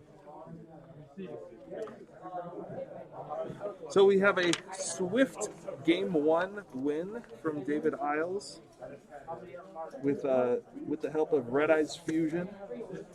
Imagine if Curtis did not out the anti-spell, and the Red Eyes Fusion would have just been set. I know. So from David Isles, we see in his side deck we have some Sanctums with the Sight and Lancios, Cosmic Cyclones, the Gamma package, Pancratops, and a copy of Harpy's Feather Duster. So, and then go ahead. Curtis has evenly matched Lancia, Pancratops, Feather Duster, Cosmic Cyclone, Solemn Judgment, and Red Reboot.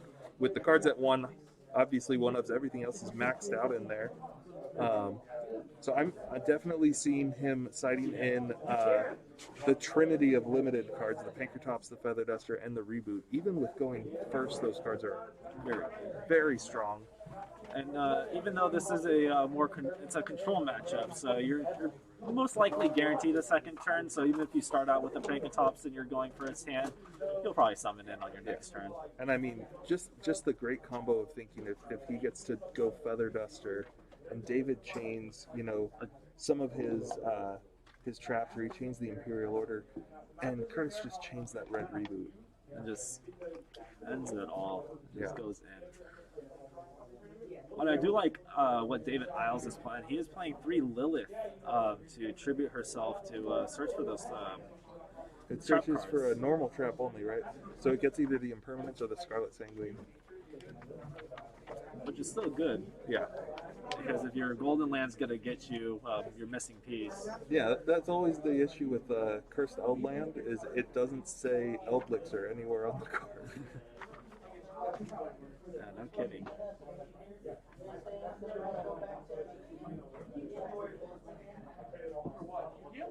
Alrighty. Looks like we're about to start. This will definitely be a cool start to this Game 2. I'm guessing that Curtis is going to be going first. His deck likes to do that. I wish he was playing Rivalry of Warlords, since he does play Zombie World. Like everything a zombie. Yeah.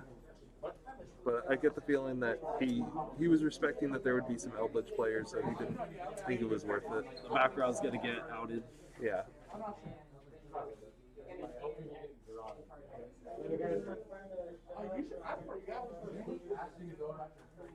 very interesting to see anti-spell in the main deck, because that's something new that I haven't seen yet from the Eldlich decks. Yeah.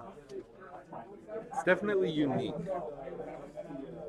How would you feel about that with this deck? Do you think that that'll catch more popularity going on with the format, especially with what we've seen so far? I think it is possible. Going into this format, spells are really powerful. You have the Infernoid deck, which we didn't see any of today, but it does play like 10 equipped spells plus all the searchers. So it has around 20 equipped spell cards. You have Dinosaur, which does actually play a good number of spells that all have to go off. So anti-spell could pick up a lot of play. The only thing it really isn't that great against is Dragon Link. But even then, I mean, it does enough. Yeah, you do get to like stop like the boot sector or and the Divine Lance. Exactly, but quick launch, but you're usually chaining that. Yeah.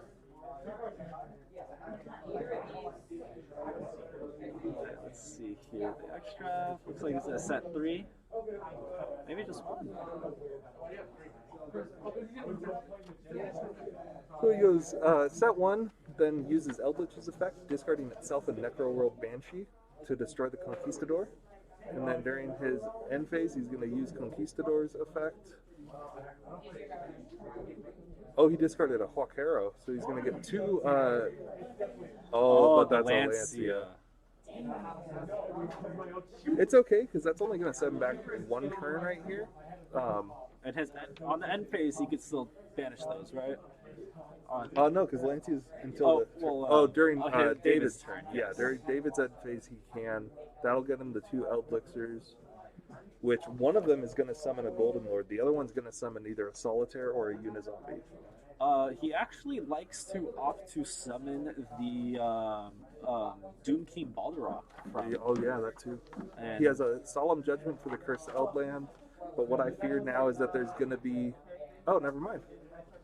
That's the last of David's cards. And it's another Judgment. Oh. That hurts. And there it is, a handshake.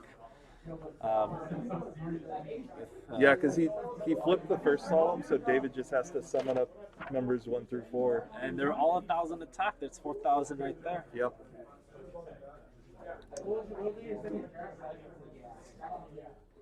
So that was just a rough opening for Curtis, because he had a playable hand, but that Lancia just completely shut him down. Yeah. And sometimes that's just how Yu-Gi-Oh is. Yeah. So the real question now, with David moving on to the finals, his potential opponents are either Daniel Ramirez, who he had just played in round 4, or Dale Carter playing Zodiacs. And who was the winner between Daniel Ramirez and They're David? still playing. They're playing right next to him on the edge of the camera there. I meant the round 4 between David Isles. David Isles won. Against Daniel's Infernoid. Right, with the anti-spell fragrance. Ah. So that anti-spell is really coming in clutch. We'll have to see if it carries David to a win. Yeah, because even against Dale's list spell cards, he does max out on Pot of Desires, Tenki, plays 2 Avarice, Book of Moon, which is gaining popularity, Monster Reborn, Barrage, and Chalice. And the Chalice, which is there for the Zexal. Yes. So we'll see how he takes care of the anti-spell, that's for sure. Yeah. But Dale is main decking Alpha Master of the Beast, so that itself can run over the Zexal. I feel like what's going to be... So, depending on what David goes up against next round, if he plays against Ramirez, he's going to need the anti-spell, or he's going to need to open the Zexal. Definitely. If he plays up against Dale, I think what he really just needs is the anti-spell.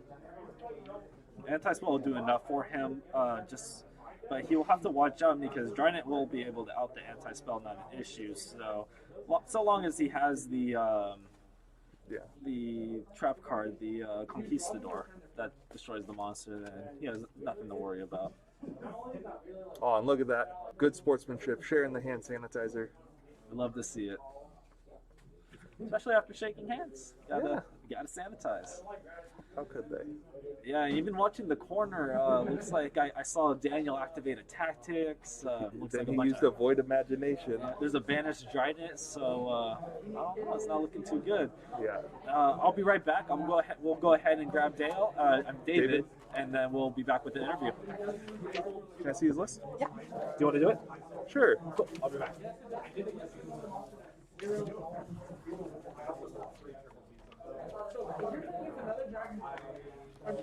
All right, so we're going to get David Isles in here for an interview. If I remember correctly, David actually finished the Swiss rounds undefeated. He went 4-0 in the Swiss rounds. We're going to go ahead and talk to him about those rounds. And then after we talk about those rounds, we'll just talk about how he feels about going into the finals depending on his matchup.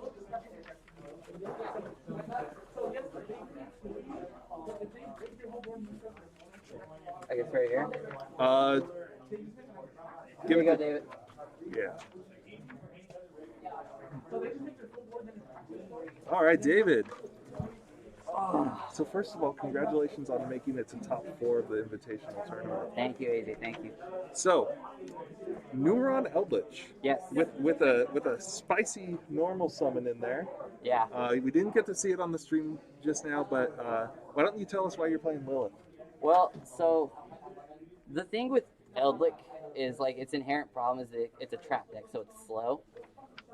You have to have the Golden Lord to have it. So the main thinking of Lilith is instead of playing 3 Sanguines, I get to play 6 copies. Yeah. What's also cool about her is you can resolve her and Network in the same turn because she takes herself off the field. I like that. That's pretty good. So we know why you're playing this deck. Numeron Eldlich, it's consistent. It does the job. Yeah. Right? How do you feel about your potential matchups going into the finals? So right now, Dale Carter and Daniel are playing right now. Yep. I gotta say, I'm pretty scared of both. I did beat Daniel in the last round of Swiss, but he was playing Noise, which is a tough matchup, just because of how aggressive that deck can be, and it also has a deck full of DD Crows and a deck that's relying on my graveyard, right? Yeah. So somehow I managed to get that one the first time. So it's possible. And then Dale is playing, I believe, a pure version of Zodiac. Yeah, he's playing Pure Zodiac, which just got the huge boost from Divine Arsenal Zeus, Yes. which, that's a scary card. That card's good too. You know. So I did lose to Dale at the last Friday night locals here at Area 51. So it's possible for me to lose that match, but I feel good. The deck's doing what it needs to do. It can OTK with Numerons, it can stop cards with Zexal.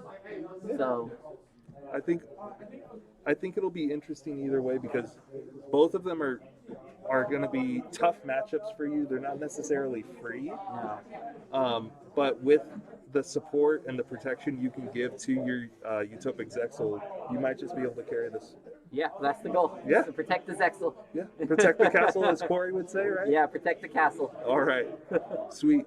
So, you went undefeated in Swiss, right? Yes. All right, so what were your matchups throughout the day? We know that you played against Zodiac and you played against, or no, you didn't play against Dale. You played against Daniel, so you played against Infernoid. What else? I played against Adrian's Invoke Dogma round 1. Okay. That was an intense game. I took it in game 3. Round 2, I played against Goki. Obi's Goki, which was scary. That deck has I won game 1 with Zexal, right? As Zexal will do. Yeah. Game 2, I was able to establish a Dragoon.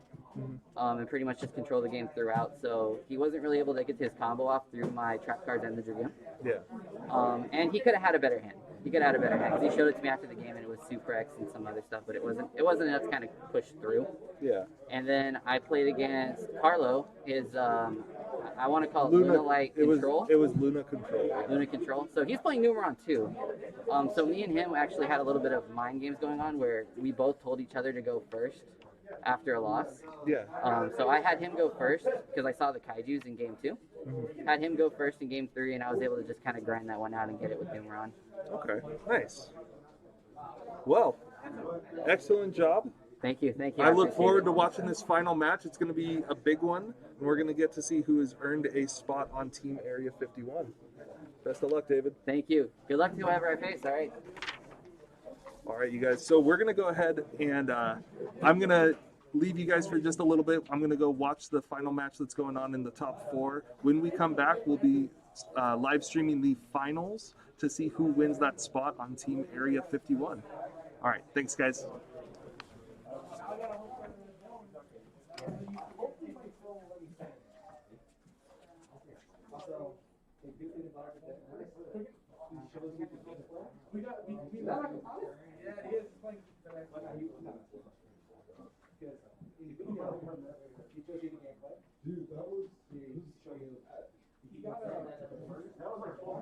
They had a fumble on we fumbled them on the floor. We could have moved the like the 2. We just couldn't move it. No, he was out. He was out. Also, they had a red where they put it saying he just crossed the rim. I don't know. The replay looked like it wasn't.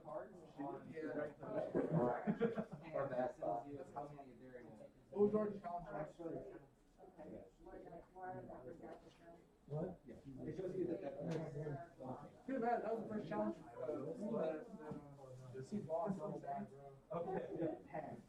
It was that. I felt like it should have been short. That's why. We can't just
All right. We're playing this game. Okay.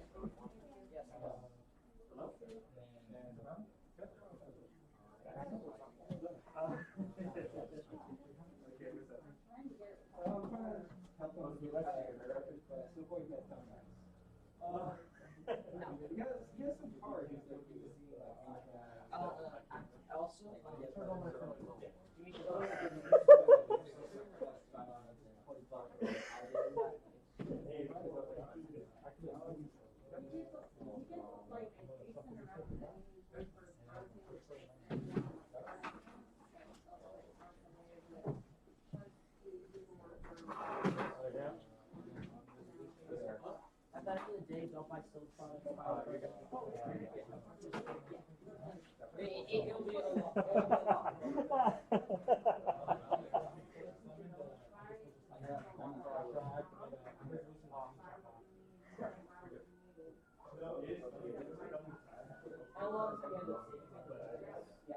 was just kind of like talking like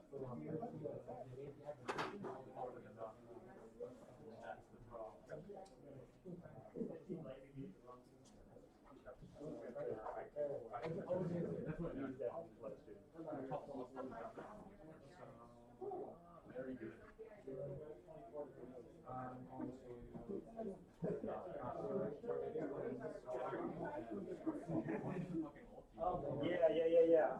He bounced. I thought, yeah, they corrected that. For some reason, I thought I was just thinking about something else and I can have it put it back. But yeah, they corrected that. It's special summon for that. So Yeah. okay, Sergey's the devolution. No, it was at the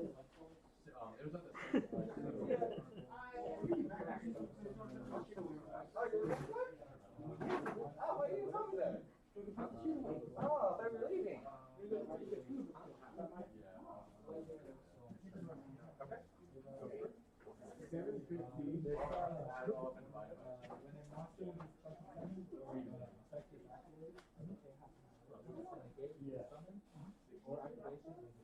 Got it. So because it's destroyed, I get to get unchained monster from my graveyard.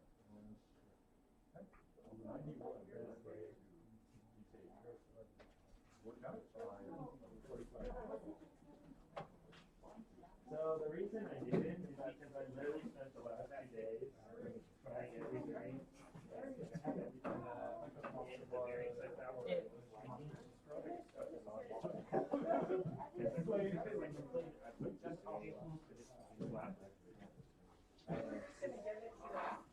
I mean, one of them made top 4. If you want.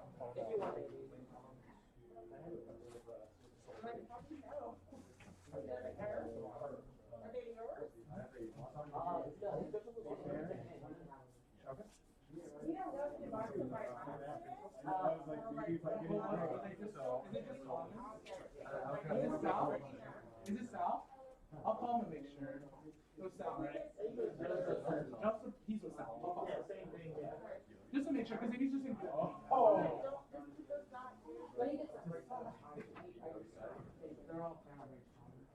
Yeah, it all comes. I'm sure Sal doesn't care, but I'll just make. I'll just call him and make sure. Yeah, I'm sure they've opened boxes. Which ones I want to go first?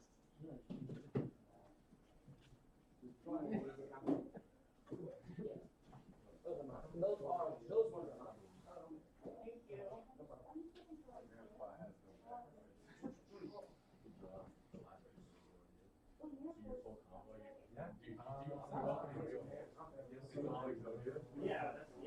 If they're all common, I'm sure he doesn't care. They're all common, right? Huh? Yeah, then I'm sure he can have it. If not, I will give him. Oh, yeah. So cool. So I'll replace it.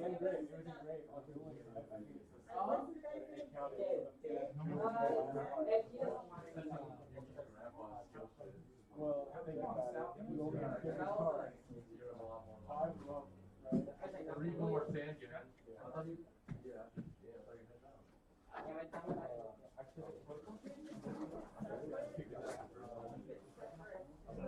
One thing about the job I thought, the reason why I don't like it is because you have that lasts until the board is yeah, so if you pop on there, that's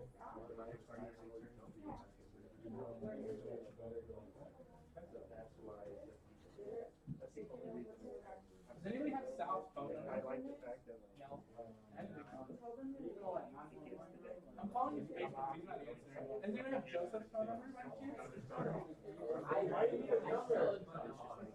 Because Joseph left the phone cards on the table and he wants to know who has it. They're like comments. They're comments. But it's like a huge stack and I'm saying, those ones.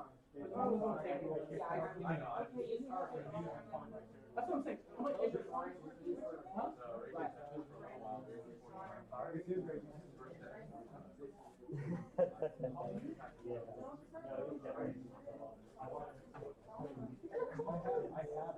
Oh, that's what I'm saying. It's fine. Like, oh, okay. Honestly, it's okay. He For worst case, I'll play some and it's not a big deal. He just texted me. It's fine. Yeah, so you can have it. Yeah. No, he said it's fine. Okay.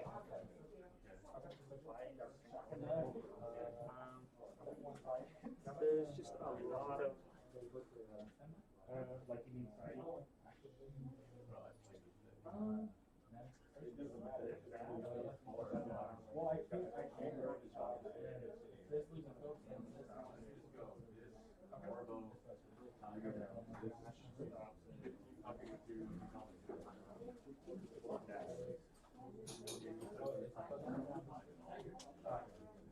no, because like you sidestep it.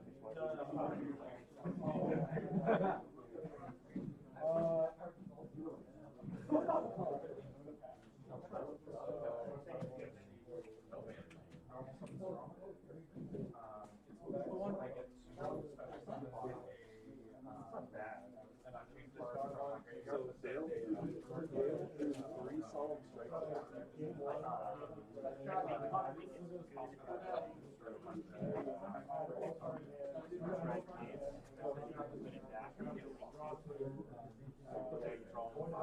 That's a weird mouse. I don't even fuck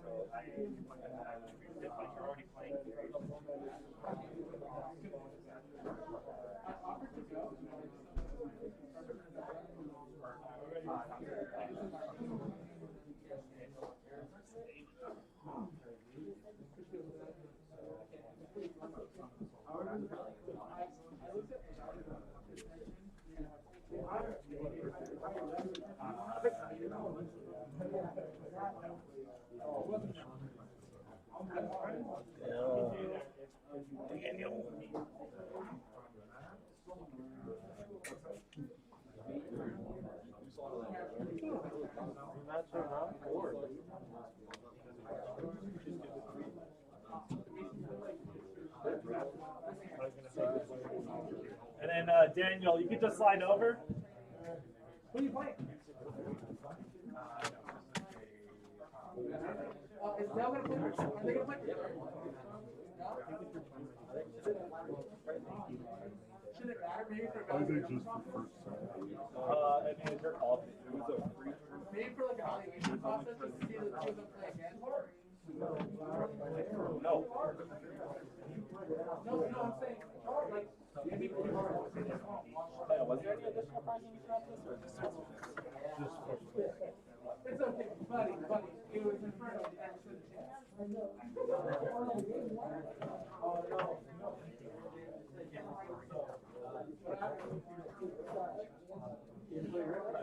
It's cooking.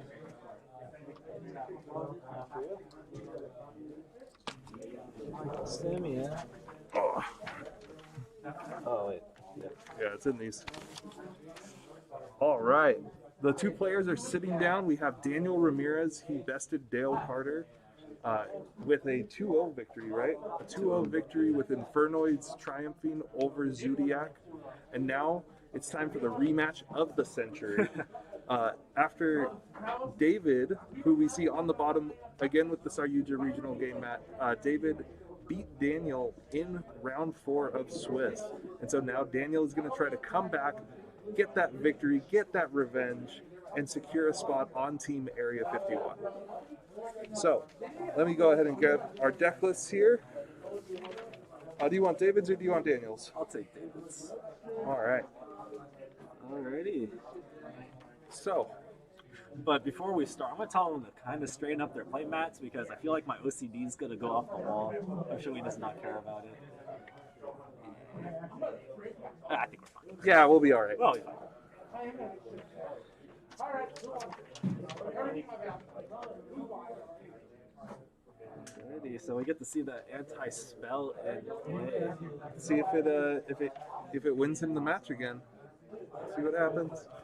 Yeah, I didn't get to see much of their round 4 matchup, so I'm not sure if Anti-Spell played a huge role into their match. That's what ended the match. That's what ended it? That's okay. Yeah. Daniel had a handful of spells, and yeah. Anti-Spell did it. Alright. Rolling to see who goes first. I can't tell. Yep. I think Daniel just signified that he would go, that he won the dice roll, but I didn't see what he was signifying for his choice. So I see an Imperm in order opened. He's going first. He activates Vanishment, discarding, is that a Tondal or a Sajet? That's the, or Seismus? Samos? Samos is, or Banishment is going to add, did he add Feast or Imagination? Feast. Alright, so we all know Void Feast is the Infernoid trap card. He's going to get to send that Void Vanishment from the field to the graveyard. And once he does that, he's going to summon up 3 Infernoids whose combined level is 8. So typically what you do is you summon up the level 6, which is the Sitsemos, along with 2 Decatrons. The Decatrons are going to send Onunku and Deviati to copy their negation effects for spells or spell traps and monsters. During the end phase, Isles is going to activate Numeron Wall to put up the network in hopes of getting to call out his 4 Numeron monsters. Yeah, definitely doing it on the end phase so you don't have to draw into a card that you can search. Yeah. So we're seeing a standby phase Feast. And David also turned off his Imperm in hand by doing the Numeron Wall. He did. So that's going to hurt because each of those Decatrons is going to respectively send the Onunku and Deviati. So he's going to get to copy things. I can't remember. One of them negates spells, one negates monsters, but I know that they can negate card effects, which means that he can negate that Numeron network. Ah.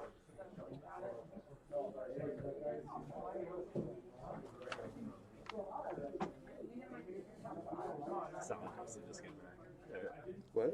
I was like, Saladosa just came back for their comments. Oh.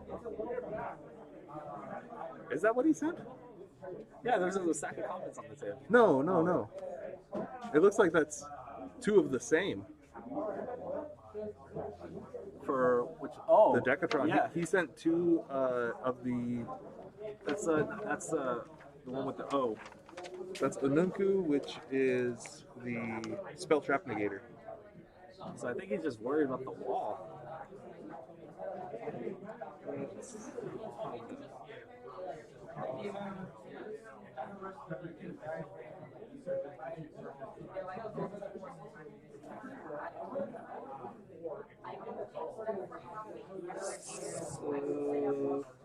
Yeah, Nuku is negate spell or trap.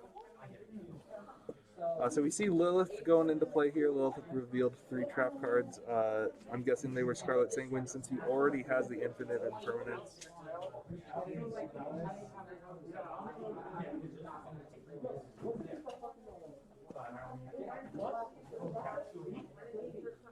And then to top it all off, after he resolves the network, he has Imperial Order in hand. But I think he's going to use the deck to try and negate them. Yeah. But you have to pay the cost.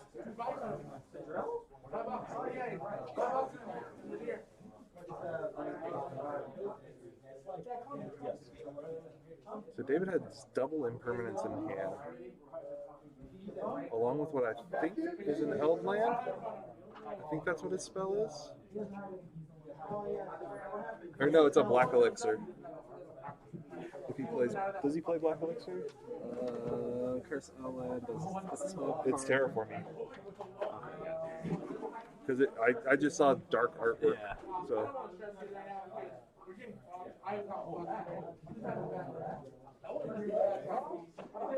Besides the Imperm Order. It's a lot of back row set. But at the same time, I feel like Daniel is in a winning position for game 1. Even with that back row, because if there is a Scarlet there, there's only one of them.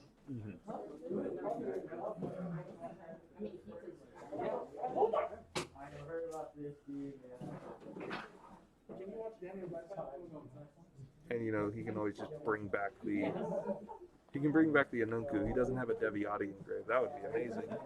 Very Summon Deviati, activate effect, blow up the field. He chains the Imperm. He chains Deviati, or he chains the Sight Samas to tribute in DD Crow. Said he's going to banish a Decatron to summon Patruela. And Patruela lets him MST something. He's going to target the middle card, which is an infinite impermanence. Which is going to negate the other. It's going to negate the Sight Semos. And Sight Semos is...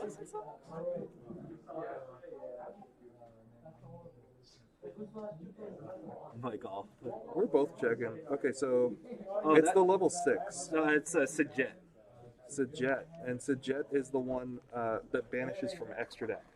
That's why. Yes. Because if it battles, then he can get rid of the Zexal right away. Oh,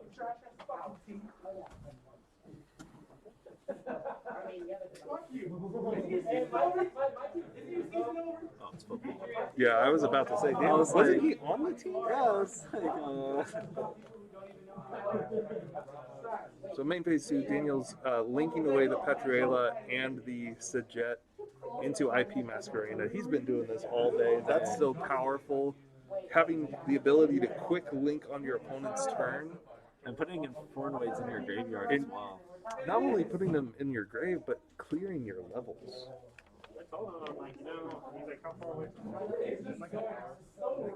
We see another Void Vanishment. This one is going to get the Imagination. But it is in the Imperm column, so it's going to get negated. Because he did activate it on the other monster. So we should probably make that known if he's not catching it.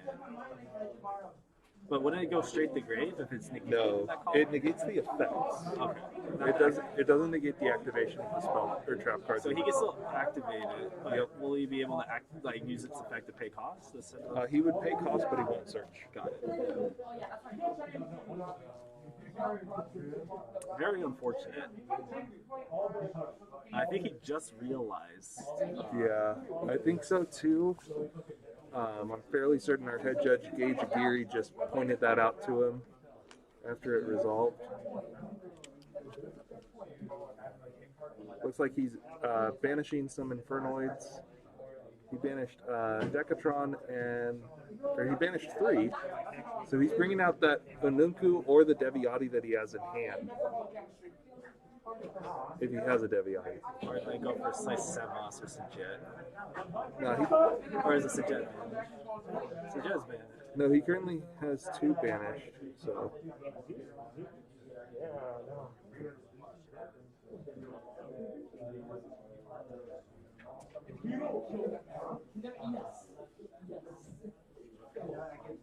Yeah, he banished 3 for the Anunku.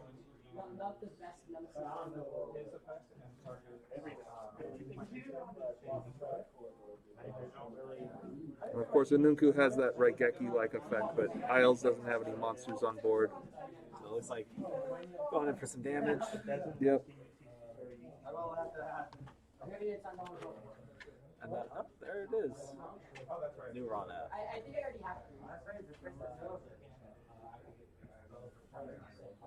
There's the copy of Sanguine on the IP attack.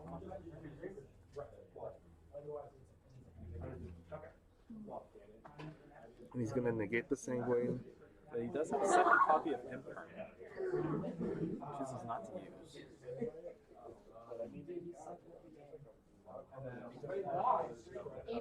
Oh, and it doesn't even matter because whenever Infernoids negate, they banish. So it banished the Scarlet outright. He doesn't even get to search for a Golden Land card. That's too good. Very powerful. So we know Isle still has that Imperial Order, and he has another Impermanence face down.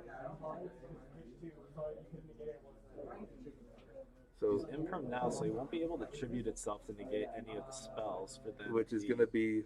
The network will then be live. So it's going to be So here's the interesting thing that's going to happen. He's going to put up numbers 1 through 4. Or that's what I think he's going to do. If he puts up 1 through 4, potentially he could out the monster, and then he could. Well, he still takes the damage, and Anunku has 3,000 attack, and he already took 3,000. I don't think he'll be able to. I think he'll be. Well, wait, the Anunku's in graveyard now. Yeah, so he tributed the Anunku to negate the network, even though it got negated, so that Isles is forced to go into a Utopic Zexal here. Got it. Because now Isles just has the Imperial Order. So we're going to see 3,000 swing here to even out the life points, if my math is correct. Yeah. Looks like that's on Daniel's calculator as well. Yeah, so we're both at 5,000. Because the Xyz, they have to battle a monster for them to gain the attack. They have to battle a monster to double. So now we're going to see the Utopic Zexal. Daniel's still able to come back and summon his Infernoid monsters, though, because they aren't activated effects. I don't think Daniel's ever read Utopic Zexal. Like, even back when Daniel was very active in the game, that card wasn't played. Yeah, I mean, it was played a few years back in the that Lightsworn build. Yeah, but that was really hard to come by. Yes. And most Lightsworn players didn't even play that variant.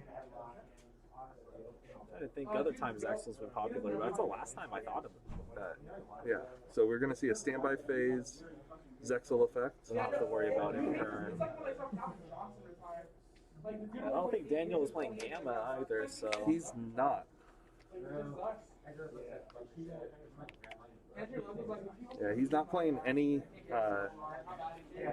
hand traps at all, so that his Monster Gate and his Reasoning can always hit their marks.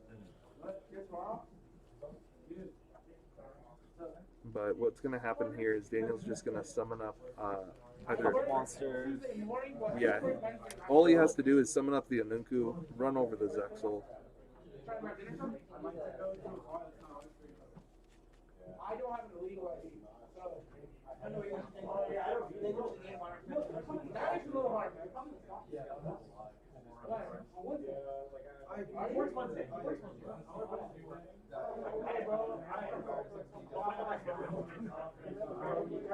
I think he's thinking about banishing 2 or 3 now.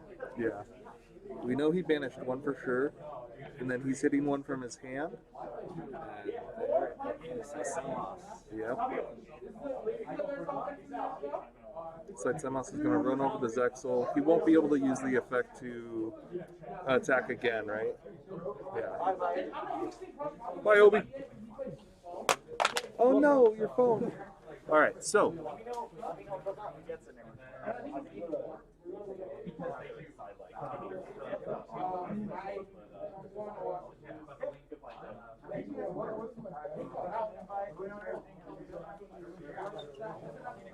So it looks like David just passed. So I did this much. How many callings does he play? Numeron calling, he plays 2. Oh, he already used both callings because the first one got negated. Are you out of here? What's up? Oh, we could try to squeeze you in. Yeah. Well, I'm back. All right, so we're about to get a special guest commentator as well. We're going to get Thomas Brower, who was playing Dinosaurs. If he could get himself through the gate. Yeah, I could scoot. Yeah, we could get him. Yeah, we can get him right here. Yeah. Come on in, TJ. All right, so Daniel activated Pot of Extravagance. David chained that Imperial Order. Now we're going to see what happens next. We got the Sidesemos attacking directly. 26. Swift 26. That's going to drop David down to 2,400. I'm just looking at Daniel's clock right there. 50 to 24. Oh, yeah. So he's just one swing away. And David loses 700. Yeah, he loses 700, but I don't think they calculated. Oh, maybe that was calculated with the 24. I'm not so we're at 50 to 17. He's activating Eldlich effect to pop the Sight Semos. Now we'll see here, Daniel's going to chain the Sight Semos effect to banish that Eldlich. Yep, there we go. And that was a Huaquero that David sent to graveyard, so he can use the Huaquero to put up another Scarlet, but that's only going to do so much for him, because now David is going to be at 1,000 life points going into Daniel's turn. What game is this? This is game 1. Yeah. A long game. Eldlich is insane for like the going second to send like, and then plussing off your non-tap cards like. You gotta speak up a little, buddy. Oh, like for like it being a controlled deck, like Eldlich is insane. Like going second, just for like that ability to like pitch cards That you like, don't need. Pitch cards you don't need to like help break boards and then plus off of them in the end phase. Like you love to see it. It's one of the best control decks for sure that we've seen. Its grind game is insane too. Like everything just like replaces itself, or like it just does something. Like it just does so much as an engine. Yeah, looks like we got him down to 1,000 life points now. Oh yeah. Okay. I was just about to text Gage and say, hey, update life points.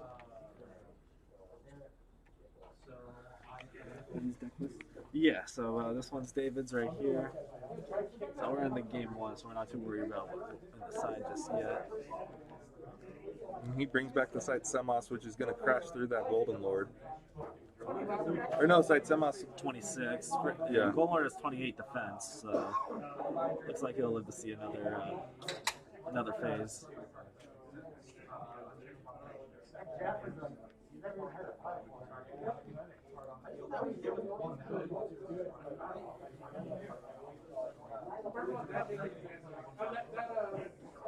Still attacks.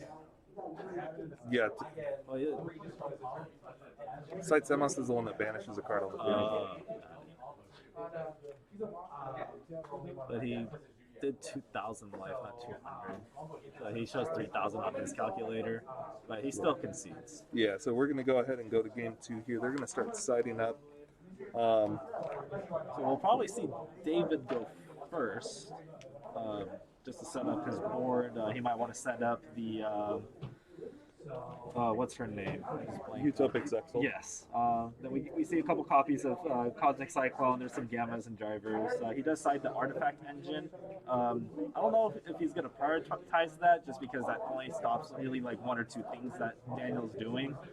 But he looks like he does get to like IP fast enough in most of his matches, so he might send in the Sice, especially with the Lancias too, being able to tribute those with the Sanctums. That might be something that we'll see.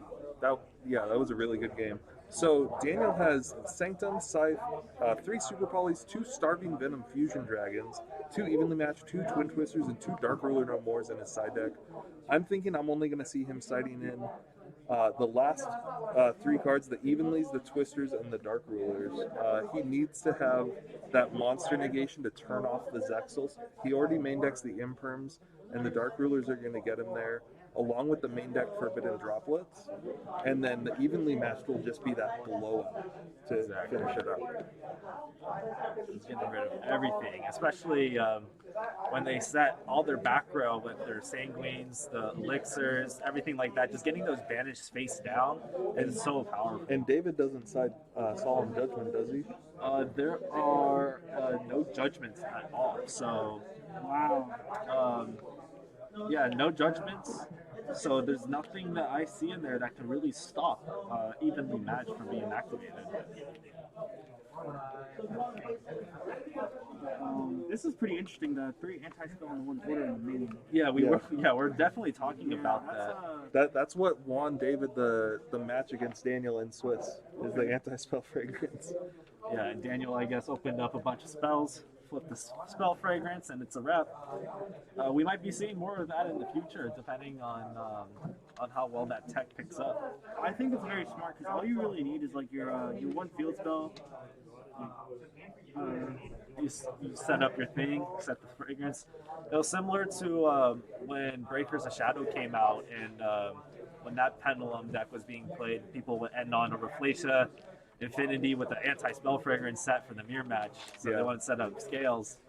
And that's It's insane. Those are the good old days. Good old days. Like even going back further with the floodgates that hurt yourself.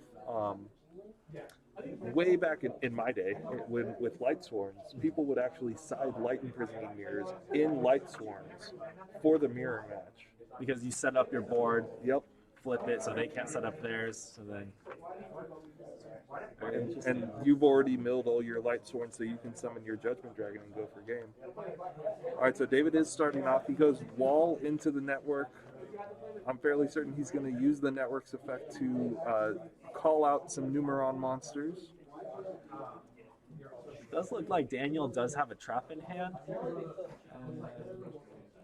Oh no, Daniel went first. Oh, and just passed. Yeah, David opted to let Daniel go first, so David end phase Numeron walled.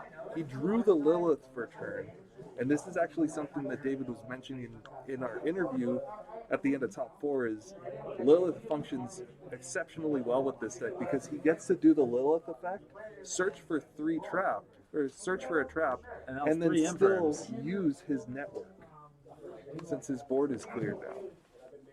That is too powerful. So he adds an Imperm and sets up the Zexal. The real question is he going to go for Zexal? Is he going to go for Megaclops? What is he going to do? I think that that definitely is interesting because going up against Infernoid, the only thing that... How can Infernoid out the Megaclops? You have to use your spells. So... You have to use the Droplet, the Imperm, the Dark Ruler, Okay. or Lair of Darkness. And it depends if he even sided in those cards. Well, he main decks the Droplet and 1 Dark Ruler. But we're seeing the Utopic Zexal. So we don't have to worry about... Yeah. We know there's at least 1 Impermanence face down. Knowing David's luck, he has the Conquistador and the Scarlet Sanguine. He standby phases, and it does not get impermed or gammed. But again, it's going to be just like with the last game, where even under Utopic Zexal, Daniel can still clear away the Zexal. But it doesn't look like he has any monsters in hand. No, he drew... I see 1 Infernoid. That's not good. Oh no, there's a Petrulia. Oh, he gets a big one. That's Semos, right? It's either Semos or Sajet. Might be Sajet. We'll see based on how this goes.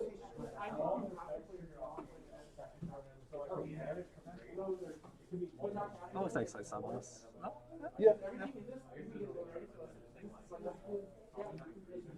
There's the other one, which is... Does he play a Tonodel or no? He does play a Tondel. He plays 1. No, that's not a Tondel. No.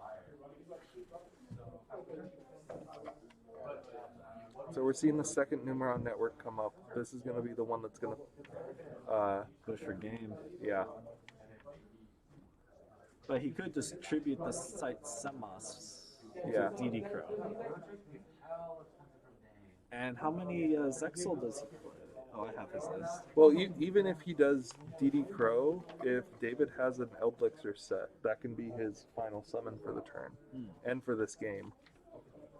He is going for numbers 1 through 4. He called them out with his Numeron network.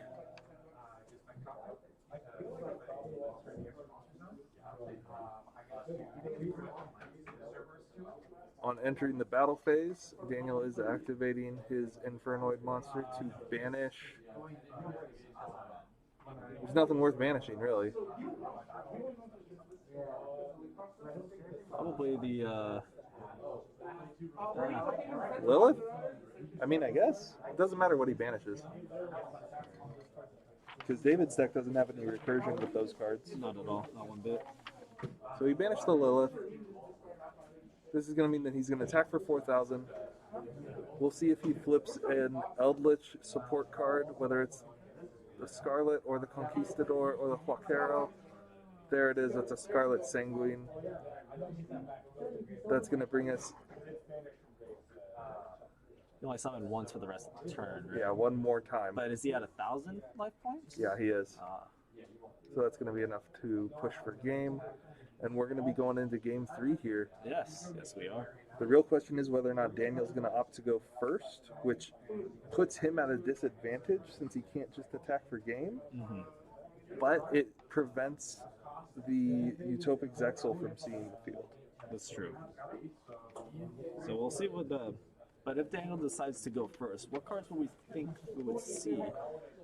I can see him putting in the... he might put in that Starving Venom and Super Poly package to combo with the Lair of Darkness. In case the network does come up, he can just Super Poly them away. That's true.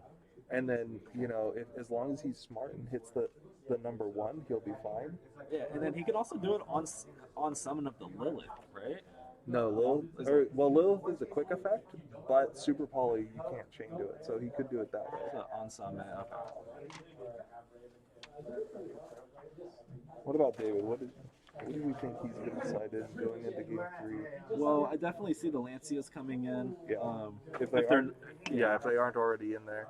Cosmic Cyclone for sure, just to get rid of the imagination, things like that. Or if he even sets up Void Feast, he can get rid of that on the end phase. See you, TJ. Bye. There goes TJ's future. Well, we're just saying bye on the camera, You were. It was kind of funny. Yeah, it's good. It's good. You gotta get your nap time here. You getting that Tesla money though. The Tesla hours and the Tesla money.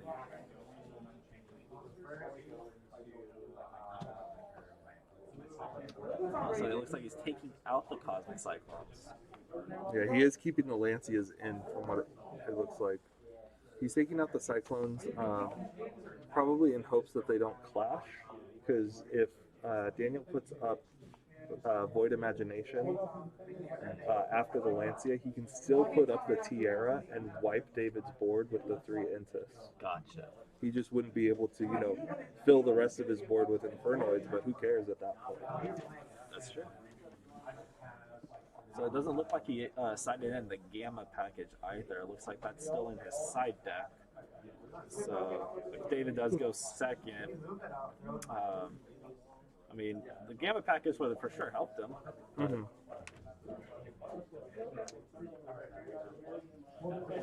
And again, being so unsure if you're going first or second might stop you from putting in those the Gammas. Yeah.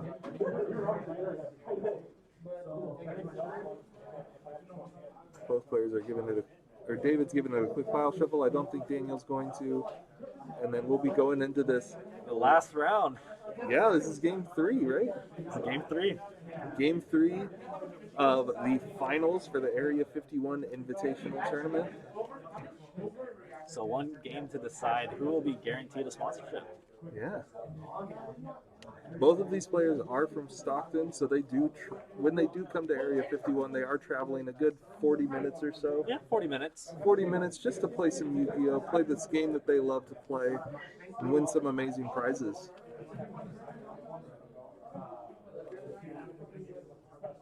All right, one fist bump for best of luck.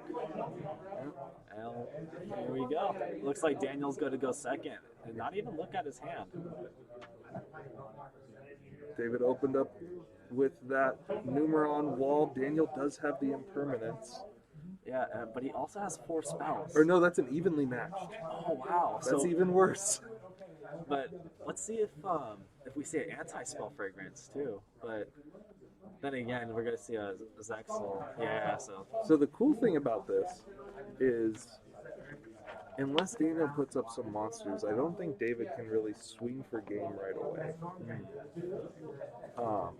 So what we might see is David puts up his Zexal board along with some Eldlich cards, and then on David's turn, he's going to run into that evenly matched.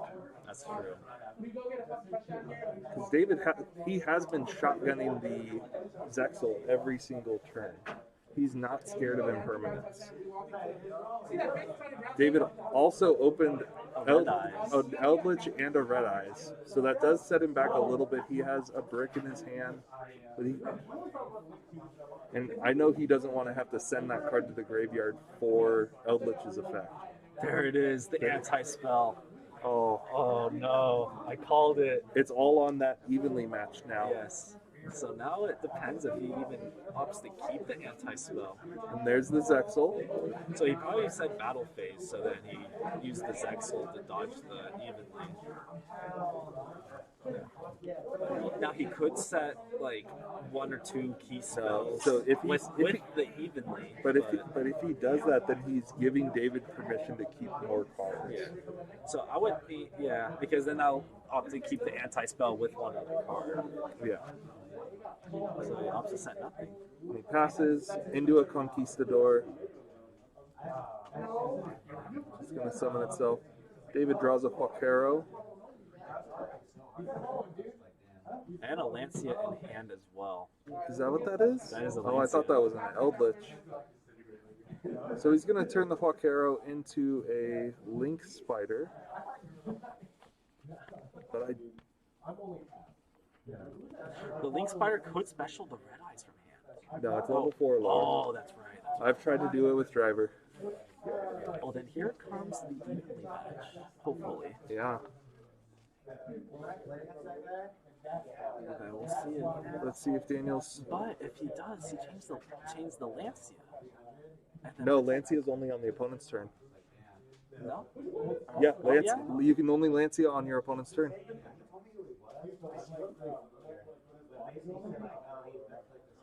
So the anti-spell's gone. So he keeps... Wait. Oh, he keeps the wall. He kept the network. Oh, there we go. There we go. We're at the 40. 31-7. Come back. So is he going to make the Infinite? Does he only play one of those? One Zexal? One Zexal. So yeah, so he's going to make the Infinitrack here. I don't see him going into, or he, oh no, he can't make a Predator Plant and play.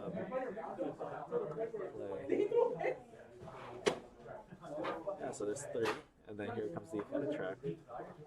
Alright, now let's see if Daniel has the out to the Infinitrack. He does have 5 spells in hand. He might, no, I don't think he has another anti-spell. That would be very interesting if he does. So how much damage was that? What is it? So that was a 2,000 plus the Link Spider, which is 1,000. Yeah, so we're at 5,000 to 8,000. There's a Huaquero set. Daniel has 5 spells in hand. This might be the last turn of this tournament. And that was Are we gonna? Imagination. We're gonna see the shotgun Lancia. But now he could get to Tierra. It looks like he can get to Tierra, but he won't be able to use it to its full. He won't be able to out the Megaclops. But he can put up a board. And that's what we're most worried about. So if Daniel has Droplets or Dark Ruler no more, he's definitely still in this game. But he has to have one of those 2 outs to the Megaclops.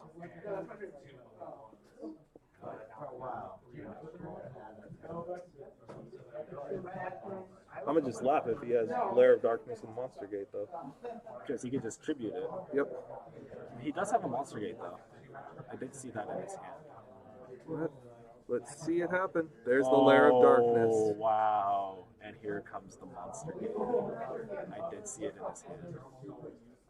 I'm like 90% sure he has. Yeah, I see the Monster Gate right now.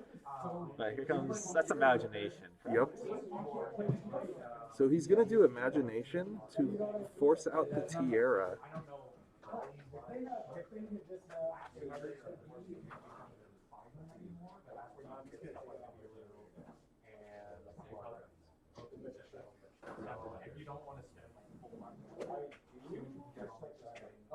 Let's see how much he's doing the Infernoids he sent.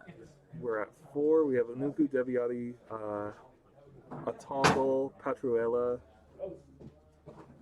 and either Sajet or Sight Samas. It's one of the big ones. One of the big ones. And he might be getting Antra or Decatron as well. There's Harmadic. I think he's just getting completely set up Yeah, for he next just- turn because he knows depending on he knows that his monster gate is going to turn into one of the other level 10s. That's why he didn't send any Decatrons, so he'll be able to see that. And now he's going to get to, since he sent 6.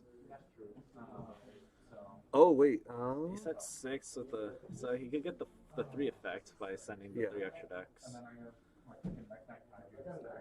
he's going to send up Intis for the back row, Omega, and another Tiara. Yeah, the Tiara is just for the name. Yeah. The Intis is going to pop the Huaquero. If he's smart, he's going to use Omega to put back the Huaquero. Ah. Since Huaquero is only during the end phase. Or actually, no, the Huaquero can't even trigger this turn.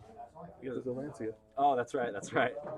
And is that, what card's that? That's the monster gate, Oh, tributing yeah, the Mega Clops.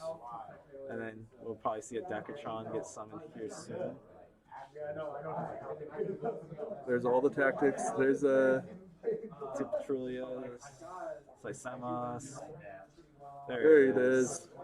Just in time before any of the big names got milled off. That could have been really bad. If he gets into the Decatron without any Noids left in deck. And for no negates, there it is. The Spell Trap negate. Yep. But he did use both callings, so.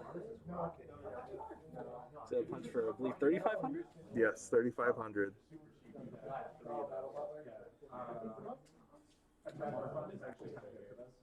Only imagine if he just kept the anti-spell.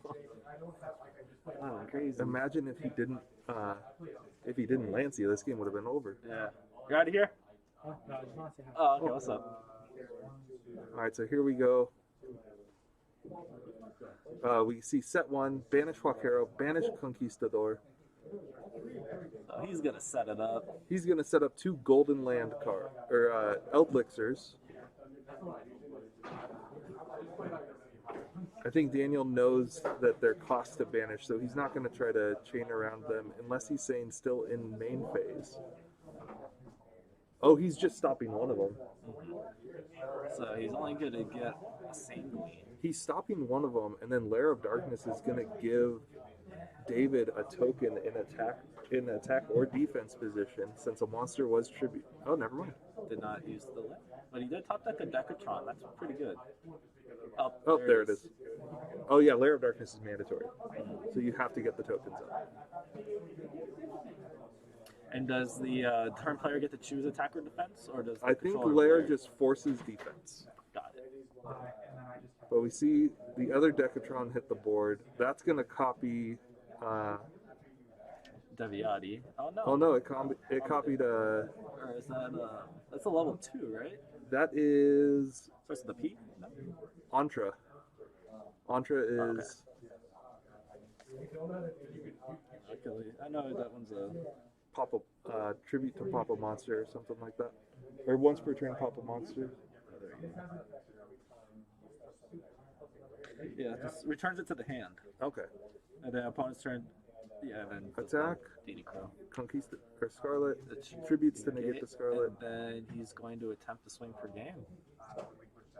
Because that would have been 7,000. No, he didn't have it. He didn't have enough levels open to attack for game, so he had to just attack with the Decatron and the Tiara. So, Got it. So he took 7,000. Decatron's 500.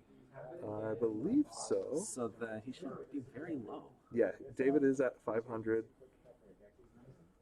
All David has is an Ash There it Blossom is. and a Red Eyes, and that's it. We have Daniel Ramirez with Infernoid that has earned his sponsorship for Area 51. All right. So I'm going to go ahead and I'll let you do the interview. No, I talked to him before. You can do it this Then time. it'll be my turn. All right, we'll be right back with the winner of the Invitational. And Besides, see you it's soon. your team. Yeah, that's true. We'll get His team. Yeah, we'll get David in here too.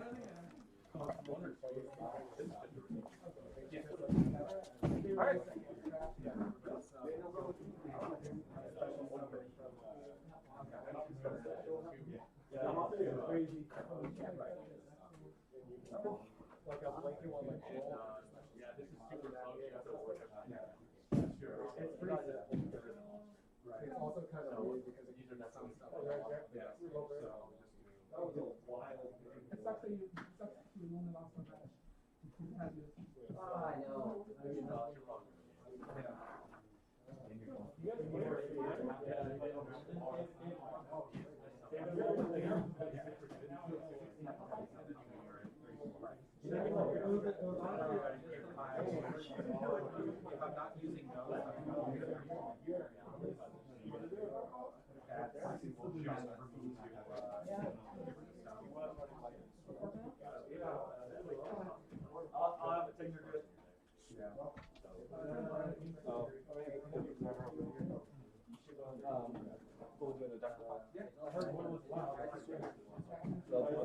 final interview with him. Do you want to be in an interview? I'll be there quick, and then we'll do his thing, and then.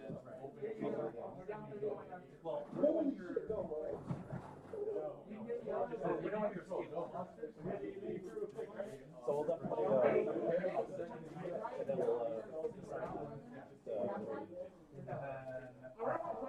I just thought like watching everything. It's gonna be a fun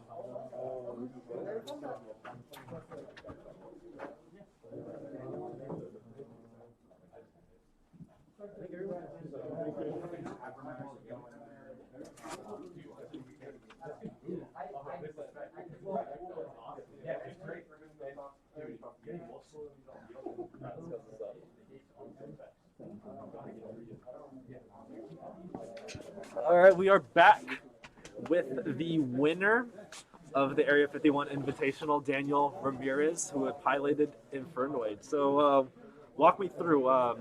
I wasn't here for the last interview, so I'm not sure what questions were asked, but why did you choose Infernoid for this this event? I think it's one of the decks that nobody was really prepared for. I was telling AJ that in the last interview after round one.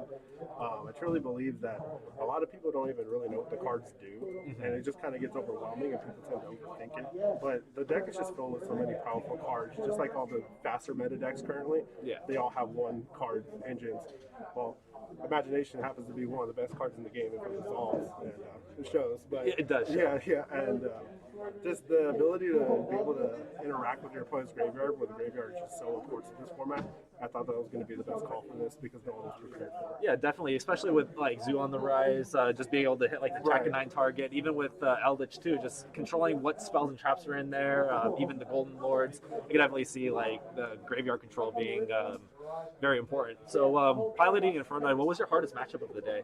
Because you only had one loss, and that was to David in round 4. Right. But you did come back to beat him in finals. I got a revenge game. Right? Yeah, you got your revenge. But throughout the tournament, you know, there's times where we lose to a deck where like that's not really a problem deck, but we win against ones that are a problem decks. So walk me through what was their hardest matchup of the day? Let's see. What did I play round 1?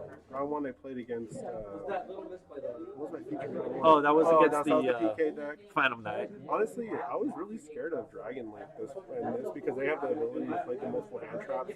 I chose not to play Gamma because I wanted my deck to be as consistent as possible.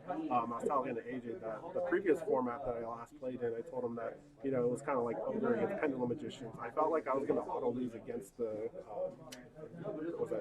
the Dragon Link deck no matter what if I lost the die roll, so I might as well just play better cards if I do get a chance to play. Yeah. But I was definitely scared of that deck. I definitely think Zoo was probably my harder matchup today because he plays a lot of cards that actually interact with my cards.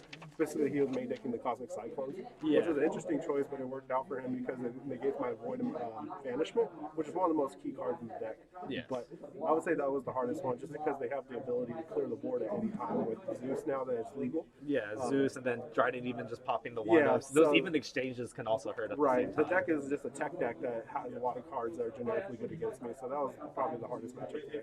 And then just the last question, I guess this could be a two-question. I didn't see Artifact Lancia in your side deck, which was interesting because that was one of the more popular cards. So A, I want to ask about that, and 2, are there going to be any changes that you think taking forward, like with your side deck, extra deck, things like that? Definitely a couple things in my extra deck. Before the tournament, I forgot to put the Blockbuster Link 3 in my extra deck. And that's that's very important.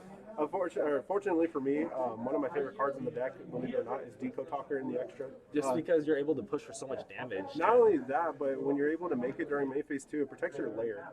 So people can't get your layer is your win condition. If layer sticks on the board and you have Monster Gate in your hand, you're good going to win because it breaks every board in this format. As we saw in the finals. Right, and so it helped. He actually does a lot during it, and no one really thinks about that either. Like countless throughout the whole day, people just let me resolve layer, and I just monster game to get rid of them. Yeah, I remember playing Orcus and having like a Galatea counter trap layer activates. I'm like, yeah, sure. And Monster Gate tributes my Galatea. I'm like, yeah, I lose because now my counter trap's off, and then now you control my graveyard, and that's the wrap. Yeah. Yeah, so I definitely think that's just one of the biggest things about the deck, especially because it has such a powerful card like that in the main deck.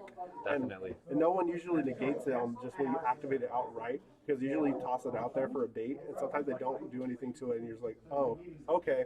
Like, and then now I get to now I get to play, yeah. Exactly. Well, congratulations on the sponsorship. We'll see more of you, and as a viewer, you'll be seeing more of Daniel as well. Congratulations. Perfect. Thank you. Appreciate it. Thank you.